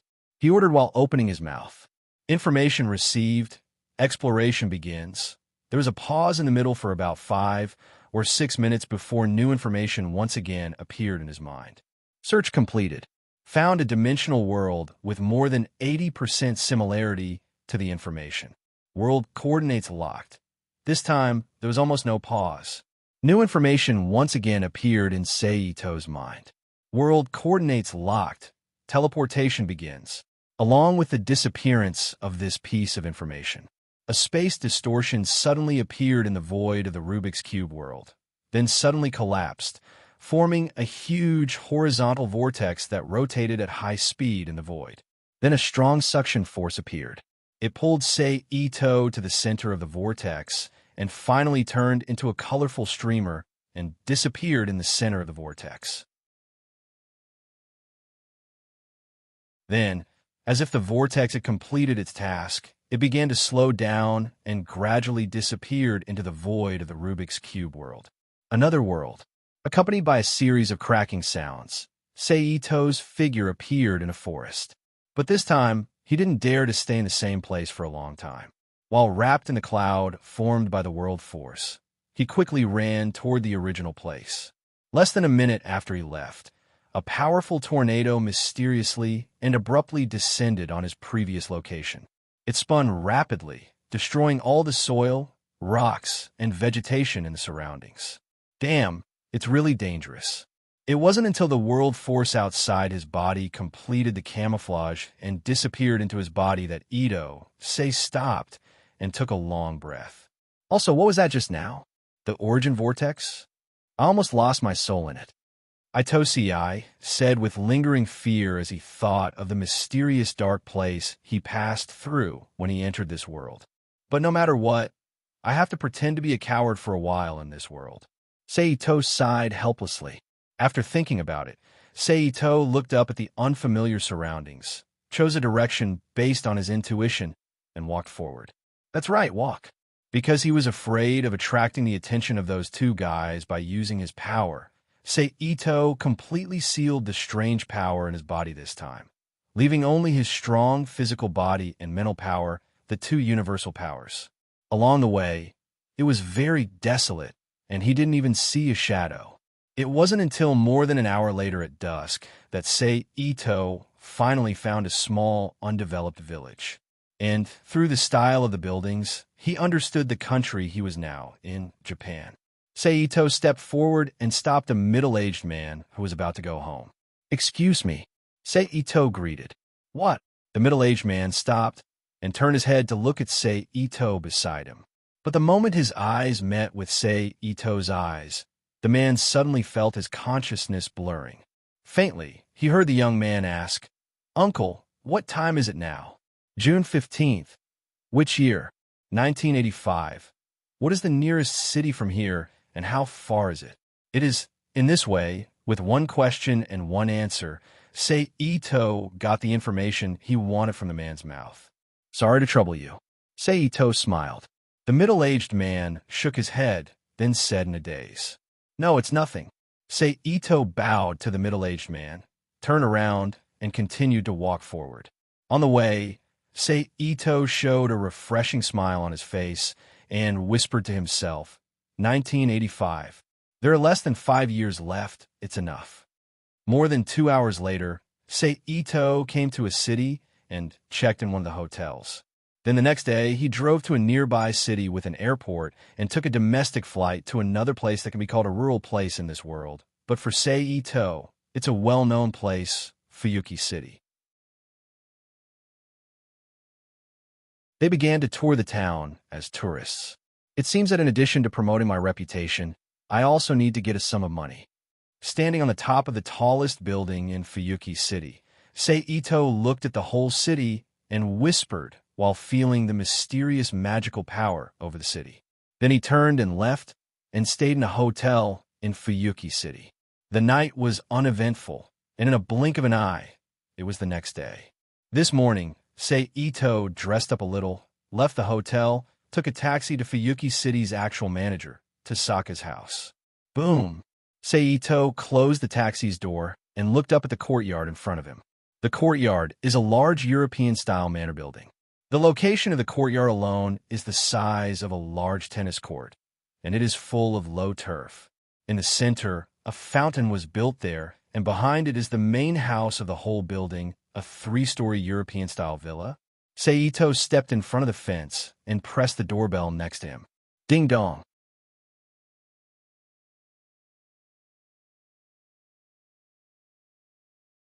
Chapter 1780. P.S. Same old reason, first pass, then change, creak. The door opened, and a maid walked out of the villa. Hello, you are. The maid came to the gate and asked Seito through the fence. Hello, I am Seito. I would like to meet Mr. Tashimi. Seito took out a temporary business card from his pocket, attached a trace of spiritual power to the business card, and handed it to the maid. The maid took the business card and politely said, Please wait a moment. Then she turned around and returned to the villa with the business card. It wasn't until more than a minute later that she returned to the gate and opened it. Master invites you in, the maid said. Seito nodded and stepped into the courtyard. Clang. After Seito entered, the maid closed the gate. Then she quickly walked in front of Seito and led him to the villa. The two walked around the fountain in the center of the courtyard, exuding a subtle magic aura, and entered the villa through the half-open door. In an instant, a spacious hall came into Seito's view. The hall was very large, more than 200 square meters. The floor was paved with smooth marble, faintly reflecting the reflection above. At the top of the hall, a crystal chandelier hung from the ceiling. Although it was not opened, it was enough to let people imagine the shining scene after it was opened. At the innermost end of the hall, a flight of stairs with a red carpet stood diagonally, connecting to the platform on the second floor. The maid led Seito up the stairs. When they came to the second floor, they finally stopped in front of a closed door. Clang, clang, clang. The maid first reached out and knocked on the door, then said, Master, Ito-san is here. Come in. In the room, a somewhat cold male voice came out. Seito knew that the owner of this voice was the target of his visit, the future tragic man, Tashimi. Clang. The maid unlocked the door and pushed the door open. Sir, please. Seito nodded. He stepped into the room. As soon as he entered the study, Seito's gaze was attracted to the man who had a strong presence in the room. He was wearing a red suit with a white shirt inside. A black tie was tied tightly around his collar, and his clothes were neat and tidy. No wrinkles at all. It gave people the impression that he was a person who paid great attention to details. His figure was a little thin. However, coupled with his rigid and strict appearance, he seemed a little tall. His eyes were bright and full of spirit, as if he could see through everything. He was sitting behind an office desk. He stared at Seito expressionlessly. Greetings, Sir Tashimi. I'm Seito, a freelance magician. Seito stopped in the middle of the spacious study room. He placed one hand on his chest and bowed slightly. State your intentions. Tashimi said coldly. It's like this. I plan to live in this city for a period of time, so I've come to visit you according to the rules. Seito straightened his body and put down his arm. He looked back at Tashimi and said, I understand. You may leave. Tashimi said, Sorry to disturb you. Seito nodded and said politely. Then, without further ado, he turned and walked to the door. Since Tashimi looked like a dead man, Seito naturally wouldn't stick his warm face to the other party's cold butt. Besides, the other party didn't have the right to be arrogant in front of him. If it wasn't to avoid some unnecessary trouble, he wouldn't even see Tashimi. As he left, Tashimi's oppressive gaze fell on Seito's back. It seemed that if he made a slight mistake, he would quickly counterattack. The magicians in this world are all perverts. Seito, with his back facing Tashimi, secretly curled his lips. Then, he reached out to open the door and flashed out of Tashimi's spacious study room. Bang! The door closed again, and they were joined together. However, Even though he left the study room, the feeling of being watched still didn't disappear from his body. Seito frowned and didn't do anything. He directly left Toshimi's house. Until he completely left Toshimi's manor, the feeling of being watched completely disappeared. And Seito, who finished the registration and notes, didn't hesitate. That afternoon, he looked for a house and moved in on the third day after coming to this world. As for the problem of money, Seito, who had spirit power, didn't lack any. After all, although he couldn't use all kinds of magic and abilities to obtain a large amount of money without any scruples, it was completely no problem to use some small hypnotism to obtain a small amount of money that was enough for him to live on. Then, Seito obediently stayed in his new home for 5 or 6 days before he stepped out of the house again. He took a taxi to the nearby airport and took a domestic flight to another city. 2 hours later, Seito arrived at another city. To the shallow society. Seito walked out of the airport and sat in a taxi parked in the airport's guest area. "Hello, I am Seito. I would like to meet Mr. Toshimi. Seito took out a temporary business card from his pocket, attached a trace of spirit power to the business card, and handed it to the maid. The maid reached out to take the business card and politely said, "Please wait a moment." Then, he turned around and returned to the villa with the business card. It wasn't until more than a minute later that he returned to the gate and opened the gate. "The master invites you in," the maid said. Seito nodded and stepped into the courtyard. Clang. After Seito entered, the maid closed the gate. Then, she quickly walked in front of Seito and led him to the villa. The two walked around the fountain in the center of the courtyard that exuded a subtle magic aura and entered the villa through the half-open door. In an instant, a spacious hall came into view of Seito. The hall was very large, more than 200 square meters. The floor was paved with smooth marble, faintly reflecting the shadows above. Then above the hall, a crystal chandelier hung. Although it wasn't opened, it was enough for people to imagine the shining scene after it was opened.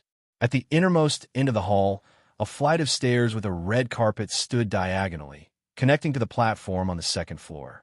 The maid led Seito up the stairs to the second floor and finally stopped in front of a closed door. Clang, clang, clang. The maid first reached out and knocked on the door, then said, "Master, Ito-san is here. Come in." In the room, a somewhat indifferent male voice came out. Seito knew that the owner of this voice was the target of his visit, the future tragic man, Toshimi in Osaka. Clang. The maid unlocked the door and pushed the door open. "Sir, please." Seito nodded and stepped into the room. As soon as he entered the study, Seito's eyes were attracted by the man in the room who exuded a strong sense of presence. He wore a red suit with a white shirt inside. The collar was tied tightly with a black tie. The clothes were neat and without wrinkles, giving people the feeling that he should be a person who pays attention to details. His figure was a bit thin, but with his rigid and strict appearance, he looked a bit tall. His eyes were bright, as if he could see through everything. He was sitting behind a desk, looking at Seito with an expressionless face. "Hello, Mr. Toshimi in Osaka. I am Seito, a freelance magician." Walking to the center of the spacious study, Seito stopped, put one hand on his chest, and slightly bowed. "State your purpose." Toshimi in Osaka said coldly. "It's like this. I plan to live in this city for a period of time, so according to rules, I came to visit you."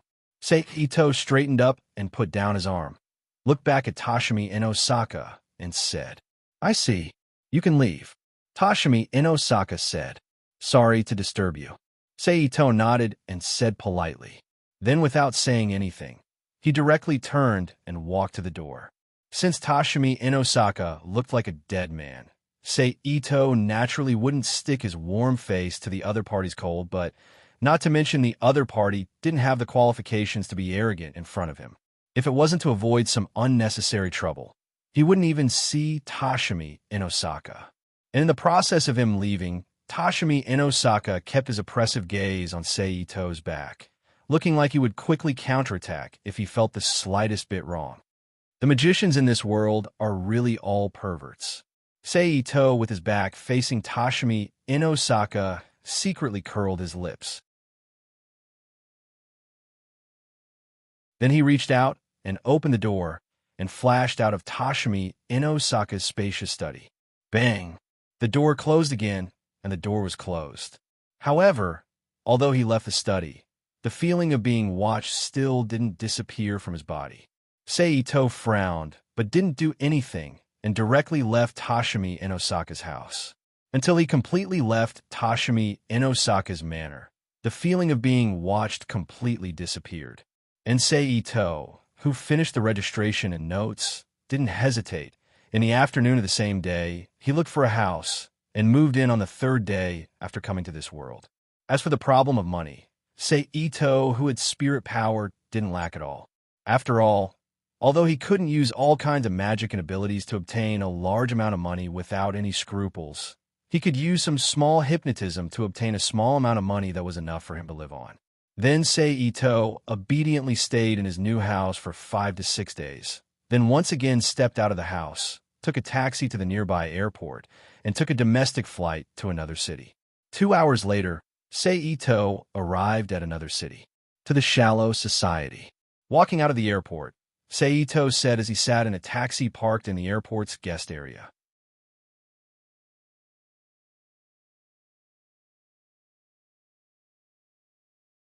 Chapter 1781. P.S. Thank you to Wang It and Zhang Xiaozhong for their precious monthly votes. Thank you to Instant Potato and NXCX for their tips. Looking at the black smoke drifting with the wind, Yasuzo Asakami's pupils immediately shrank. As a member of the Asakami family, one of the 4 great demon-repelling families, although he hadn't been in contact with the so-called mysterious world for many years, he still knew some things and completely understood who the guy in front of him was. "You're a magician?" Yasuzo Asakami raised his voice with a tense expression. Regarding magicians, Yasuzo Asakami only knew from the records that they were a group of selfish people who would do anything to achieve their goals. They could be described as monsters. As for meeting a magician in person, this was the first time he had seen one in person. Ito gently smiled. He didn't admit nor deny it. He let Yasuzo Asakami guess. Seeing this, Yasuzo Asakami took a deep breath, forced himself to calm down, and said in a deep voice, "What do you want?" 80% of the shares of the company under your name. Ito said in a low voice. "Just this?" Yasuzo Asakami was surprised. In his understanding, magicians should want all kinds of strange things, or want to use his hand to do something terrifying. He really didn't expect the other party to make a request that should be completely useless to magicians. "Just this for the time being." Ito smiled. For the time being, Yasuzo Asakami's heart sank as he muttered to himself, "Why did you choose me?" After a moment, Yasuzo Asakami's heart rose as he asked again, "Because your surname is Asakami," Ito replied in a low voice. Yasuzo Asakami's face showed a thoughtful expression. Obviously, he thought of something from Ito's answer. "I understand. I accept this cooperation." After a moment, Yasuzo Asakami reached for the information on the desk and looked at Ito sitting on the sofa. "A wise choice." Ito smiled. Yasuzo Asakami didn't say anything. He picked up the phone on his desk and contacted the relevant personnel. Then, half an hour later, Ito who had an additional share agreement in his hand, happily left the Asakami Society. The next step is to earn fame in this world, Ito thought to himself as he walked along a relatively sparsely populated road. A few days later, Ito appeared in London. The sun shone brightly in London in July, and the air was refreshing. Ito followed behind a man. He gradually walked away from the crowd. Finally, they entered a remote alley. Swish! As soon as Ito turned into the alleyway, several magic bullets were fired at him. Ito tapped the ground with his feet and pulled backward.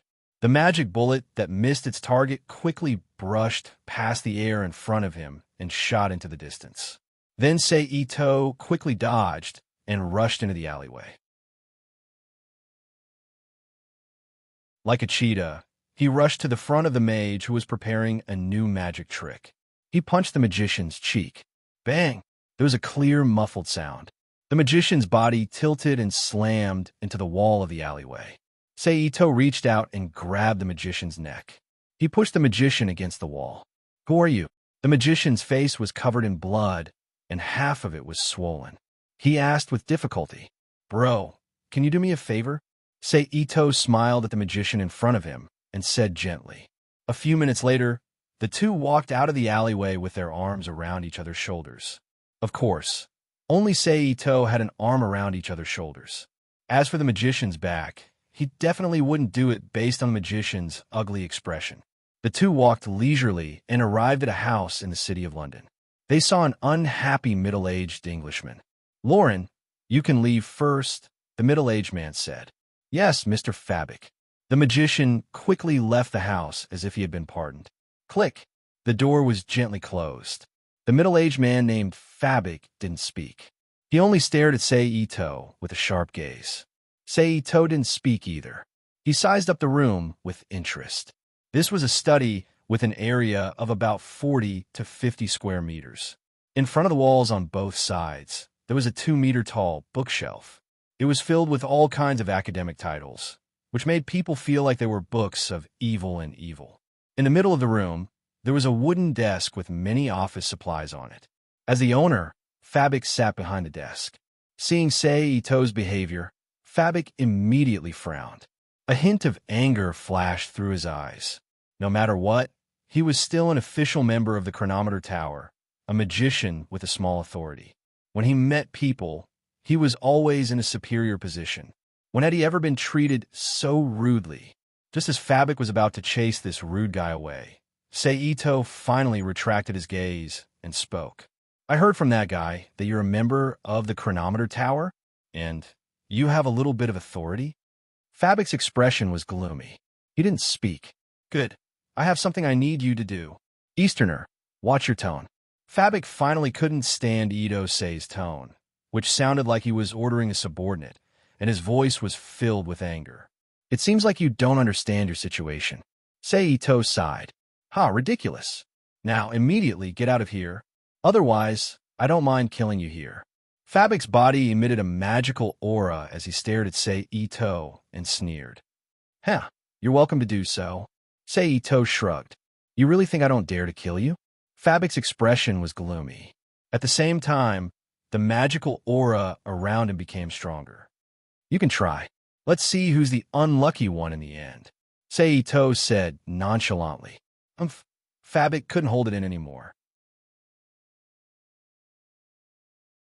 He immediately chanted an incantation and created a fire snake that shot towards Seito. Seito didn't dodge. Instead, he reached out and grabbed the fire snake. In the next moment, there was a poof sound as the fire snake exploded in the room. After entering this world, in order to avoid trouble, Seito sealed most of his powers. He only left behind his powerful physical body and mental strength, as well as a small portion of his powers that wouldn't attract the attention of the suppression force. However, it wasn't something a normal magician could fight against. Let's not talk about other things.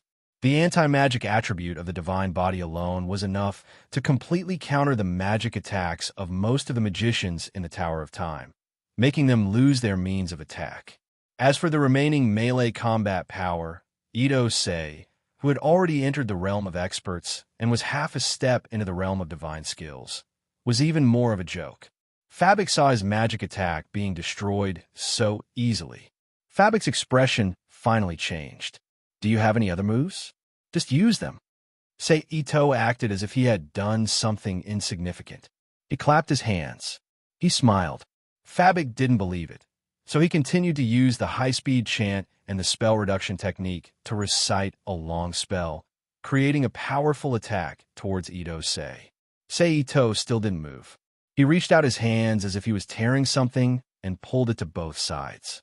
Then, the magic light beam that was heading towards Seito shook slightly and was torn in half from the center. It turned into a chaotic magic current that raged in the room and destroyed some of the furnishings in the room. You! Fabic looked at Seito in shock. Anything else? Seito smiled at Fabic. Who are you? Fabik asked in a trembling voice. Seito, a freelance magician. Seito introduced himself with a smile. I don't believe it. You can't be one of those magicians from the countryside. Fabik retorted loudly. In the eyes of the staff of the chronometer tower, any magician who wasn't an official member of the chronometer tower wasn't an orthodox magician. Even the wild magicians who were neither official members of the Tower of Time nor staff of the Tower of Time were placed in the same position as the countrymen, just like the people from the magic desert in the Far East. Believe it or not. Seito curled his lips. Seito felt that the magicians of the chronometer tower were arrogant. Okay, let's get down to business. Seito said again. What? Fabik asked subconsciously. I want to enter the chronometer tower to study, but I don't have an invitation and I don't have the qualifications to enter. Help me get one. Seito said. Impossible. I'm just a small logistics staff. I don't have the authority to give out the qualifications. Fabik refused without thinking. I don't care. I'll leave it to you. I want to get the qualifications in 3 days.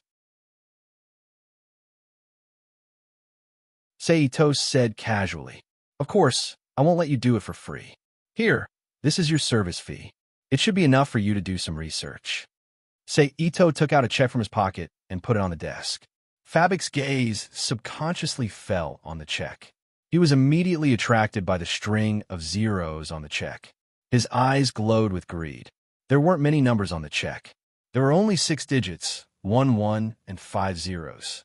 It was 100,000 RMB, but it was a solid pound. This would be a huge sum of money in the future. Not to mention the present, where the price of goods couldn't be compared to 2005. This was a huge sum of money. It would be enough for Fabik to do a lot of magic experiments. Just as Fabik was tempted by the money on the check, Seito suddenly stepped in front of Fabik. He grabbed his face and forced his mouth open. Then, he threw a pitch-black pill into Fabik's throat. Gulp. Fabik instinctively swallowed the food as his throat felt uncomfortable. Cough, cough, cough. Then, under the effect of the pill, Fabik started coughing violently. What did you feed me? After a moment, Fabik stopped coughing and covered his throat. He looked at Seito with an ugly expression. A type of poison. It will take effect for the first time in an hour. Then, you will be able to feel its effects. It will definitely leave a deep impression on you. Seito said with a kind smile. Although the smile was kind, in Fabik's eyes, it made him feel even colder and more terrified than the smile of the devil. But don't worry, you won't die. It will take effect for a week. After that, it will completely burn through your organs and send you to see Merlin. Seito continued. If you want the antidote, then exchange it for admission. Seito said. Okay, that's it. I'll come find you in 3 days. Then, without waiting for Fabik's response, he turned around and left the room. He disappeared behind a closed door. F***CK Fabik cursed. However, when he saw the check for 100,000 pounds still on his desk, his mood finally improved a little. Then, Fabik picked up the check on the table, adjusted his clothes, and left the house. On the other side, Seito, who wasn't worried about Fabik's tricks, was very relaxed. He wandered around London and only returned to Fabik's house 3 days later. This time, he received a relatively good reception from Fabik. Location: Fabik's study. This is the admission you wanted. Fabik took out a piece of paper filled with words from the drawer of his desk and handed it to Seito. Seito took the paper and looked down. Through the words on the paper, Seito could faintly sense a magical aura. He could basically confirm the authenticity of the admission certificate in his hand. Didn't I do it? Itose folded the admission papers and put them away. He looked at Fabik and smiled. Oomph. Thinking about the price he paid for the admission certificate, Fabik's face immediately turned ugly and he let out a cold snort. Then, he said unhappily, "Where's the antidote?" Seito didn't waste any time and threw out a waxy yellow pill. Fabik, who didn't want to endure the feeling of being bitten by thousands of ants, didn't hesitate and threw the antidote into his mouth.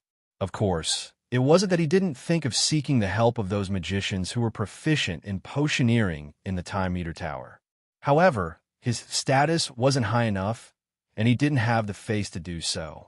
Secondly, he didn't want to expose himself in the end and lose the position that he had worked so hard to obtain.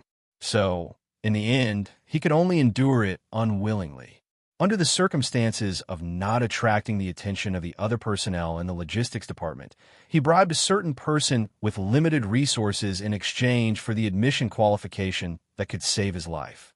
Oh, right, I forgot to mention that it's not a complete antidote. It's only a medicine that can prolong the time the poison takes effect. Just when Fabic felt that he could escape from the abyss of suffering, Sei Ito's despicable voice sounded in his ears again.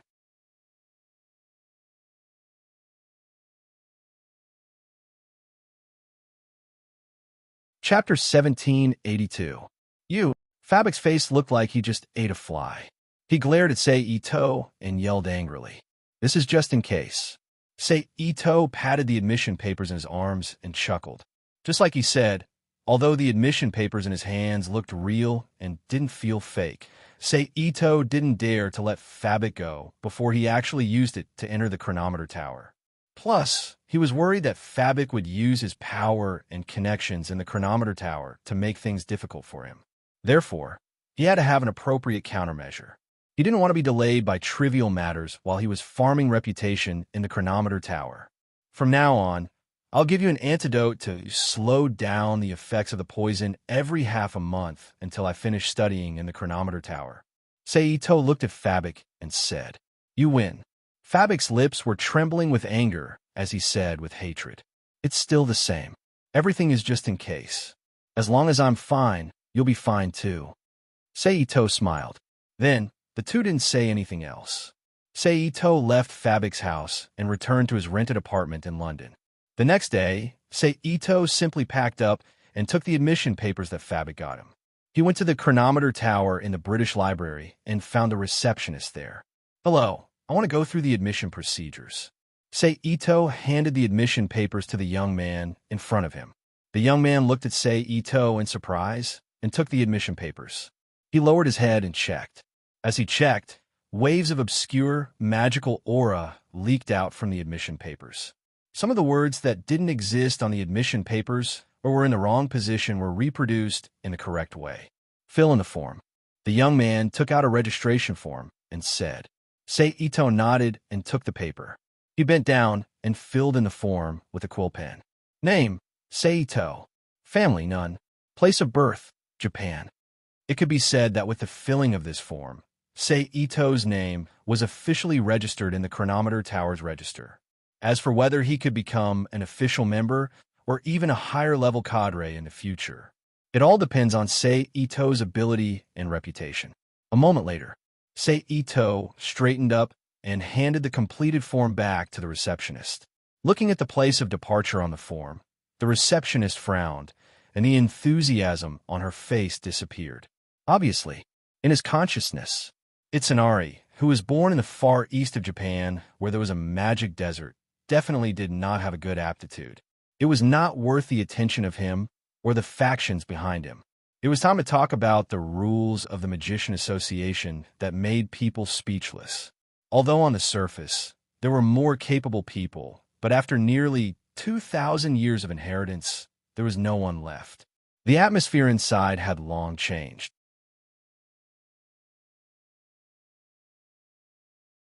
Most of the power was controlled by the magician families known as the aristocrats, and they were still fighting for it.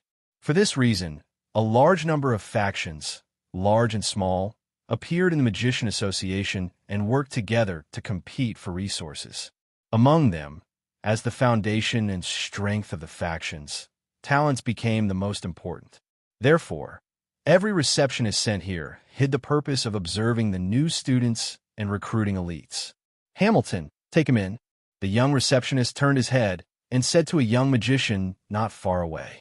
Okay, the young magician said reluctantly. But even so, he still followed the order and walked in front of Sei Ito. Hello, I'm a student of the Soulfall class, Hamilton. The young man introduced himself. Hello, I'm Sei Ito. I haven't decided which class I want to enter yet. Sei Ito reached out with a smile. The young man also reached out and shook Sei Ito's hand. then separated from him. "Come with me," Hamilton said. Sei Ito nodded, took a backpack with a few changes of clothes, and followed Hamilton to the depths of the British Library, which belonged to the chronometer tower. "Did you hear?" "What?"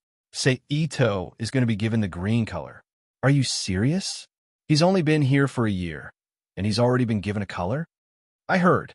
And it seems that the people of Ermero's school have been trying to recruit him recently, wanting him to join them. That kid's luck is really good. And it's not just that. I heard that a few other schools are also trying to recruit him. It's said that the conditions are very good." Tisk. At the same time, in the magic library, Hamilton, who was gradually growing taller, walked quickly into the library. Finally, he stood at a table with people sitting at it and reached out his hand to pat the guy who was looking down at the information at the table. "Hey, Seito." Hamilton greeted. "It's you, Hamilton." Seito looked up and turned his head to look at Hamilton, who had consciously sat next to him, and smiled. Hamilton was the guy who had led him into the chronometer tower. Under Seito's deliberate contact, they became friends. Coupled with his increasingly talented performance later on, the friendship between Hamilton and him became even stronger. After all, for a magician, even if he was selfish, to be able to befriend a talented magician was a worthwhile investment. That's right, an investment. It was an investment in his future magic achievements and power and status. "You're really calm. The others are already quarreling because of you." Hamilton's eyes were full of envy. "Don't talk about me. Didn't you also get the 3rd level certification?" Seito curled his lips. The 3rd level was the same as the black color. It was a standard for the Magicians Association to evaluate the magicians in the chronometer tower. The level corresponded to one's strength. For example, Hamilton's 3rd level and the future consort Wilbur Velvet's 4th level. The highest level was the crown. Colors represented ranks, which corresponded to special talents. Among them, the highest ranking was the 3 primary colors of red, blue, and yellow. The lower the ranking was orange, purple, green, and black. The lower the ranking was, the lower the rank. The black color was the lowest level. Even so, it was still an honor that ordinary people couldn't have. In fact, Seito was also a little surprised to receive the black evaluation. He didn't know if it was because he was knowledgeable, understood the foundation of magic, possessed the power of magic, or because he was addicted to the changes brought about by the origin vortex when he first entered this world. It was very easy for him to learn the magic of this world and reach the level of a genius. However, he was pleasantly surprised to receive the black evaluation without any major research results or magic patents. This greatly increased the speed at which his reputation spread. It was very helpful for what he was going to do next. "By the way, you didn't come here to express your feelings, right?" Seito laughed. "Here, your letter from Japan."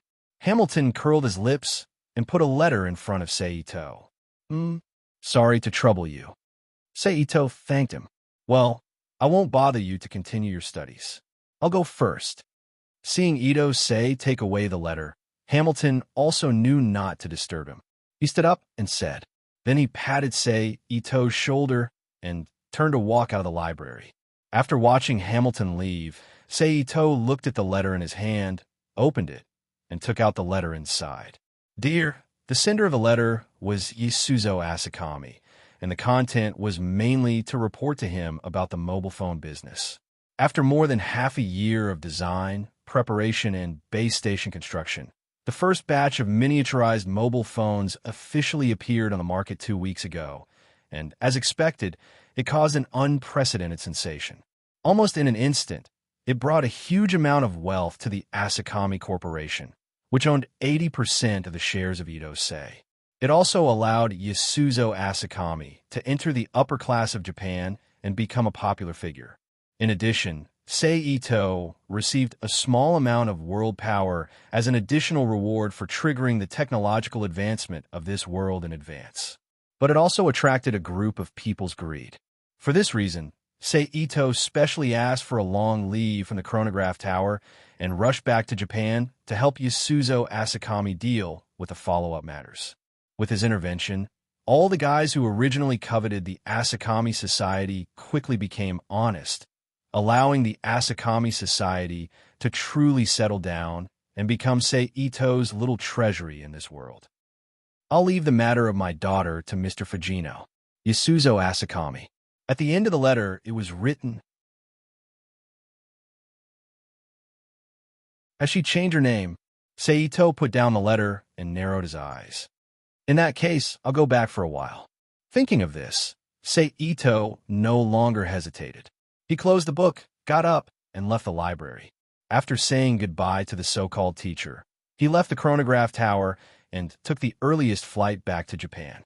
A few hours later, Seito set foot on the land of Japan. I'm here. Seito, who was sitting in the taxi, took out his mobile phone and contacted Yasuzo Asakami. Then he hung up the phone without any hesitation, took out a Japanese coin, paid the fare, and turned around to get out of the taxi. Boom. Sir, the master is waiting for you inside. At this moment, an old man who looked like a housekeeper quickly walked out of the large Japanese-style building and came to Seito's side and said respectfully, obviously, this old housekeeper has also seen Seito. Seito didn't say anything and went straight inside. The house was an ancient Japanese-style courtyard structure, so the spacious and neat courtyard was eye-catching. Then there were several Japanese-style houses built on the left, middle, and right side of the courtyard. In front of the largest house, Yasuzo Asakami, who was dressed as the head of an ancient family, was standing there with a serious face. After seeing Seito's figure, he immediately bowed.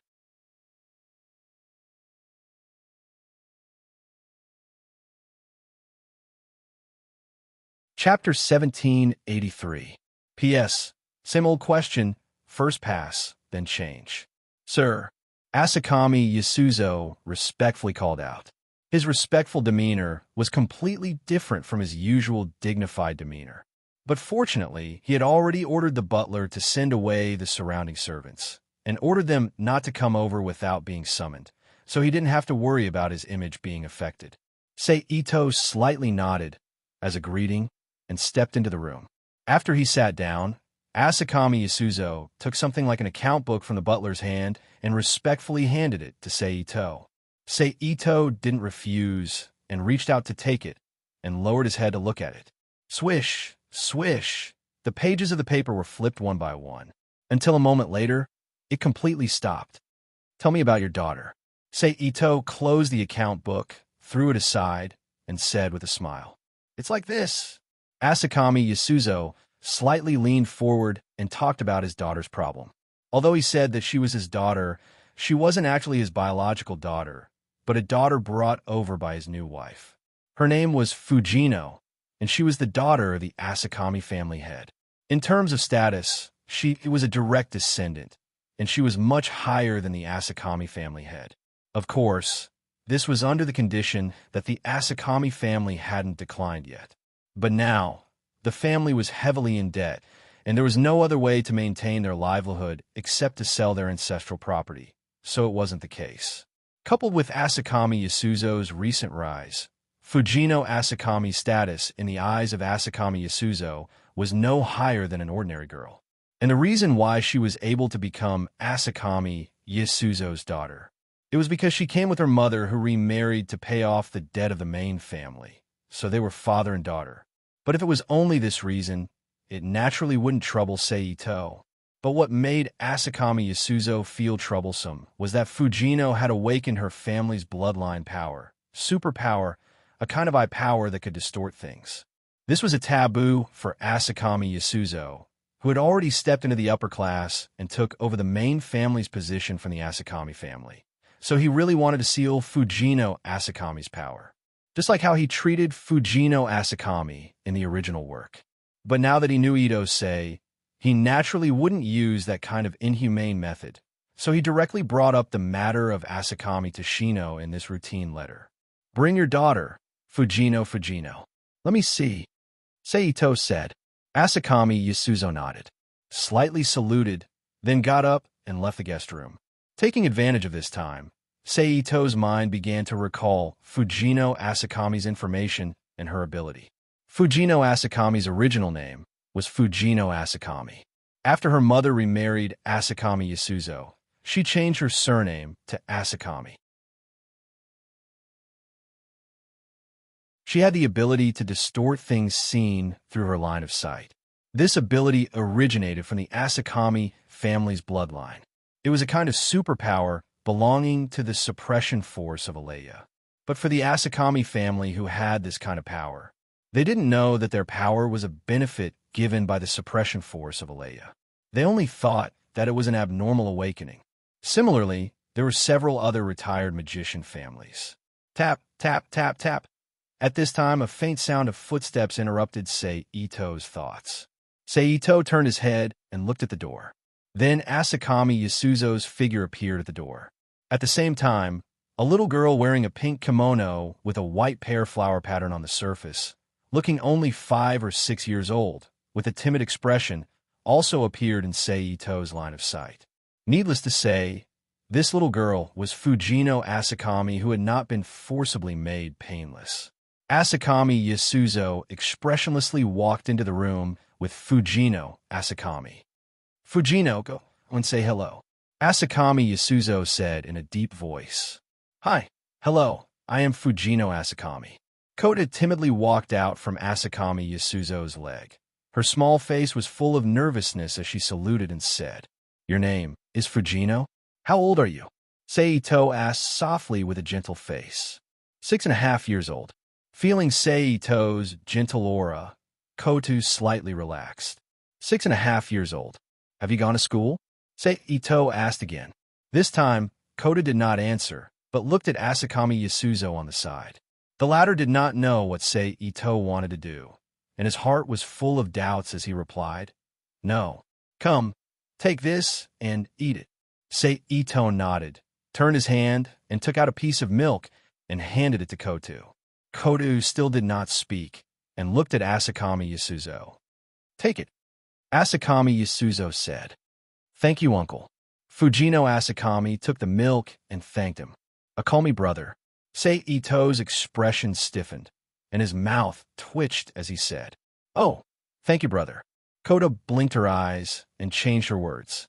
I heard from your father that you can twist things just by looking at them. Is that true? After a short silence, Sei Ito asked again. As soon as he said this, the joy in Kotu's eyes from receiving snacks immediately disappeared, and her eyes were filled with fear, and she lowered her head with a gloomy face. Before she came to my house, she was rejected by the villagers because of that power, and they regarded her as a cursed child. Asakami Yasuzo explained. Sei Ito nodded, reached out, and gently held Fujino Asakami's arm, gently pulled her in front of him, looked at her, and said softly, Can you show that power to brother? Of course, this referred to the situation when the Asakami family had not yet declined. But now that the family was in debt, and there was no other way to maintain their livelihood except to sell their ancestral property, it was not the case. Coupled with Asakami Yasuzo's recent rise, Fujino Asakami's status was not much higher than an ordinary girl in Asakami Yasuzo's eyes. And the reason why she was able to become Asakami Yasuzo's daughter was because she came with her mother who remarried to pay off the debt of the main family. So they were father and daughter in terms of relationship. But if it was only for this reason, it naturally would not trouble Sei Ito, who was a character in the manga.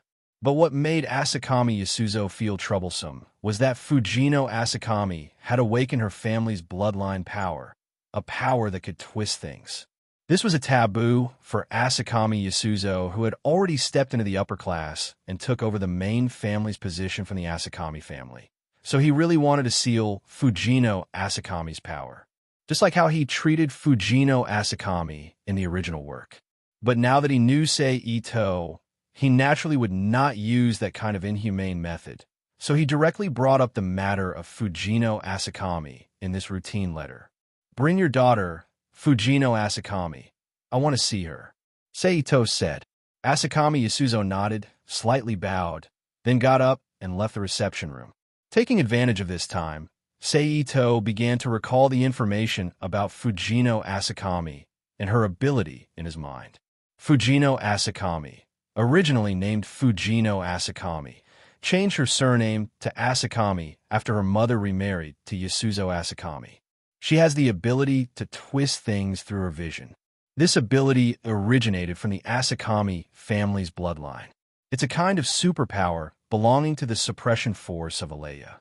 But for the Asakami family who has this power, they don't know that their power is a benefit given by the suppression force of Alea. They only think that it's an abnormal awakening. In the same way, there are several other retired Jinjutsu families. Tap, tap, tap, tap. At this time, a faint sound of footsteps interrupted Seito's thoughts. Seito turned his head and looked at the door. Then Asakami Yasuzo's figure appeared at the door. At the same time, a little girl wearing a pink kimono with a white pear flower pattern on the surface, who looked only 5 or 6 years old, with a timid expression, also appeared in Seito's line of sight. Needless to say, this little girl is Fujino Asakami, who hasn't been forcibly made painless.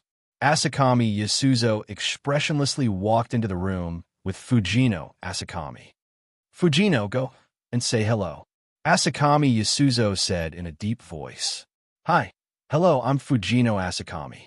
Fujino timidly walked out from Asakami Yasuzo's leg. Her small face was full of nervousness as she saluted and said, Your name is Fujino? How old are you? Seito asked softly with a gentle face. 6.5 years old. Feeling the gentle aura of Seito, Fujino slightly relaxed. 6.5 years old. Did you go to school? Seito asked again. This time, Fujino didn't answer, but looked at Asakami Yasuzo on the side. The latter didn't know what Seito was going to do, and his heart was full of doubts as he replied. No. Here, take this and eat it. Seito nodded, turned his hand, and took out a piece of milk and handed it to Fujino. Fujino still didn't speak and looked at Asakami Yasuzo. Take it. Asakami Yasuzo said. Thank you, uncle. Fujino Asakami took the milk and thanked him. Call me brother. Seito's expression stiffened, and his mouth twitched as he said, Oh, thank you, brother. Fujino blinked her eyes and changed her words. I heard from your father that you can twist things just by looking at them. Is that true? After a short silence, Seito asked again. As soon as he said this, the joy in Fujino's eyes from receiving snacks immediately disappeared, and her eyes were filled with fear, and her face was gloomy as she lowered her head. Before she came to my house, she was rejected by the villagers in the place where she lived because of that power. They regarded her as a cursed child. Asakami Yasuzo explained. Seito nodded, reached out, and gently held Fujino Asakami's arm, gently pulled her in front of him, looked at her, and said softly, Can you show that power to brother?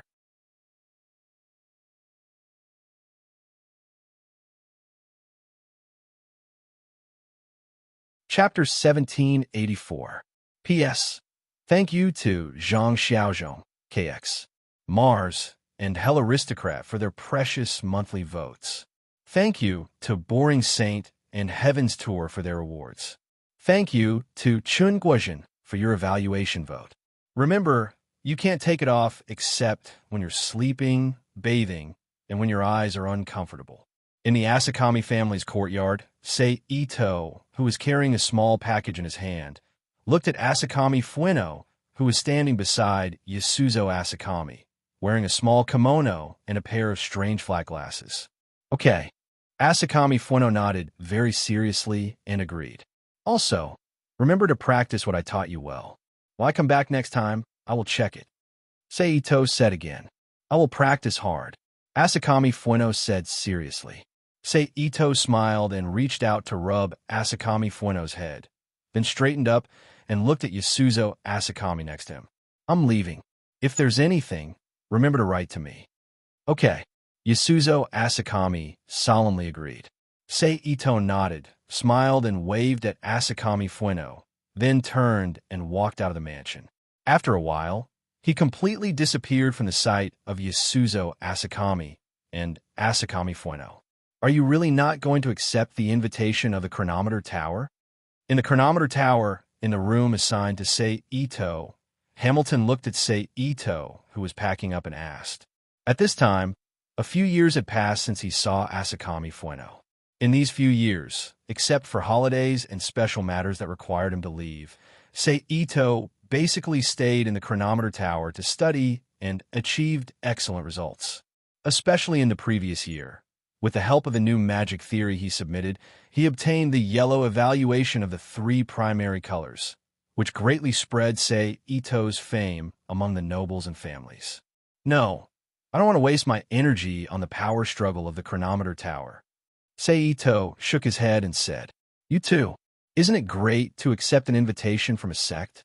Otherwise, your evaluation would definitely be higher. Thinking of his good friend's situation in the chronometer tower, Hamilton sighed helplessly. Just like what was said before, if you want to live a stable life in the Tower of Time, other than joining a faction, you have to create your own faction and compete with others. However, the former would cause him to pay a price, and he might not be able to live a comfortable life. The latter would waste time, putting energy in unnecessary places, coupled with all kinds of social conflicts, would affect the study of magic do. Therefore, under normal circumstances, an excellent magician would choose to pay a certain price to join a school of magic. Very few would choose to study alone, like Ito. Therefore, in order to teach an ungrateful person like him a lesson, all kinds of suppression came one after another.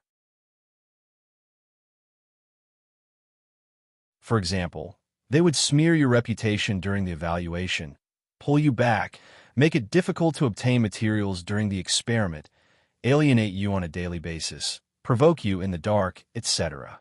In short, they would not let you live in peace. Fortunately, Ito was strong enough, and his research on magic always had the purpose of increasing his reputation. Therefore, he turned a blind eye to some things. Otherwise, the chronometer tower would never be quiet until a group of people died. However, this also caused at least several magicians to be mentally traumatized and permanently withdraw from the magician circle. Forget it. It's already like this. It's useless to say more. When are you going to leave? Hamilton sighed and asked again. I'll leave after packing up my things. It's been several years. It's time to go out and relax. Ito, who threw the last personal item into the gift box, laughed. Then he straightened up, turned to look at Hamilton, who was leaning against the wall, and asked, What about you? What are your plans? I'm not like you, who have the title of a genius and can get along wherever you go. I have officially joined the chronometer tower and was assigned to the executive department. In 2 days, I will follow the task team to perform tasks. Hamilton shrugged and said, You should be careful. Seal designated is not that easy to do. Ito reminded. Seal designated was the code name of the Magician Association's exclusive operation to capture and seal certain unusual and dangerous people. Anyone who was labeled as a designated seal by the Magicians Association would be destroyed and sealed, while magicians would be captured and imprisoned. From movement to magic experiments, there would be restrictions in all aspects. For example, the future ouchie orange. Don't worry, if something really happens, there will naturally be seniors in front of me. It won't be my turn. Hamilton said in a relaxed manner. Do you believe that? Ito sneered. Don't forget that we magicians are a group of selfish guys. When the time comes, you should be thankful if they don't send you to be cannon fodder. You expect them to save you? Dream on. Hamilton was silent. As a magician who has lived in the chronometer tower for many years, how could he not know the style of a magician? Even when he was in contact with Ito Seiji, he also had a purpose of interest. That is, Ito Seiji never showed his ambition, so he gradually gave up and maintained a friendly relationship with him. Okay, you're on your own. I hope you won't meet the executors from the church. Seeing Hamilton was silent, Ito didn't say anything more. He turned around and picked up the salutation box from the bed, walked to Hamilton's side, and patted him on the shoulder. Then he passed by him and walked along the wide corridor to the outside of the chronometer tower. This time, Hamilton didn't come out to see him off. A moment later, Ito stood on the streets of London. Phew, I didn't expect to stay in the chronometer tower for so long. Seito turned his head to look at the location of Big Ben and sighed softly. Then he retracted his gaze, reached out, and stopped the taxi. He took the taxi to the airport in front of him, where he took the nearest flight to Japan back to Japan. A few hours later, Seito stepped on the land of Japan. Bang! Seito lowered his body and got into a taxi parked near the airport and closed the door. Go to Mitsumachi. Then he said, Pa. The driver pressed the meter, started the car, turned around, left the airport, and quickly drove to Mitsumachi. It still took a few hours before the taxi drove into Mitsumachi and finally stopped in front of a small Japanese-style hotel.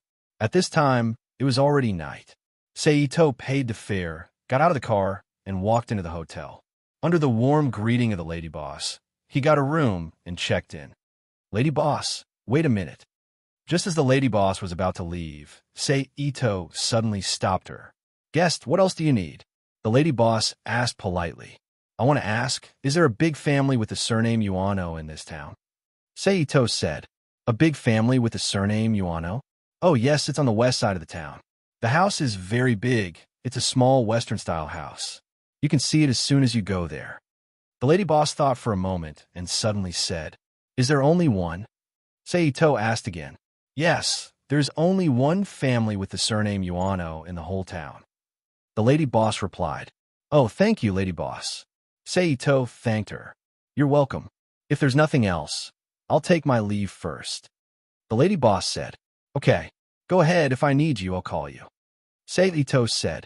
The lady boss bowed to Seito, slowly walked out of the room, and closed the door behind her. Hua bang. Seito, who was stunned in place, silently pondered for a few seconds, smiled gently, and stepped out of the room. He walked straight out of the hotel. 10 minutes later, Seito arrived at the west side of Mitsumachi. Sure enough, as the lady boss said, as soon as he arrived here, he could see the Western-style villa that was completely different from the architectural style of the whole town. The villa was very big. It looked like a European-style manor. It had 2 floors.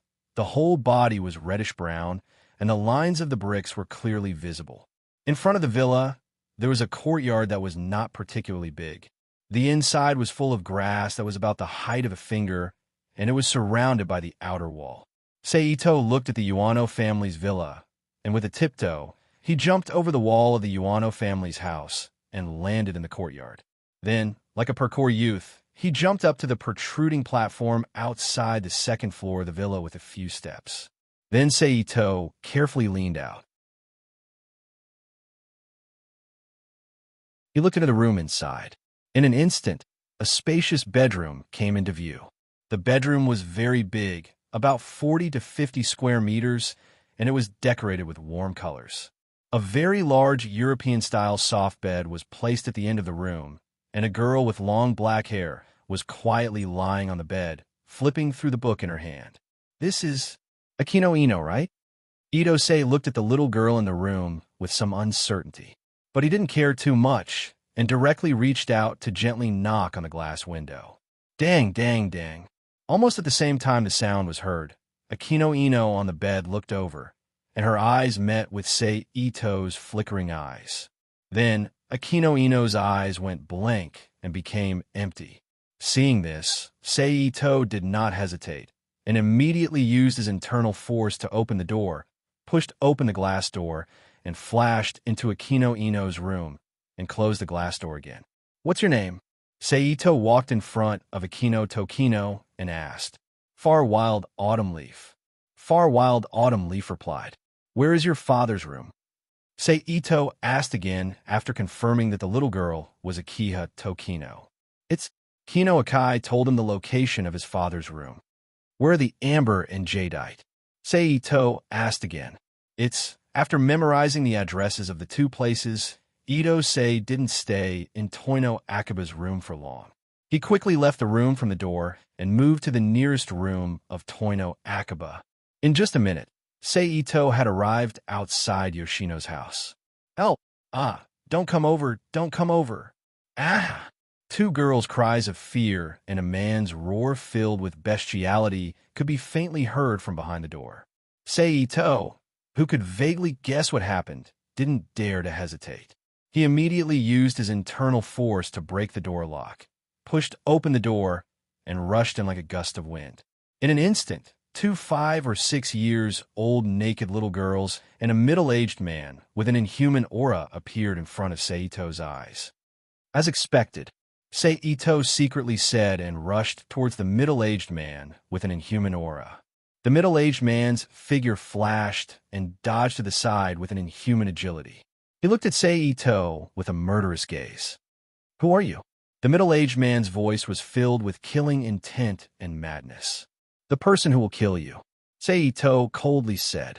After saying that, he rushed towards the middle-aged man again. The middle-aged man's face turned ferocious. His 10 fingers like hooks grabbed at Seito, who appeared in front of him. At this time, Seito lowered his body and instantly dodged the man's claw. Then, he stood up straight again and punched the man's chin. Bang! The man's head was raised high and flew backwards. But before he could fly out completely, there was a bang, and the man's chest exploded. A large amount of blood and minced meat flew out in all directions, dirtying the surrounding decorations. Seito's mental power moved slightly and formed an invisible barrier, blocking all the blood and flesh that splashed in front of him. Plop! Then, in the next moment, the man's chest exploded completely and his internal organs were shattered. He fell heavily to the ground with only a breath left in his nose. Phew! Seito exhaled slightly and turned around to look at the remaining 2 girls in the room. At this time, the 2 little girls were probably frightened by the series of shocking events. They hugged each other tightly and looked at Seito with pale and fearful faces. Their bodies trembled violently. Seeing this, Seito sighed softly and walked slowly to the 2 girls. He squatted down and said with a gentle expression, "Don't be afraid, I won't hurt you." The 2 little girls' bodies trembled slightly and they moved back a little. "Forget it. Go to sleep first," Seito said softly. Almost as soon as he finished speaking, the 2 little girls immediately fainted and fell to the ground. Seito reached out and held the 2 girls. Then he picked them up and walked to the side of the bed. He tore off the part of the sheet that was not stained with blood and wrapped it around the 2 little girls in his arms. Then he carried them out of the room through the window and came to the courtyard. He quickly walked to the front of the courtyard wall, climbed over the wall, and returned to the hotel. In order to avoid trouble, when entering the hotel, Seito deliberately used hypnosis to hide the female boss's memory of him going out at night, as well as the information that the 2 girls came with him. You're tuning in to the Warrior Lore YouTube channel. Don't forget to subscribe and join us on this journey to catch the most captivating stories.